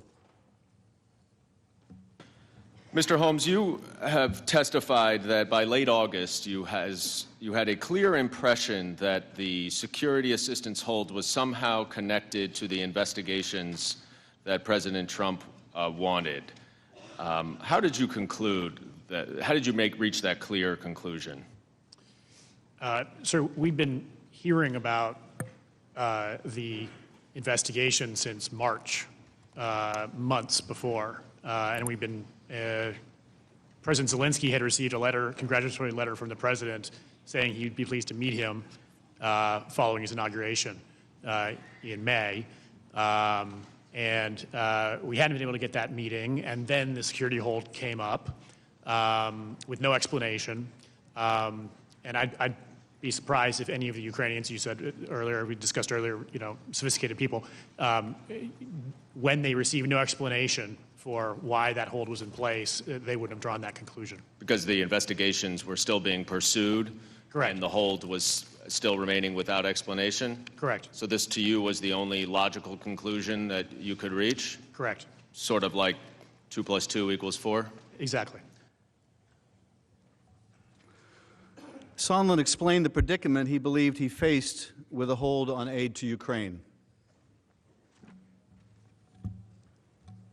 As my other State Department colleagues have testified, this security aid was critical to Ukraine's defense and should not have been delayed. I expressed this view to many during this period, but my goal at the time was to do what was necessary to get the aid released, to break the logjam. I believe that the public statement we had been discussing for weeks was essential to advancing that goal. I really regret that the Ukrainians were placed in that predicament, but I do not regret doing what I could to try to break the logjam and to solve the problem. On August 22nd, Ambassador Sondland tried to break that logjam, as he put it, regarding both the security assistance hold and the White House meeting. Ambassador Sondland described those efforts in his public testimony. Let's listen to him again. In preparation for the September 1 Warsaw meeting, I asked Secretary Pompeo whether a face-to-face conversation between Trump and Zelensky would help to break the logjam. And this was when President Trump was still intending to travel to Warsaw. Specifically, on August 22nd, I emailed Secretary Pompeo directly, copying Secretary Kenna. I wrote, and this is my email to Secretary Pompeo, should we block time in Warsaw for a short pull-aside for POTUS to meet Zelensky?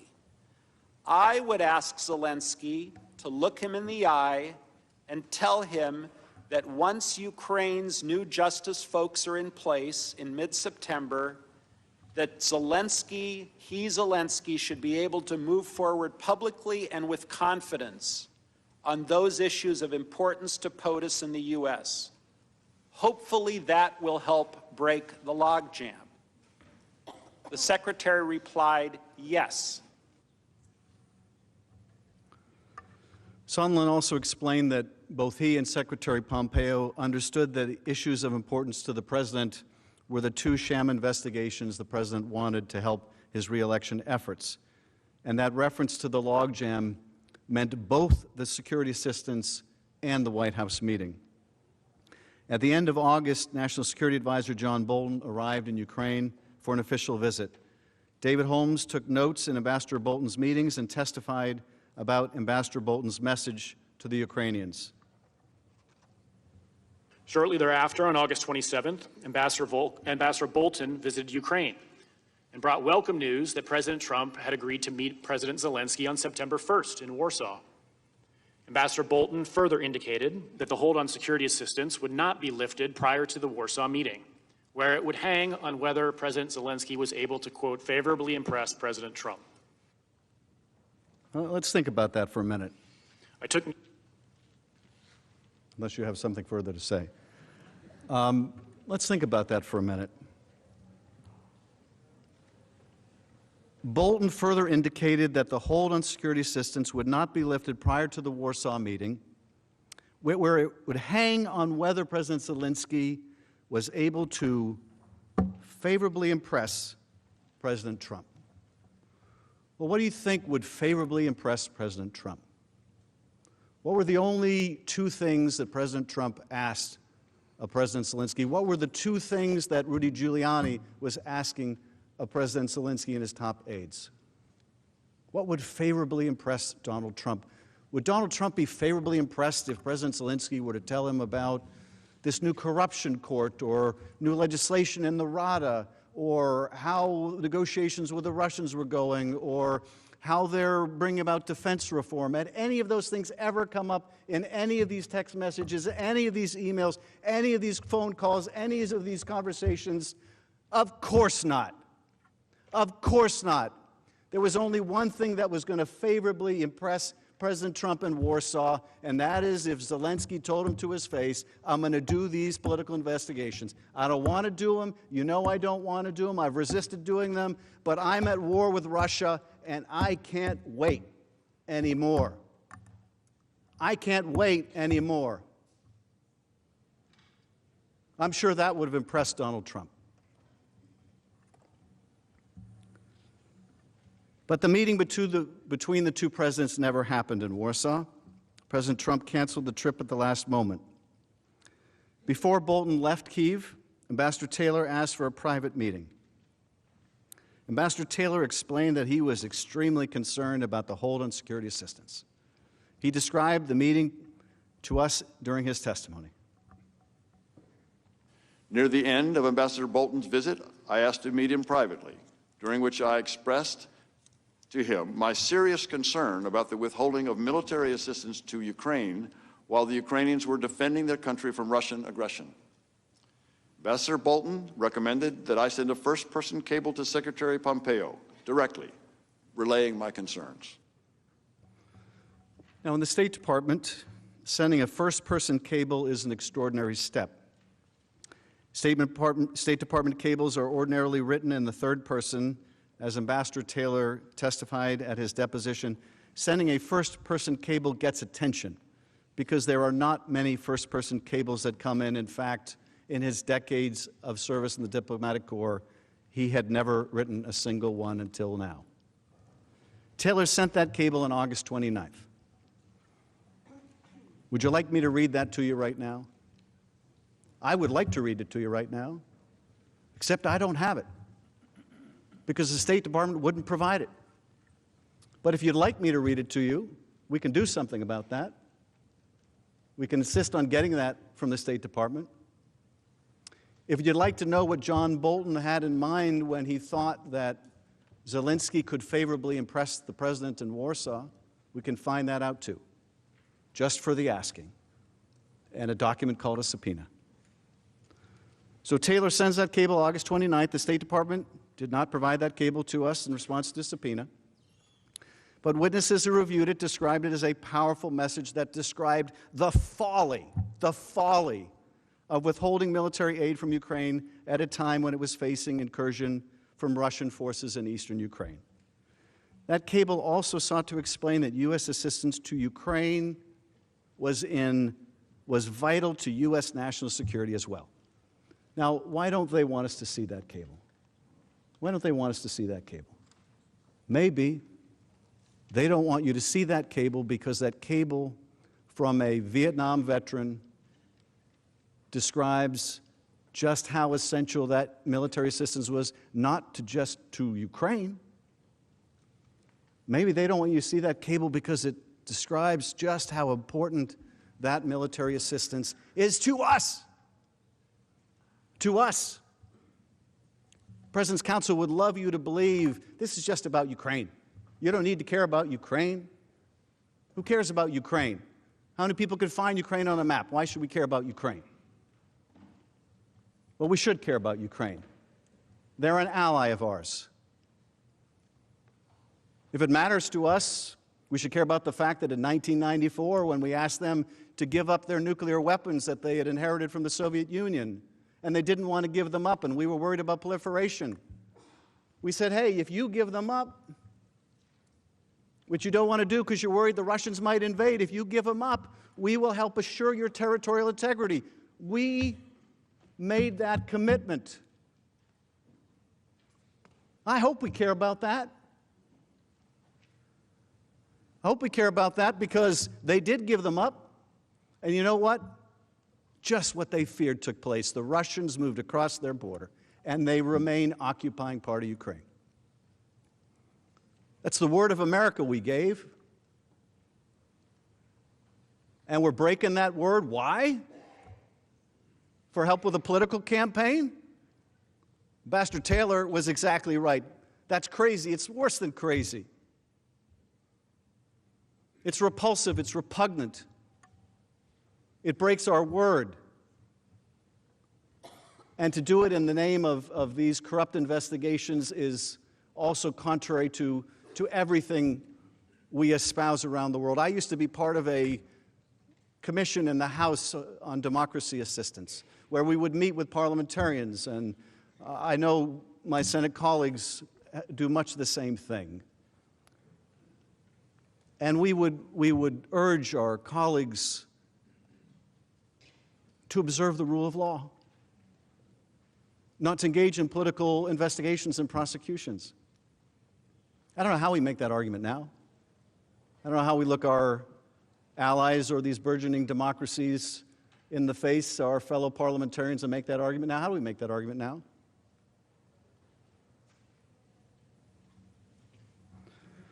Now, testimony indicated that Secretary Pompeo eventually carried that cable into the White House. But there's no evidence that those national security concerns that they don't want you to see were able to outweigh the president's personal interest in his getting foreign help in his reelection campaign. There's no evidence at all. Now we get to August 28th. Politico was the first to publicly report that President Trump had implemented a hold on nearly $400 million of U.S. military assistance to Ukraine that had been appropriated by Congress. Now that the worst-kept secret was public, Ukrainian officials immediately expressed their alarm and concern to their American counterparts. As witnesses explained, the Ukrainians had two serious concerns. One, of course, was the aid itself, which was vital to their ability to fight off Russia. But in addition, they were worried about the symbolism of the hold, that it signaled to Russia and Vladimir Putin that the United States was wavering in its support for Ukraine. Witnesses testified that this was a division that Russia could and would exploit to drive further wedge between the United States and Ukraine to its advantage. This second concern was likely why Ukrainian officials had wanted the hold to remain a secret in the first place, because it would add to the negative impact to Ukraine if the hold itself became public. It was bad enough that the President of the United States put a hold on their aid. It was going to be far worse if it became public, as indeed it did. Andrei Yermak, the same Zelensky aide, sent Ambassador Volker a link to the Politico story, and then texted, "Need to talk with you." Other Ukrainian officials also expressed concerns to Ambassador Volker that the Ukrainian government was being singled out and penalized for some reason. Well, what do we think that reason was? Why were they being singled out? Why was that country being singled out? That was the one country that this president could lever for help against an opponent he feared. That's why Ukraine was being singled out. On August 29th, Yermak also contacted Ambassador Taylor. Yermak said the Ukrainians were very concerned about the hold on military assistance. He said that he and other Ukrainian officials would be willing to travel to Washington to explain to U.S. officials the importance of this assistance. Ambassador Taylor, who was on the ground in Ukraine, explained the Ukrainian viewpoint and, frankly, their desperation. In September, the Minister of Defense, for example, came to me, I would use the word desperate, to figure out why the assistance was being held. He thought that perhaps if he went to Washington to talk to you, to talk to the Secretary of Defense, to talk to the President, he would be able to find out and reassure provide whatever answer was necessary to have that assistance released. Without any official explanation for the hold, American officials could provide little reassurance to their Ukrainian counterparts. It has been publicly reported that President Trump, Secretary Esper, and Secretary Pompeo met in late August and that they all implored the president to release the aid. But President Trump continued to refuse to release the aid. As of August 30th, the president was clearly directing OMB to continue the hold on security assistance. In documents reviewed by Just Security but withheld from the Congress by OMB on the president's instructions, OMB official Michael Duffy emailed DOD Controller Elaine McCusker that there is, quote, clear direction from POTUS to continue the hold. So here we are, August 30th. A month after that July 25th call. Aid still being withheld. Ukrainians still holding on, still not willing to capitulate, not willing to violate Zelensky's whole campaign pledge about not engaging in corrupt investigations. That same day, August 30th, Republican Senator Ron Johnson spoke with Ambassador Sondland to express his concern about President Trump's decision to withhold military assistance to Ukraine. Senator Johnson described that call in an interview with the Wall Street Journal. According to Senator Johnson, Ambassador Sondland told him that if Ukraine would commit to, quote, get to the bottom of what happened in 2016, if President Trump has that confidence, then he'll release the military spending. Senator Johnson added, at that suggestion, I winced. My reaction was, oh God, I don't want to see those two things combined. The next day, August 31st, Senator Johnson spoke by phone with President Trump regarding the decision to withhold aid to Ukraine. According to the Wall Street Journal, President Trump denied the quid pro quo that Senator Johnson had learned of from Ambassador Sondland. At the same time, however, President Trump refused to authorize Senator Johnson to tell Ukrainian officials on his upcoming trip to Kyiv that the aid would be forthcoming. The message that Ambassador Sondland communicated to Senator Johnson mirrored that used by President Trump during the July 25th call with President Zelensky, in which President Trump twice asked the Ukrainian leader to get to the bottom of it, including in connection to an investigation into the debunked conspiracy theory of Ukrainian interference in the 2016 election. It also mirrored the language of the text message that Ambassador Volker sent to President Zelensky's aide just before the July 25th call. Indeed, despite the president's self-serving denials, the message was clear. President Trump wanted the investigations, and he would withhold not one but two acts vested in him by the power of his office in order to get them. Now begins September. September 1st. The president was supposed to go to Warsaw, as we know, but he doesn't go to Warsaw. Mike Pence goes to Warsaw. Jennifer Williams, special advisor to the Vice President for Europe and Russia, learned of the change in the president's travel plans on August 29th. The Vice President's National Security Advisor asked, at the request of Vice President Pence, for an update on the status of the security assistance that had just been publicly revealed in Politico and would be a critical issue during the bilateral meeting between the Vice President and President Zelensky in Warsaw. The delegation arrives in Warsaw and gathers in a hotel room to brief Vice President Pence before he met with the Ukrainian president. National Security Advisor Bolton led the meeting. As Williams described it, advisors in the room, quote, agreed on the need to get a final decision on security assistance as soon as possible so that it could be implemented before the end of the year. But Vice President Pence did not have authority from the president to release the aid. Ambassador Sondland also attended that briefing. At the end of it, he expressed concern directly to Vice President Pence about the security assistance being held until the Ukrainians announced the very same politically motivated investigations at the heart of this scheme. Now, you mentioned that you also had a conversation with Vice President Pence before his meeting with President Zelensky in Warsaw, and that you raised the concern you had as well that the security assistance was being withheld because of the President's desire to get a commitment from Zelensky to pursue these political investigations. What did you say to the Vice President? I was in a briefing with several people, and I just spoke up and I said, it appears that everything is stalled until this statement gets made, words to that effect, and that's what I believe to be the case based on the work that the three of us had been doing, Volker, Perry, and myself. And the Vice President nodded like, he heard what I said, and that was pretty much it, as I recall. Everyone was in the loop.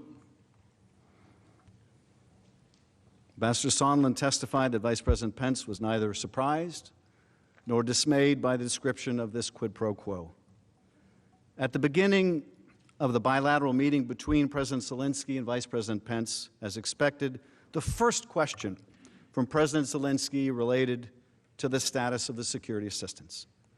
As Vice President Pence's aide, Jennifer Williams, testified, President Zelensky explained that just equally with the financial and physical value of the assistance, that it was the symbolic nature of that assistance that really was the show of U.S. support for Ukraine and for Ukraine's sovereignty and territorial integrity.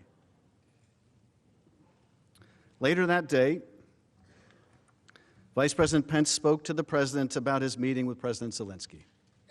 But the hold on security assistance remained in place well after Vice President Pence returned from Warsaw.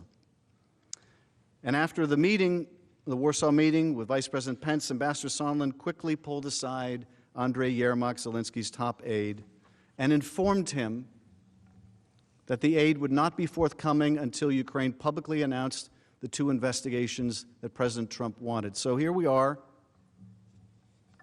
after the meeting, right after the meeting, they're still in Warsaw, and Zelensky pulls aside his Ukrainian counterpart, Yermak, and explains the aid is not coming until the investigations are announced.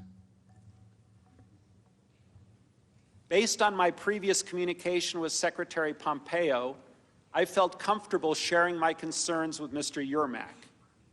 It was a very, very brief pull-aside conversation that happened within a few seconds.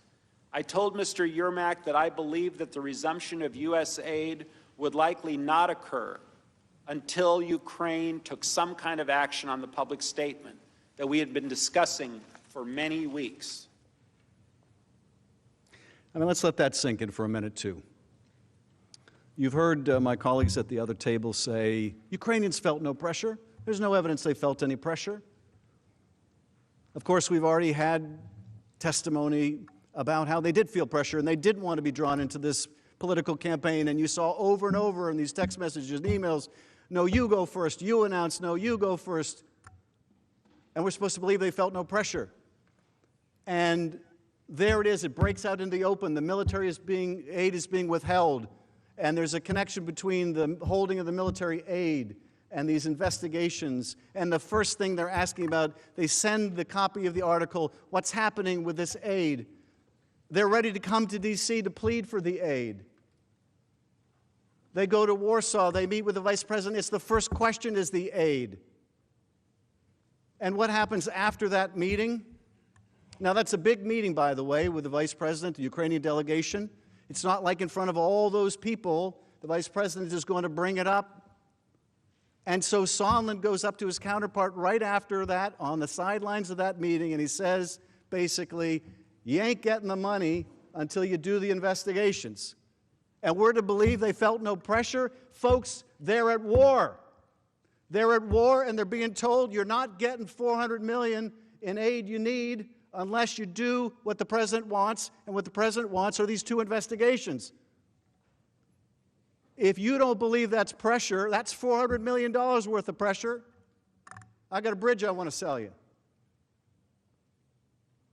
It's hard for us to put ourselves in the Ukrainians' position. I mean, imagine the eastern third of our country were occupied by an enemy force. And we're beholden to another country for military aid. and they're saying you're not going to get it until you do what we want, do you think we'd feel pressured? I think we'd feel pressured. And that's exactly the situation the Ukrainians were in now. You've heard the other council say before, well, but they say they don't feel pressure. Like they're going to admit they were being shaken down by the President of the United States. You think they feel pressure now? You should see what kind of pressure they feel if they admitted that.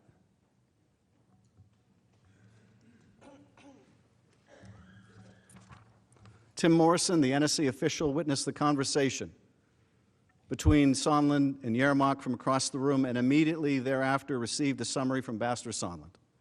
He reported the substance of that conversation to his boss, Ambassador Bolton, who told Morrison to consult with the lawyers. Go talk to the lawyers. You know, if you keep getting told you got to go talk to the lawyers, there's a problem. If things are perfect, you don't get told, go talk to the lawyers time and time again. Morrison confirmed that he did talk to the lawyers, in part to ensure there was a record of what Ambassador Sondland was doing. That record exists within the White House. Would you like me to read you that record? I'd be happy to read you that record. It's there for your asking. Of course, the President has refused to provide that record. Precisely why did Ambassador Bolton direct Morrison to tell the lawyers, to talk to the lawyers? Would you like Ambassador Bolton to tell you why he said that? He'd be happy to tell you why he said that.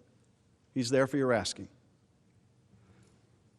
What did Bolton know about the freeze in aid prior to this meeting in Warsaw? What did he mean that if he can press Zelensky, it's going to depend on whether he can press Zelensky? Would you like to know what that meant? I'd like to know what he meant by that. I think we know what he meant by that. Tim Morrison also conveyed the substance of the Sondland-Yermak pull-aside to his colleague, Ambassador Taylor. So this is now Tim Morrison, told by Bolton, go talk to the lawyers, and he talks to also Ambassador Taylor, our ambassador in Ukraine. On the evening of September 1st, I received a readout of the Pence-Zelensky meeting over the phone from Mr. Morrison, during which he told me that President Zelensky had opened the meeting by immediately asking Vice President about the security cooperation. The Vice President did not respond substantively, but said that he would talk to President Trump that night. The Vice President did say that President Trump wanted the Europeans to do more to support Ukraine and that he wanted the Ukrainians to do more to fight corruption. During the same phone call with Mr. Morrison, he described a conversation Ambassador Sondland had with Mr. Yermak in Warsaw. Ambassador Sondland told Mr. Yermak that the security assistance money would not come until President Zelensky committed to pursue the Burisma investigation. I was alarmed by what Mr. Morrison told me about the Sondland-Yermak conversation. Ambassador Taylor then explained why he was so alarmed by this turn. Let's hear that as well.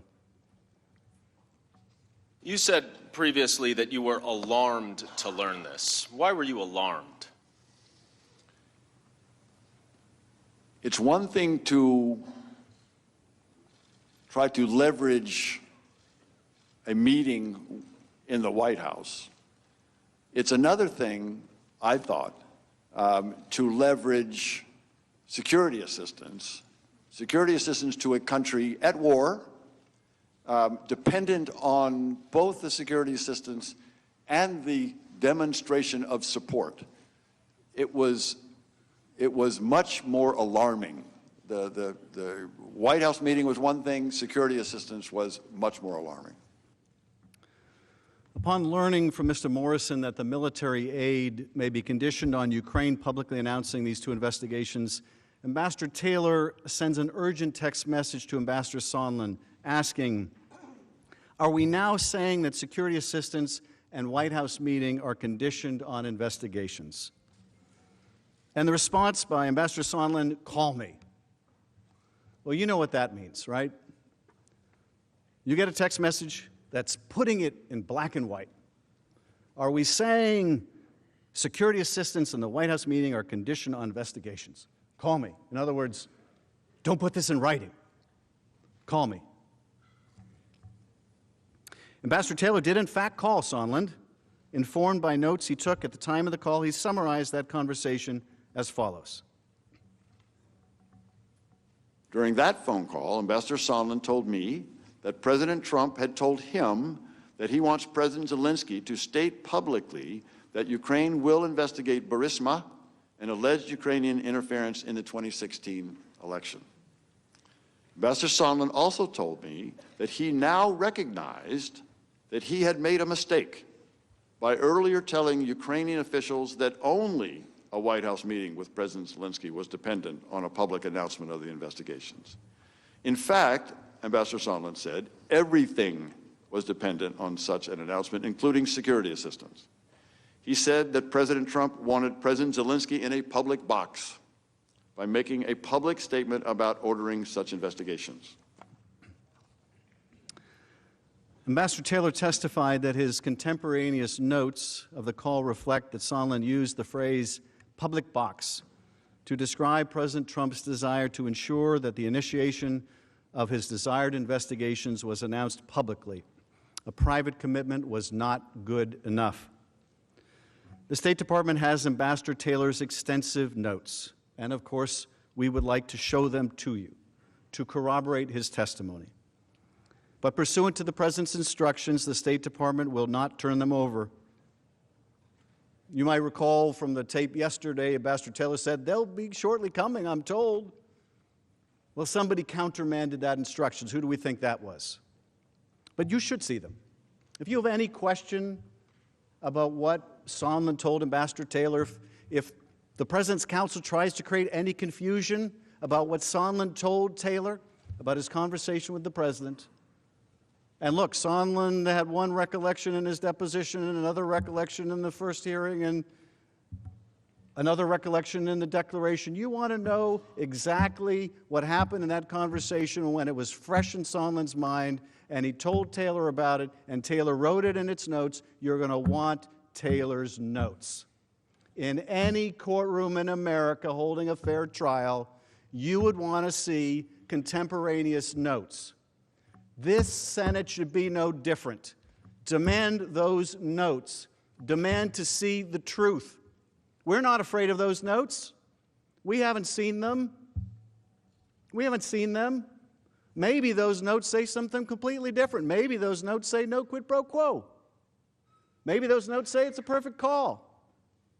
I'd like to see them. I'm willing to trust Ambassador Taylor's testimony and his recollection. I'd like to see them. I'd like to show them to you. They're yours for the asking. On September 25th, the Washington Post editorial board reported concerns that President Trump was withholding military assistance for Ukraine in a White House meeting in order to force President Zelensky to announce investigations of Vice President Biden and purported Ukrainian interference in the U.S. election. The Post editorial board wrote, "We're reliably told that the President has a second and more venal agenda. He is attempting to force Mr. Zelensky to intervene in the 2020 presidential election by launching an investigation of the leading Democratic candidate, Joe Biden. Mr. Trump is not just soliciting Ukraine's help with his presidential campaign. He is using U.S. military aid the country desperately needs in an attempt to extort it." So that's September 25th. President on notice, scheme discovered. September 5th. September 7th, the evidence shows President Trump has a call with Ambassador Sondland, where the President made the corrupt bargain for military aid in the White House meeting even more explicit. On September 7th, Ambassador Sondland spoke to President Trump on the telephone. After that conversation, Ambassador Sondland called Tim Morrison to update him on that conversation. Unlike Sondland, who testified that he never took notes, Morrison took notes of the conversation and recalled it during his public testimony. Let's listen. Now, a few days later, on September 7th, you spoke again to Ambassador Sondland, who told you that he had just gotten off the phone with President Trump. Isn't that right? That sounds correct, yes. What did Ambassador Sondland tell you that President Trump said to him? If I recall this conversation correctly, this was where Ambassador Sondland related that there was no quid pro quo, but President Zelensky had to make the statement and that he had to want to do it. And by that point, did you understand that the statement related to the Biden and 2016 investigations? I think I did, yes. And that was essentially a condition for the security assistance to be released? I understood that that's what Ambassador Sondland believed. After speaking with President Trump? That's what he represented. Now, you should bear in mind when Mr. Morrison says that's what he represented, that we asked Mr. Morrison about the president's calls with Ambassador Sondland, and he testified that every time he checked to see did Ambassador Sondland in fact talk with the president, when he said that he did, that yes, in fact, he talked with the president. Every time he checked, he was able to confirm it. Now, let's let this sink in for a minute. According to Mr. Morrison's testimony, former Republican staffer on the Armed Services Committee, he speaks with Sondland on September 7th, and Sondland says he's just gotten off the phone with Trump. Okay, so this is contemporaneous. Just got off the phone. Call is fresh in everybody's mind. And what was said? Morrison says, Ambassador Sondland related there was no quid pro quo, but President Zelensky had to make the statement, and he had to want to do it. No quid pro quo, but there's a quid pro quo. Now, there are notes that show this. There's a written record of this. There's a written record of what President Trump told Ambassador Sondland right after that call. Would you like to see that written record? It's called Mr. Morrison's Notes. It's right there for the asking. If these fine lawyers over here want to persuade you that call didn't happen or it wasn't said or all he said was no quid pro quo, he never said, but you have to go to the mic and you have to want to do it. Well, there's a good way to find out what happened on that call because it's in writing. Is there any question why they're withholding this from Congress? Is there any question about that?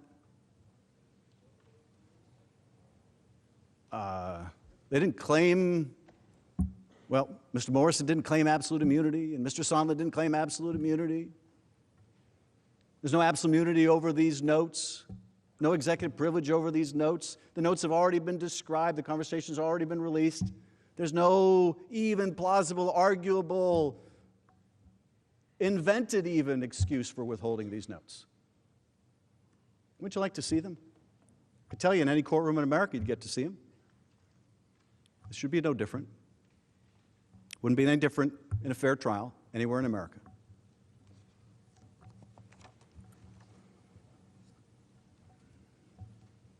Morrison again informed Ambassador Bolton of this September 7th conversation, and guess what Ambassador Bolton said? I think you could probably figure this out by now. Go talk to the lawyers. Go talk to the lawyers. And yet again, for the third time, Morrison went to talk to the lawyers about this conversation with Ambassador Sondland. Morrison also called Ambassador Taylor to inform him about the conversation, and we have the testimony from Ambassador Taylor about their conversation, which is also based on his contemporaneous notes. Let's look at the conversation now between Mr. Morrison and Ambassador Taylor. According to Mr. Morrison, President Trump told Ambassador Sondland he was not asking for a quid pro quo.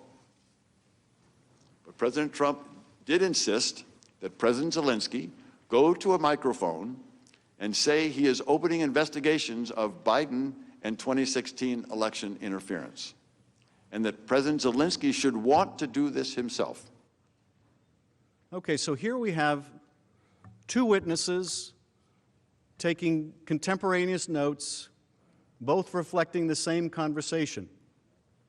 conversation between Sondland and the president in which the president says no quid pro quo, but quid pro quo. There are documents that prove this. Documents that prove this, that are yours for the asking.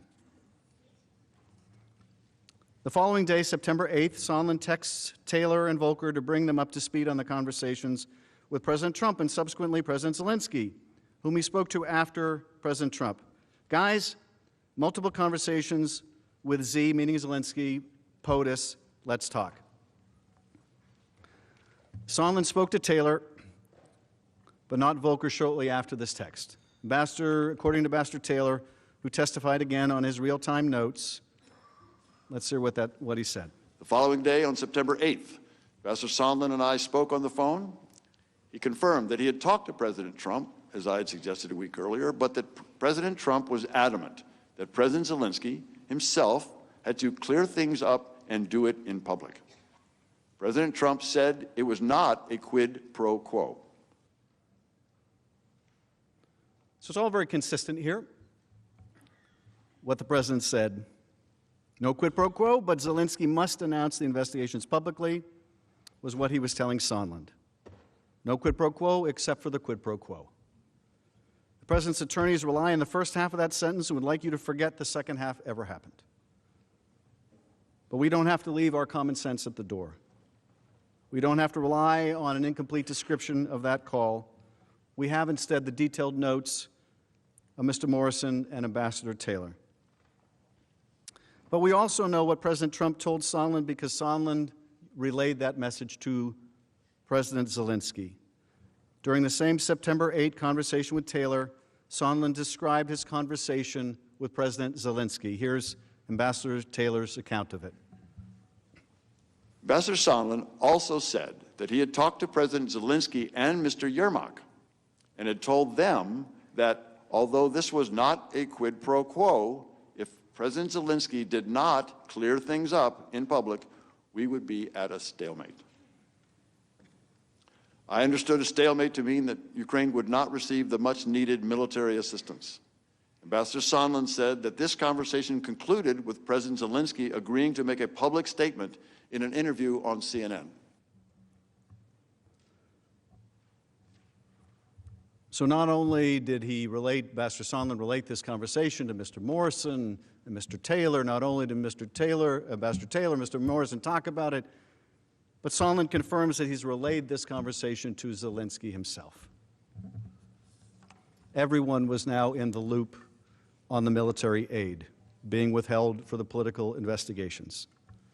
Taylor continued recalling the startling analogy Ambassador Sondland used to describe President Trump's approach to Ukraine. During our call on September 8th, Ambassador Sondland tried to explain to me that President Trump is a businessman. When a businessman is about to sign a check to someone who owes him something, the businessman asks that person to pay up before signing the check. Ambassador Volker used the same language several days later while we were together at the Yalta European Strategy Conference. I argued to both that the explanation made no sense. The Ukrainians did not owe President Trump anything. Ambassador Taylor testified that at the end of the Sondland-Zelensky conversation, President Zelensky said that he had relented and agreed to do a CNN interview to announce the investigations. So there was a breakthrough after all. The promised meeting wasn't enough. The withheld security assistance broke the logjam. Zelensky was going to go on CNN and announce the investigations.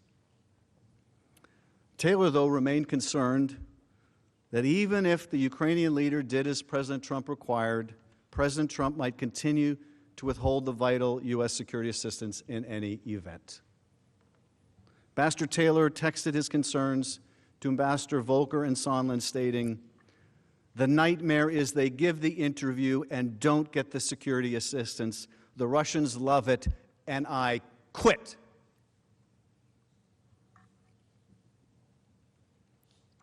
I mean, that's quite telling, too. What's Ambassador Taylor worried about? He's worried the Ukrainians are finally going to agree to do it. They're going to make the announcement, and they're still going to get stiffed on the aid. At his deposition, Ambassador Taylor elaborated, the nightmare is the scenario where President Zelensky goes out in public, makes an announcement that he's going to investigate Burisma and the interference in the 2016 election, maybe among other things. He might put that in some series of investigations, but the nightmare was he would mention those two, take all the heat from that, get himself in big trouble in this country, meaning Ukraine, or this country, meaning the United States, and probably in this country as well, meaning both, I guess, and the security assistance would not be released. That was the nightmare. If it were to happen, Taylor testified he would quit. Early in the morning in Europe on September 9th, which was 12:47 a.m. in Washington, D.C., Ambassador Taylor reiterated his concerns about the President's quid pro quo for security assistance in another series of text messages with Ambassadors Volker and Sondland. So here are the September 9th text messages. Taylor texts to Sondland, the message to the Ukrainians, parentheses, and Russians, we send with a decision on security assistance is key. With the hold, we have already shaken their faith in us. Thus, my nightmare scenario. And Taylor goes on and says, counting on you to be right about this interview, Gordon, meaning if they do it, you darn well better come through with the military aid. And Sondland says, Bill, I never said I was right. I said we are where we are and believe we have identified the best pathway forward. Let's hope it works. And Taylor said, as I said on the phone, I think it's crazy to withhold security assistance for help with a political campaign. Ambassador Taylor testified about what he meant. He said that to withhold that assistance for no good reason other than help with a political campaign made no sense. It was counterproductive to all of what we've been trying to do. It was illogical. It could not be explained. It was crazy. In response to Ambassador Taylor's text message, Sondland replies at about 5 a.m. in Washington. So the message from Taylor goes out at 12:47 a.m. The message back from Sondland comes at 5 a.m., so it looks like it may be 5 hours later.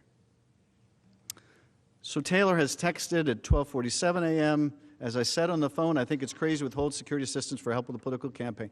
There he is again, putting it in writing, for crying out loud. Hadn't Sondland said to call him about this stuff? And so 5 hours later, you get this really interesting message from Sondland. Bill, I believe you're incorrect about President Trump's intentions. The President has been crystal clear. No quid pro quos of any kind. The President is trying to evaluate whether Ukraine is truly going to adopt the transparency and reforms that President Zelensky promised during his campaign. I suggest we stop the back and forth by text.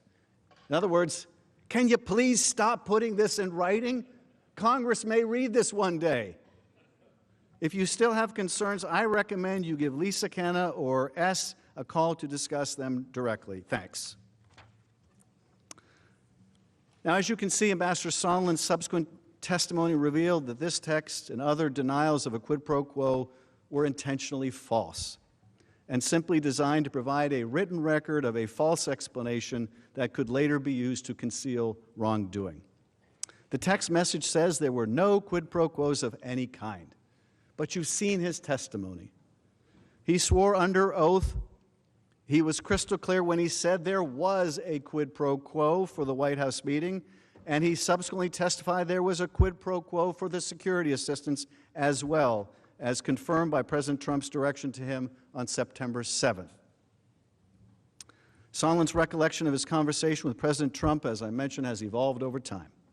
Initially, in his deposition, he testified that the conversation with the President occurred between Taylor's text of September 9th at 12:47 Washington time and his response at 5 a.m. He recalled very little of the conversation at that time other than his belief that his text message reflected President Trump's response. Subsequently, though, and again, this is one of the reasons why you do depositions in closed session. Subsequently, after the opening statements of the testimony of Ambassador Taylor and Mr. Morrison were released, which described in overlapping and painful detail Sondland's conversation with President Trump on September 7th, Ambassador Sondland submitted an addendum to his deposition testimony, which in relevant part said this. Finally, as of this writing, I cannot specifically recall if I had one or two phone calls with President Trump in the September 6 to 9 timeframe. Despite repeated requests to the White House and the State Department, I have not been granted access to all of the phone records, and I would like to review those phone records along with any other notes and other documents that may exist to determine if I can provide a more complete testimony to assist Congress. However, although I have no specific recollection of phone calls during this period with Mr. Taylor, Ambassador Taylor, Mr. Morrison, I have no reason to question the substance of their recollection about my September 1 conversation with Mr. Yermak. During his public testimony, Ambassador Sondland purported to remember more of this conversation with President Trump. Although he still couldn't, or maintained he couldn't remember if it was on September 7th or September 9th. And according to his testimony, President Trump did not specifically say there was a quid pro quo. But when Sondland simply asked the president what he wanted from Ukraine, President Trump immediately brought up a quid pro quo. According to Sondland, President Trump said, I want nothing, I want no quid pro quo, I want Zelensky to do the right thing. And I said, what does that mean? And he said, I want him to do what he ran on. In his subsequent testimony, Ambassador Sondland explained that President Trump's reference to what he ran on was a nod to rooting out corruption. Here, however, corruption like Burisma has become code for the investigations that President Trump has sought. So you've got Ambassador Sondland's emerging recollection. But what you've got is actually written notes taken at the time that he does not contest. Written notes of Ambassador Taylor and Mr. Morrison. Notes which I believe will reflect quite clearly the understanding of dirt for dollars that was confirmed by this telephone call with President Trump. Well, you weren't dissuaded then, right? Because you still thought that the aid was conditioned on the public announcement of the investigations after speaking to President Trump. By September 8th, I was absolutely convinced it was. And President Trump did not dissuade you of that in the conversation that you acknowledge you had with him. I don't ever recall, because that would have changed my entire calculus. If President Trump had told me directly, I'm not That's not what I'm asking, Ambassador Sondland. I'm just saying, you still believed that the security assistance was conditioned on the investigation after you spoke to President Trump. Yes or no? From a time frame standpoint, yes. Okay, so here we have Sondland saying that whatever his recollection may be about that call, he was still very clear what the president wanted, and he was very clear there was a quid pro quo. That is consistent, obviously, with what Mr. Morrison has had to say and Ambassador Taylor. In other words, he didn't believe President Trump's denial of a quid pro quo, and neither should you. Sondland's understanding was further confirmed by President Trump's own chief of staff. On October 17, at a press briefing in the White House, Mick Mulvaney admitted that President Trump withheld the essential military aid for Ukraine as leverage to pressure Ukraine to investigate the conspiracy theory that Ukraine had interfered in the 2016 election. So those were the driving factors. Did he also mention to me in the past the corruption related to the DNC server? Absolutely, no question about that. But that's it, and that's why we held up the money. When pressed that he had just convinced of the very quid pro quo that President Trump had been denying, Mulvaney doubled down. Let's listen to that. But to be clear, what you just described is a quid pro quo. It is funding will not flow unless the investigation into the Democratic server happens as well. We do that all the time with foreign policy.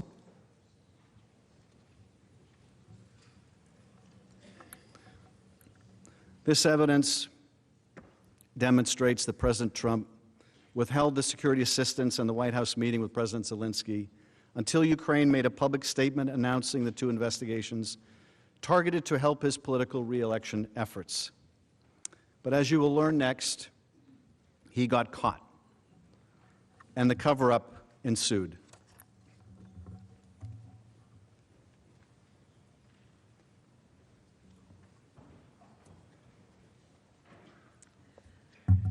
Chief Justice and Senators, thank you for your patience. This is a lot of information, but you have a very important obligation, and that is ultimately to decide whether the President committed impeachable offenses. And in order to make that judgment, you have to have all of the facts. And so we're going through this chronology. We're close to being done. But it's important to know that while all of this material was going on, these deals were being made, there were other forces at work. Even before the President's freeze on U.S. military assistance to Ukraine became public on August 28th, members of both houses of Congress began to express concern. On August 9th, the Democratic leadership of the House and Senate Appropriations Committee wrote to the OMB and the White House warning that a hold on assistance might constitute an illegal impoundment of funds. They urged the Trump administration to follow the law and obligate the funding. When the news of the frozen aid broke on August 28th, congressional scrutiny of President Trump's decision increased. On September 3rd, a group of senators, both Republicans and Democrats, including Senator Jeanne Shaheen, Senator Rob Portman, Senator Dick Durbin, Senator Ron Johnson, Senator Richard Blumenthal, sent a letter to acting White House Chief of Staff Mick Mulvaney expressing, and I quote, deep concerns that the administration is considering not obligating the Ukraine Security Initiative funds for 2019. 2 days later, as has been mentioned, on September 5th, a Washington Post editorial expressed concern that President Trump was withholding military assistance to Ukraine in order to pressure President Zelensky to announce these investigations. That was the first public report linking the frozen security aid to the investigations that Mr. Giuliani had been publicly pressing for, and that President Trump, as we've heard, had privately urged President Zelensky to conduct on the July 25th call. That same day, Senators Murphy and Johnson met with President Zelensky in Kiev. Ambassador Taylor went with them, and he testified, Mr. Taylor testified, that President Zelensky's, quote, first question to the senators was about withheld security assistance. Ambassador Taylor testified that both senators, quote, stressed that bipartisan support for Ukraine and Washington was Ukraine's most important strategic asset, and that President Zelensky should not jeopardize that bipartisan support by getting drawn into U.S. domestic politics. Now, Senator Johnson and Senator Murphy later submitted letters where they explained that they sought to reassure President Zelensky that there was bipartisan support in Congress for providing Ukraine with military assistance, and that they would continue to urge President Trump to lift the hold. Here is what they said in that letter. Senator Murphy said, Senator Johnson and I assured Zelensky that Congress wanted to continue this funding and would press Trump to release it immediately. And Senator Johnson in the letter said, I explained that I'd tried to persuade the president to authorize me to announce the hold was released, but that I was unsuccessful. Now, as news of the president's hold on military assistance to Ukraine became public at the end of August, Congress, the press, the public started to pay more attention to President Trump's activities with Ukraine. This risked exposing the scheme that you've heard so much about today. By now, the White House had learned that the Inspector General of the intelligence community had found that a whistleblower complaint related to the same Ukraine matter was, quote, credible and, quote, an urgent concern, and was therefore, that they were therefore required to send that complaint to Congress. On September 9th, 3 House investigating committees sent a letter to White House counsel Pat Cipollone stating that President Trump and Giuliani, quote, appear to have acted outside legitimate law enforcement and diplomatic channels to coerce the Ukrainian government into pursuing 2 politically motivated investigations under the guise of anti-corruption activity. The letter also said this: if the president is trying to pressure Ukraine into choosing between defending itself from a Russian aggression without U.S. assistance or leveraging its judicial system to serve the ends of the Trump campaign, this would represent a staggering abuse of power, a boon to Moscow, and a betrayal of the public trust. The chairs requested that the White House preserve all relevant records and produce them by September 16th. This included the transcript, or actually the call record, of the July 25th call between President Trump and President Zelensky. Now, based on witness testimony, it looks like the White House counsel's office circulated the committee's document request around the White House. Tim Morrison, a senior director at the National Security Council, remembered seeing a copy of this letter. He also recalled that the 3 committees' Ukraine investigation was discussed at a meeting of senior-level NSC staff soon after it was publicly announced. Lieutenant Colonel Vindman recalled discussions among the NSC staff members that the investigation, and here's a quote, might have the effect of releasing the hold on Ukraine military assistance because it would be, quote, potentially politically challenging for the administration to justify that hold to Congress. Later that same day, on September 9th, the Inspector General informed the House and Senate Intelligence Committees he determined that the whistleblower complaint that had been submitted on August 12th appeared to be credible, met the definition of urgent concern under the statute, and yet, he reported, that for the first time ever, the acting director of national intelligence was withholding this whistleblower complaint from Congress. That violated the law, which required him to send it in 7 days.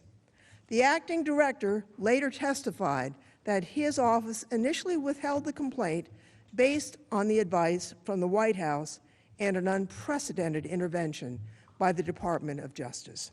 Now, according to public reporting and testimony from the acting DNI at a hearing before the House Intelligence Committee on September 26th, the White House had been aware of the whistleblower complaint for weeks prior to the IG's September 9th letter to the intelligence committees. Acting DNI McGuire testified that when he received the whistleblower complaint from the Inspector General, his office contacted the White House counsel's office for guidance. Consistent with acting DNI McGuire's testimony, the New York Times has reported that in late August, the president's current defense counsel, Mr. Cipollone, and NSC lawyer John Eisenberg personally briefed President Trump about the complaint's existence and told the president they believed the complaint could be withheld from Congress on executive privilege grounds.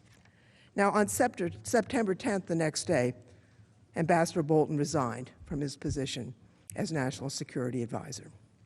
On that same day, September 10th, Chairman Schiff of the House Intelligence Committee wrote a letter to the acting director demanding that he provide the complaint as the law required.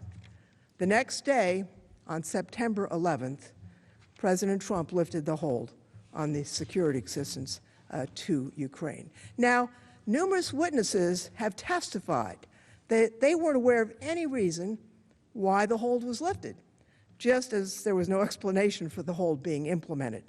There was no additional review, no additional European contribution, nothing to justify the president's change in position except he got caught.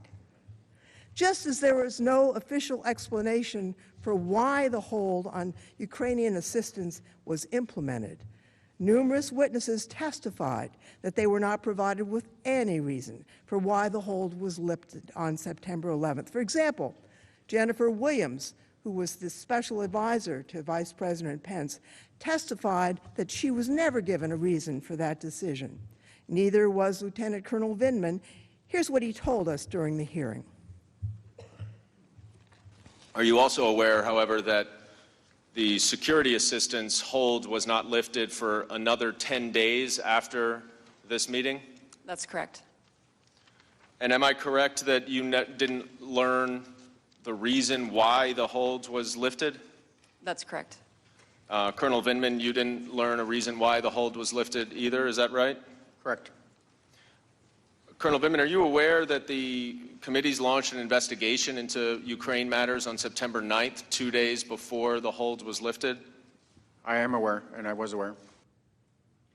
Ambassador Taylor, the person in charge at the U.S. Embassy in Kiev, who communicated the decision to the Ukrainians, also never got an explanation. Here's what he said. Are you also aware, however, that the security assistance hold was not lifted for another 10 days after this? 9th. Finally, on September 11th, I learned that the hold had been lifted and security assistance would be provided. I was not told the reason why the hold had been lifted. Mark Sandy, a career officer at OMB, testified he only learned of a possible rationale for the hold in early September after the acting DNI had informed the White House about the whistleblower complaint. Now, Sandy testified that sometime in early September, he received an email from his boss, Michael Duffy. Approximately 2 months after the hold had been placed, the email, quote, attributed the hold to the president's concern about other countries not contributing more to Ukraine and requested, quote, information about what additional countries were contributing to Ukraine. This was a different explanation than OMB had provided at the July 26th interagency meeting. That referenced concerns about corruption. Lieutenant Colonel testified that none of the facts on the ground about Ukrainian efforts to combat corruption or other countries' contribution to Ukraine had changed before President Trump lifted the hold. According to a press report, after Congress began investigating President Trump's scheme, the White House counsel's office opened an internal investigation relating to the July 25th call. The following slides provide excerpts from a report in the Washington Post. As part of that internal investigation, White House lawyers reportedly gathered and reviewed hundreds of documents that reveal extensive efforts to generate an after-the-fact justification for the hold on military assistance for Ukraine that had been ordered by the president. These documents reportedly include, quote, early August email exchanges between Acting Chief of Staff Mick Mulvaney and White House budget officials seeking to provide an explanation for withholding the funds after the president had already ordered a hold in mid-July on the nearly $400 million in security assistance.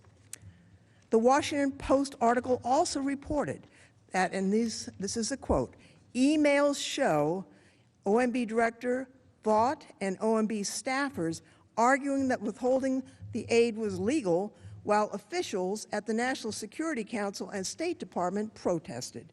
OMB lawyers said that it was legal to withhold the aid as long as they deemed it a temporary hold. You should be able to see these documents, but the White House has withheld them from Congress. So the House can't verify the news report, but you could. You could do that if you could see these documents. You should subpoena them, and there's no reason not to see all the relevant documents. Now, the lengthy delay created by President Trump's hold prevented the Department of Defense from spending all congressionally appropriated funds by the end of the fiscal year, as we've mentioned before. That meant the funds were going to expire on September 30th because, as we know, unused funds do not roll over to the next fiscal year. This confirmed the fears expressed by Cooper, Sandy, and others, concerns that were discussed within the relevant agencies in late July and throughout August. Ultimately, $35 million of Ukraine military assistance, that's 14% of the DoD funds, remained unspent by the end of the fiscal year in order to make sure that Ukraine did not permanently lose the $35 million of critical military assistance that had been frozen by the White House. Congress had to pass a provision on September 27th, 3 days before the funds were to expire, to ensure that the remaining $35 million could be sent to Ukraine. Now, George Kent is an anti-corruption and rule of law expert. He told us that American anti-corruption efforts prioritize building institutional capacity, support for the rule of law, not the pursuit of individual investigations, particularly of political rivals. Here's how he explained their approach. U.S. efforts to counter corruption in Ukraine focus on building institutional capacity so that the Ukrainian government has the ability to go after corruption and effectively investigate, prosecute, and judge alleged criminal activities using appropriate institutional mechanisms. That is, to create and follow the rule of law. That means that if there are criminal nexuses for activity in the United States, U.S. law enforcement should pursue the case. If we think there's been a criminal act overseas that violates U.S. law, we have the institutional mechanisms to address that. It could be through the Justice Department and FBI agents assigned overseas, or through treaty mechanisms, such as the Mutual Legal Assistance Treaty. As a general principle, I do not believe the United States should ask other countries to engage in selective, politically associated investigations or prosecutions against opponents of those in power, because such selective actions undermine the rule of law, regardless of the country. Now, David Holmes concurred during his testimony. Holmes also compared the official approach that we believe in, that we promulgate across the world, with what the President and Mr. Giuliani actually were doing. So our longstanding policy is to encourage them to establish and build rule of law institutions that are capable and that are independent and that can actually pursue credible allegations. That's our policy, and we've been doing that for quite some time with some success. So focusing on particular cases, including particular cases where there is a interest of the President's, it's just not part of what we've done. It's hard to explain why we would do that. Unfortunately, we do know the explanation. We know why President Trump wanted President Zelensky to announce investigations, because it would help him in his election. Now, on September 18th, approximately a week before he was supposed to meet with President Trump at the United Nations General Assembly in New York, President Zelensky spoke by telephone with Vice President Pence. During her deposition, Jennifer Williams testified, and she was Vice President Pence's assistant. She testified that Vice President Pence basically reiterated that the hold on aid had been lifted and asked a bit more about how Zelensky's efforts were going. Now, following her deposition and while preparing for her testimony at the open hearing on November 19th, Williams reviewed the documents. They've not been produced to us by the White House, and those documents refreshed her recollection of Vice President Pence's call with President Zelensky. Now, the White House blocked Williams from testifying about her refreshed recollections of the Vice President's call when she appeared at the open public hearing.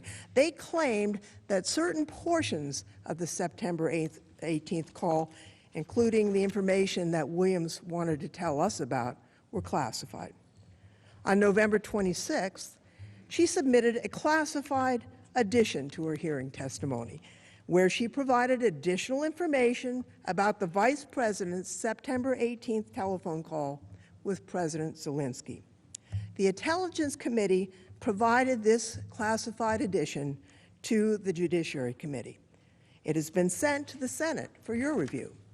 Now, I've read that testimony. I'll just say that a cover-up is not a proper reason to classify a document.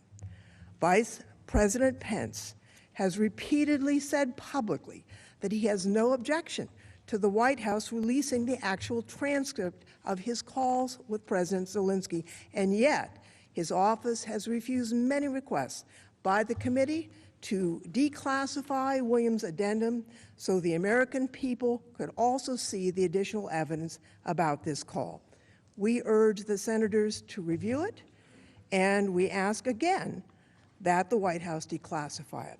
As the House wrote in 2 separate letters, there is no basis to keep it classified, and again, in case the White House needs a reminder, it's improper to keep something classified just to avoid embarrassment or to conceal wrongdoing. Now, we've been through a lot of facts today. We've seen the president's scheme, a shakedown of Ukraine for his personal benefit, was, I believe, an obvious abuse of his power. But this misconduct, the scheme, became exposed. Congress asked questions. The press reported. Non-political officers in the government expressed concern.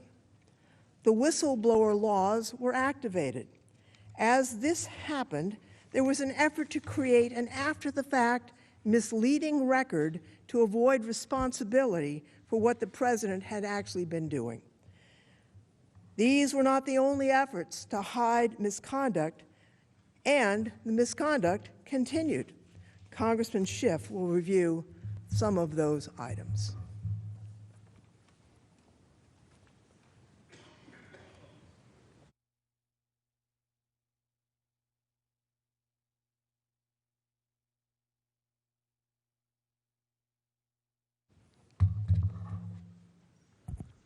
So we have about 20 minutes left in the presentation tonight. I'd like to now go through with you the President's efforts to hide this corrupt scheme, even as it continued well into the fall of last year. On August 12th, a whistleblower in the intelligence community submitted a complaint addressed to the Congressional Intelligence Committees. This explosive document stated that President Trump had solicited foreign interference from Ukraine to assist in his 2020 re-election bid. The complaint alleged a scheme by President Trump to, quote, use the power of his office to solicit interference from a foreign country in the 2020 U.S. election. The complaint stated that the President had applied pressure on Ukraine to investigate one of the President's main domestic political rivals, and detailed the involvement of the President's personal lawyer, Rudy Giuliani. The complaint also stated that the whistleblower believed that the President's activities, quote, pose risk to U.S. national security and undermine the U.S. government's efforts to deter and counter foreign interference in U.S. elections.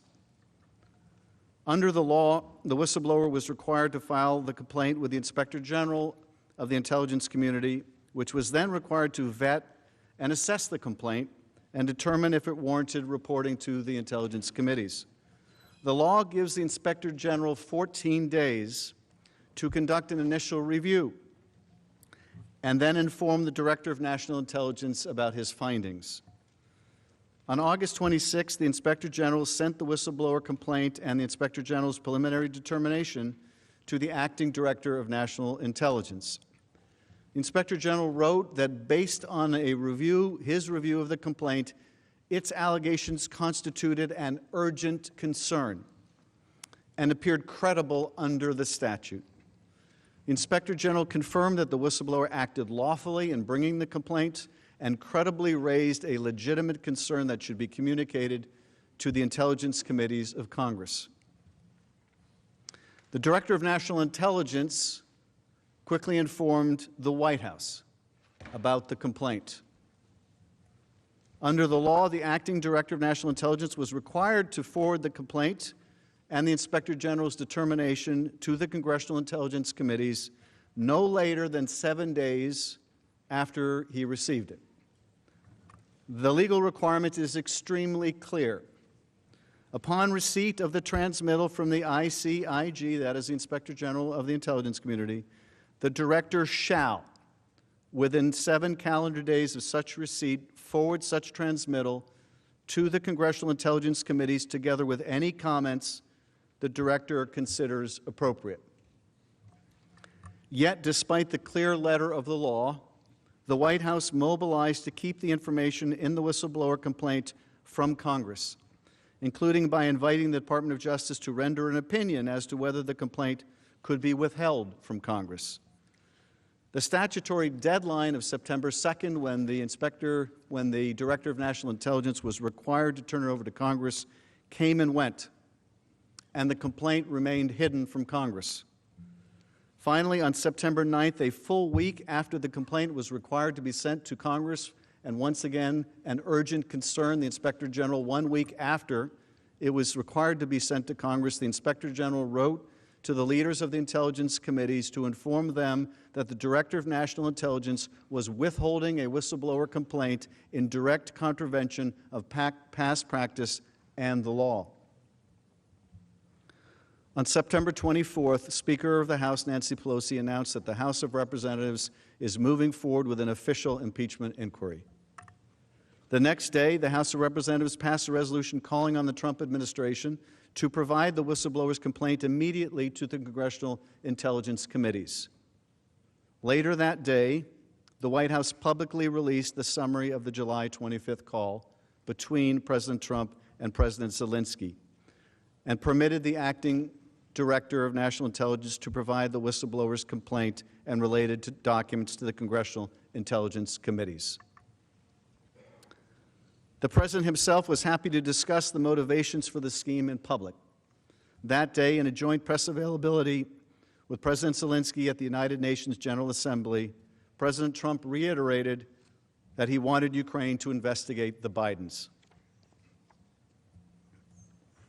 To do more on Joe Biden and the investigation? No, I want him to do whatever he can. This was not his fault. He wasn't there. He's just been here recently. But whatever he can do in terms of corruption, because the corruption's massive.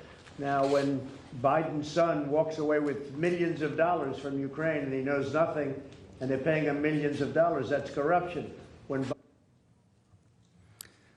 Finally, the day after President Trump explained to the public that he wanted Ukraine to investigate former Vice President Biden, on the morning of September 26th, the Intelligence Committee publicly released declassified redactions of 2 documents, the whistleblower's August 12th complaint and the Inspector General's August 26th transmittal to the Acting Director of National Intelligence. Even after the impeachment inquiry into the Ukraine matter began, President Trump and his proxy, Rudy Giuliani, have continued to publicly urge President Zelensky to launch an investigation of Vice President Biden and alleged 2016 election interference by Ukraine. On September 30, during his remarks at the swearing-in of the new Labor Secretary, President Trump stated, Now, the new president of Ukraine ran on the basis of no corruption. That's how he got elected. And I believe that he really means it. But there was a lot of corruption having to do with the 2016 election against us. And we want to get to the bottom of it, and it's very important that we do. Thank you very much. So here he is, this meeting at the United Nations, September 30, and he's still pursuing this bogus CrowdStrike conspiracy theory with the president of Ukraine. On October 2nd, in a public press availability, President Trump discussed the July 25th call with President Zelensky and stated the conversation was perfect, it couldn't have been nicer. He then linked his notion of corruption with the Biden investigation.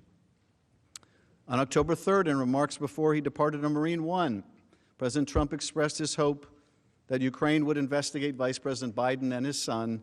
President Trump actually escalated his rhetoric, urging not only Ukraine to investigate the Bidens, but China too.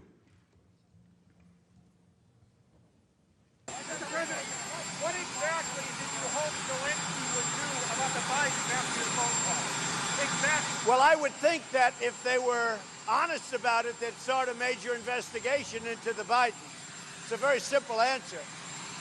They should investigate the Bidens, because how does a company that's newly formed, and all these companies, if you look at, and by the way, likewise, China should start an investigation into the Bidens, because what happened in China is just about as bad as what happened with Ukraine.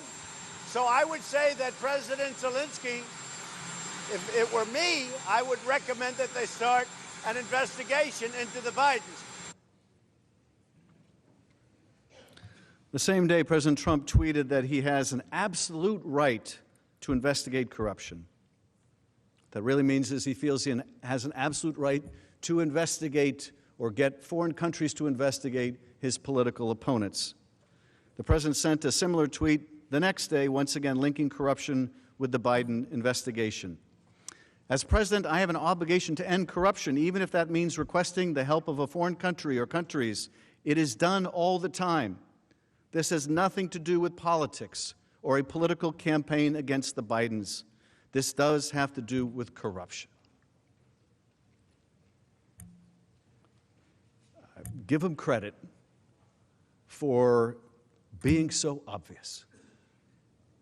This has nothing to do with politics or a political campaign against the Bidens, but you got to investigate the Bidens. I guess that's just a coincidence. President Trump continued to demonstrate his eagerness to solicit foreign assistance related to his personal interest. Here's what's okay. He said, if we feel there's corruption, like I feel there was in the 2016 campaign, there was tremendous corruption against me. If we feel there's corruption, we have a right to go to a foreign country. President Trump added that asking President Xi of China to investigate the Bidens is certainly something we can start thinking about. Even last month, the president and Giuliani's scheme continued. During the first week of December, Giuliani traveled to Budapest, Kyiv, and Vienna to meet with the former Ukrainian government officials as part of a continuing effort to dig up dirt, political dirt, on Vice President Biden and advance the theory that Ukraine interfered in the 2016 election. Asked about his interviews of foreign Ukrainian prosecutors, Giuliani told the New York Times that he was acting on behalf of his client, President Trump. Quote, like a good lawyer, I am gathering evidence to defend my client against the false charges being leveled against him. Indeed, evidence obtained by the House from Giuliani's associate confirms that he had been representing himself in as early as May 2019 as President Trump's personal lawyer, doing Donald J. Trump's personal bidding in his dealings with Ukraine. This letter, May 10th, 2019, from Giuliani to Zelensky, says, among other things, however, I have a more specific request. In my capacity as personal counsel to President Trump and with his knowledge and consent, I request a meeting with you on this upcoming Monday, May 13th, or Tuesday, May 14th. I will need no more than a half an hour of your time, and I will be accompanied by my colleague, Victoria Tensing, a distinguished American attorney who is very familiar with this matter.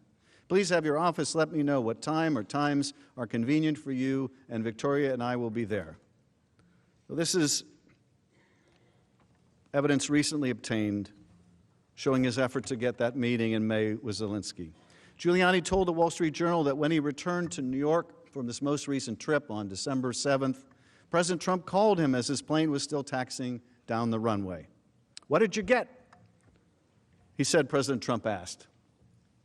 More than you can imagine, Giuliani replied. Giuliani claimed that he was putting his findings into a 20-page report that the president had asked him to brief the Attorney General and the Republicans in Congress. Shortly thereafter, on the same day, President Trump told reporters before departing on Marine One that he was aware of Giuliani's efforts in Ukraine and that Giuliani was going to report his purported findings to the Attorney General and Congress.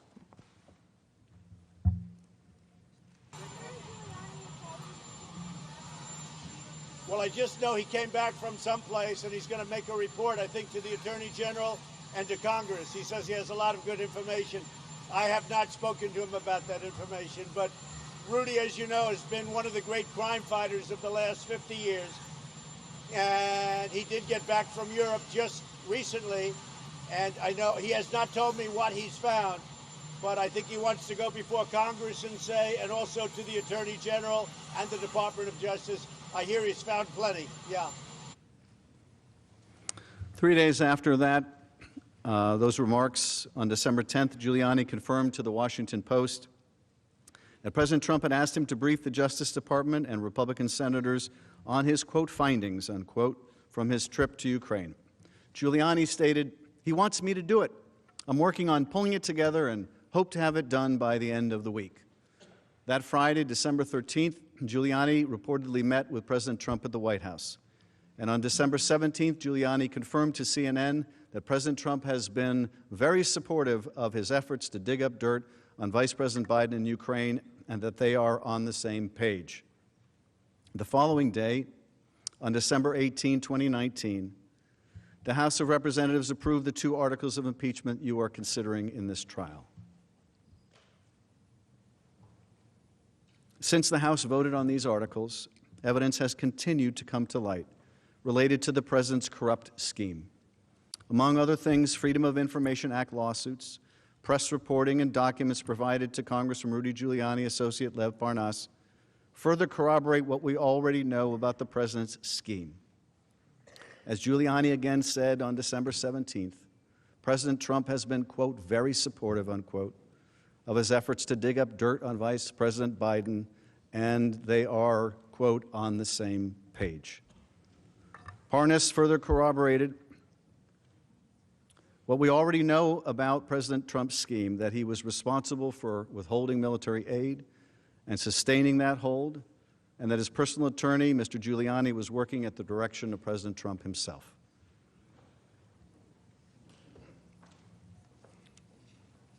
On December 20th, new emails were released showing that 91 minutes after President Trump's call with the Ukrainian President Zelensky, a top Office of Management and Budget aide asked the Department of Defense to hold off on sending military aid to Ukraine.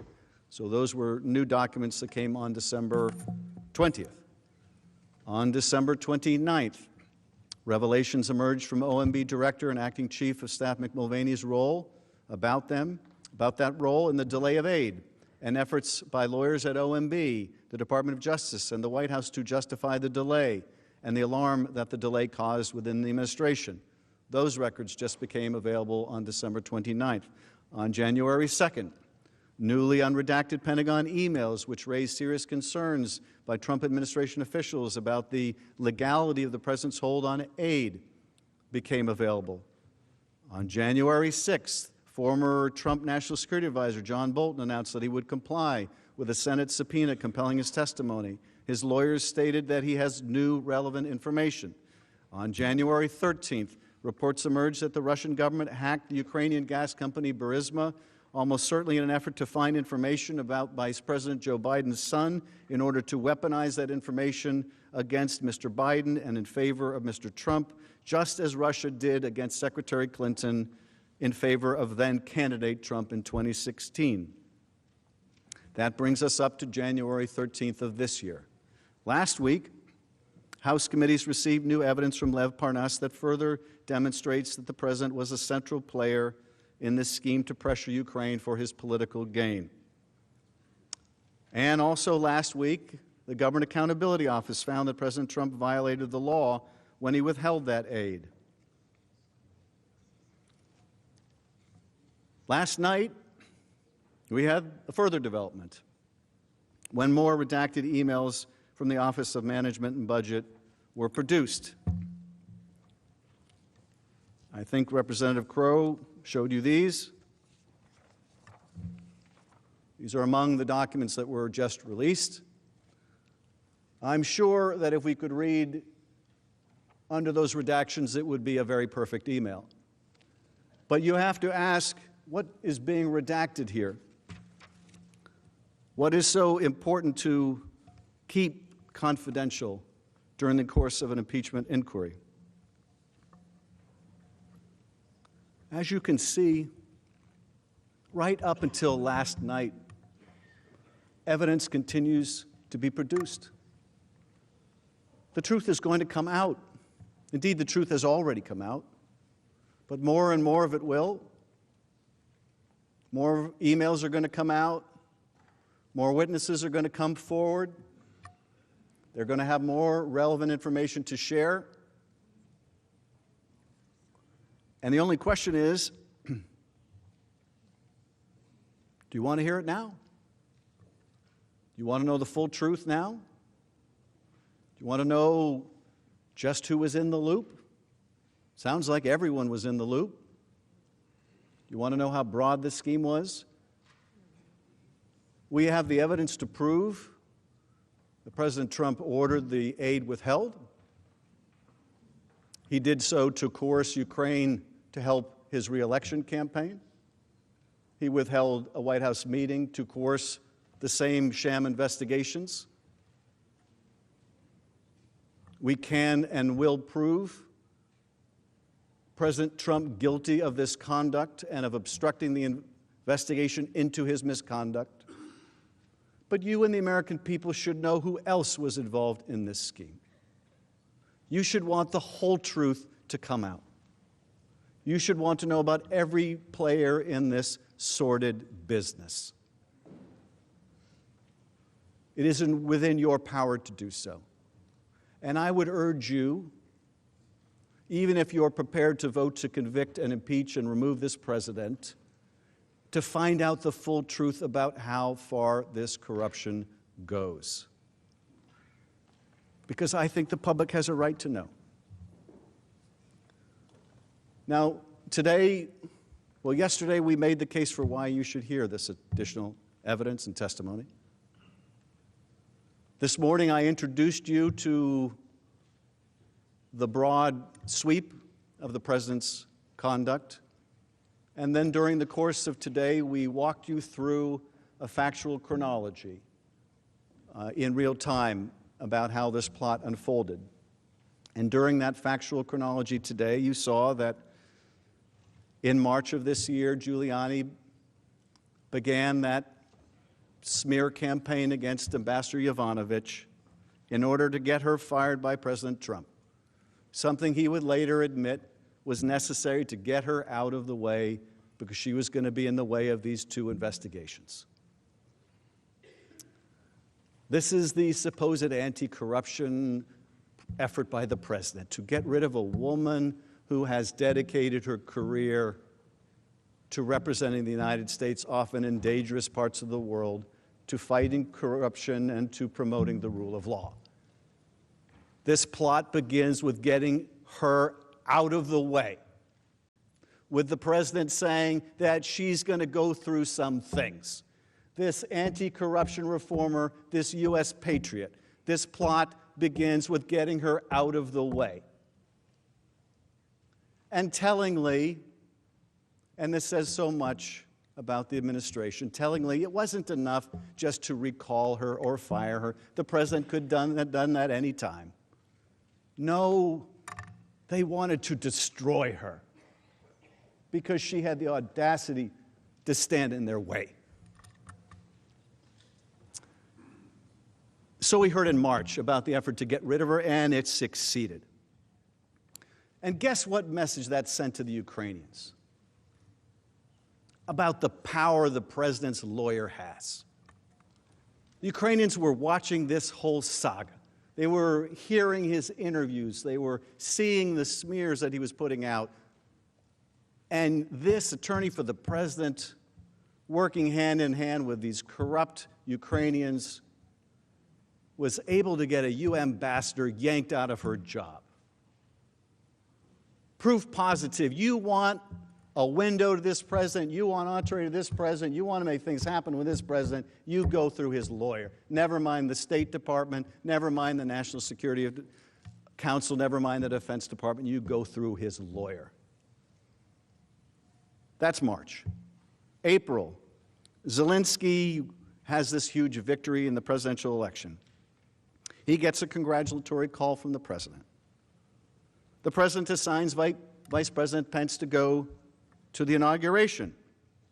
May, Giuliani is rebuffed by Zelensky, cancels the trip to Ukraine, the one where he wanted to go, remember, meddle in the investigation. Because Giuliani says enemies of Trump surround Zelensky. I guess that means he didn't get the meeting and they must be enemies of the president. Of course, the Ukrainians know why he wants that meeting. May, Trump disinvites Pence to the inauguration. Pence is going, Giuliani's rebuffed, Pence ain't going. That's May. Instead, May 23rd, we have this meeting at the White House, and there's a new party in town, the Three Amigos. They're going to be handling the Ukraine portfolio. And they're told, work with Rudy. Work with Rudy. Ambassador Sondland, Ambassador Volker, Secretary Perry. Work with Rudy. And as you saw in June, Giuliani's pushing for these investigations. And they're trying to arrange these meetings and trying to make this happen. And also in June, the Defense Department announces they're going to release the military aid. And the president reads about this. And then he stops it. He stops the aid. In July, on July 10th, you heard in the chronology, there's that meeting at the White House. The meeting in which Sondland blurts out in this meeting between Ukrainians and Americans, hey, they've got a deal. They're trying to get this meeting, and there's a debate about whether the meeting is going to happen and when it's going to happen, and Sondland says, hey, we've got a deal with Mulvaney here. We're going to get this meeting, and you're going to do those investigations. And Bolton stiffens and abruptly ends the meeting. That was the first meeting that day, and then Sondland brings the delegation to a different part of the White House, and they have the follow-up meeting where he makes it even more explicit. This drug deal is made even more explicit. And Dr. Hill is told by Ambassador Bolton, you need to go talk to the lawyers. I don't want any part of this drug deal they're cooking up. That's July. July is the month where that email goes from Sondland to Pompeo and others, and everybody is in the loop. July is the month where the hold is implemented with no explanation. July is the month where Mueller testifies about Russia's systemic interference in our affairs. July is the month after Mueller testifies that the president believes he has escaped accountability. The next day in July is, of course, the July 25th call, in which the president asks for his favor. And July is the month, July 26th is the date of the call between President Trump and Ambassador Sondland. You know the one. Zelensky loves your ass. He'll do anything you want. Is he going to do the investigation? Yeah, he's going to do the investigation. July is the month of that conversation between Sondland and David Holmes, where Holmes says, can you tell me candidly here what the president thinks of Ukraine? Does he give a blank about Ukraine? No, he doesn't give a blank about Ukraine. He only cares about the big stuff. Well, there's kind of big stuff here in Ukraine, like a war with the Russians. No. Big stuff that affects him personally, like the Biden investigation that Giuliani wants. That's the month of July. August, we have that meeting between Giuliani and Yermak in Madrid. August, we have the back and forth about the statement. No, you go first. And you commit and publicly announce the investigations, and then we'll give you a date. No, you go first. You give us the date, and then we'll announce the investigations. Well, we'll give you a statement that doesn't mention the specifics. No, you give us a statement that mentions the investigations. That's the month of August. August is also the month where it becomes clear that it's not just the meeting anymore. It's everything. Everything is conditioned on these investigations. The relationship, the money, the meeting. Sondland and Holmes testify it's as simple as 2 + 2 = 4. That's August. September, Sondland says to Yermak, everything is conditioned on public announcements. So, message delivered, no ambiguity. The Ukrainians are told, quid pro quo. Taylor texts, this is crazy, to withhold aid. September's the month, September 7th in particular, Trump and Sondland talk on the phone, and the president has that conversation where he says, no quid pro quo, except here's the quid pro quo. Zelensky's got to go to the mic, and what's more, he should want to do it. September is also the month where the investigations begin in Congress. September's the month where after those investigations begin, after the president knows he's been caught, the aid is finally released. And September is the month where Pence and Zelensky are on the phone, and Jennifer Williams has classified information to share with you that I hope you will take a look at because it is relevant to these issues. That's September. October, Trump admits, yes, if it wasn't obvious enough, he wants Ukraine to investigate his political opponent. October is the month where he invites another nation, China, to investigate his opponent.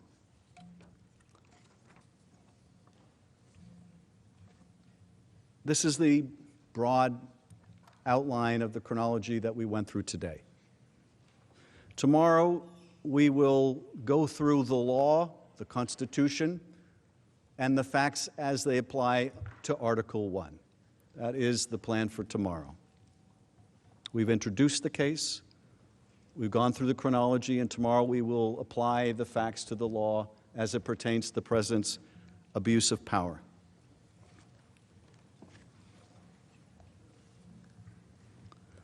And let me just conclude this evening by remarking again on what brought us here. What brought us here is that some courageous people came forward. Courageous people that risked their entire careers.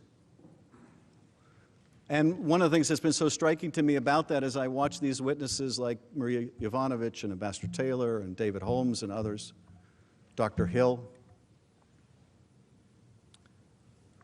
is how much these dedicated officials were willing to risk their career, the beginning of their career, or the middle of their career, or late in their career,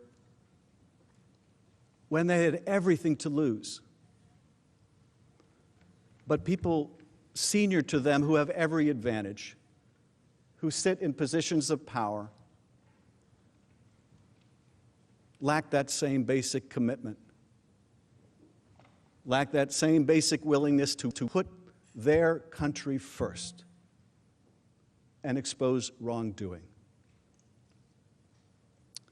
Why is it that Colonel Vindman, who worked for Fiona Hill, who worked for John Bolton and Dr. Kupperman, why is it that they were willing to stick their neck out and answer lawful subpoenas when their bosses wouldn't? I don't know that I can answer that question, but I just can tell you I have such admiration for the fact they did. I think, and I think this is some form of cosmic justice, that this ambassador that was so ruthlessly smeared is now a hero for her courage. There is justice in that. But what will really vindicate that leap of faith that she took is if we show the same courage. They risked everything, their careers. And yes, I know what you're asked to decide may risk yours too. But if they could show the courage, so can we. I yield back.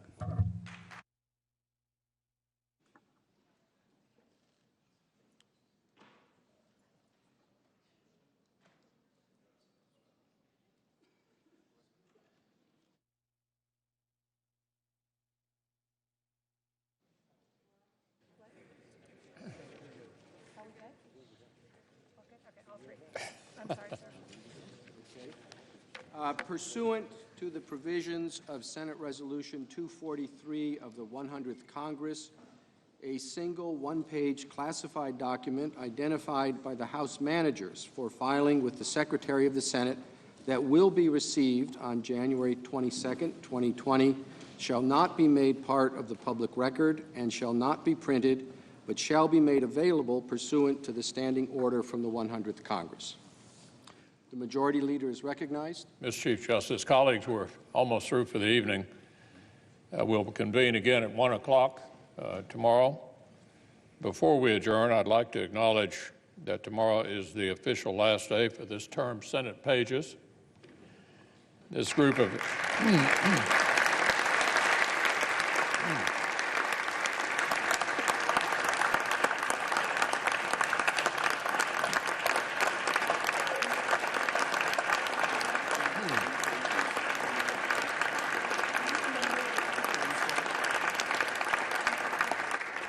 in addition to witnessing this unusual event that we're all experiencing, they're studying for their final exams as well, and we wish them well as they head off back to boring normal high school. Mr. Leader, let me just add my thanks and gratitude for all of us. It is rare, particularly these days, when 100 senators from both sides of the aisle of every political persuasion get up and give someone a standing ovation. But you deserve it. Thank you for your good work, and we hope you have beautiful and successful lives.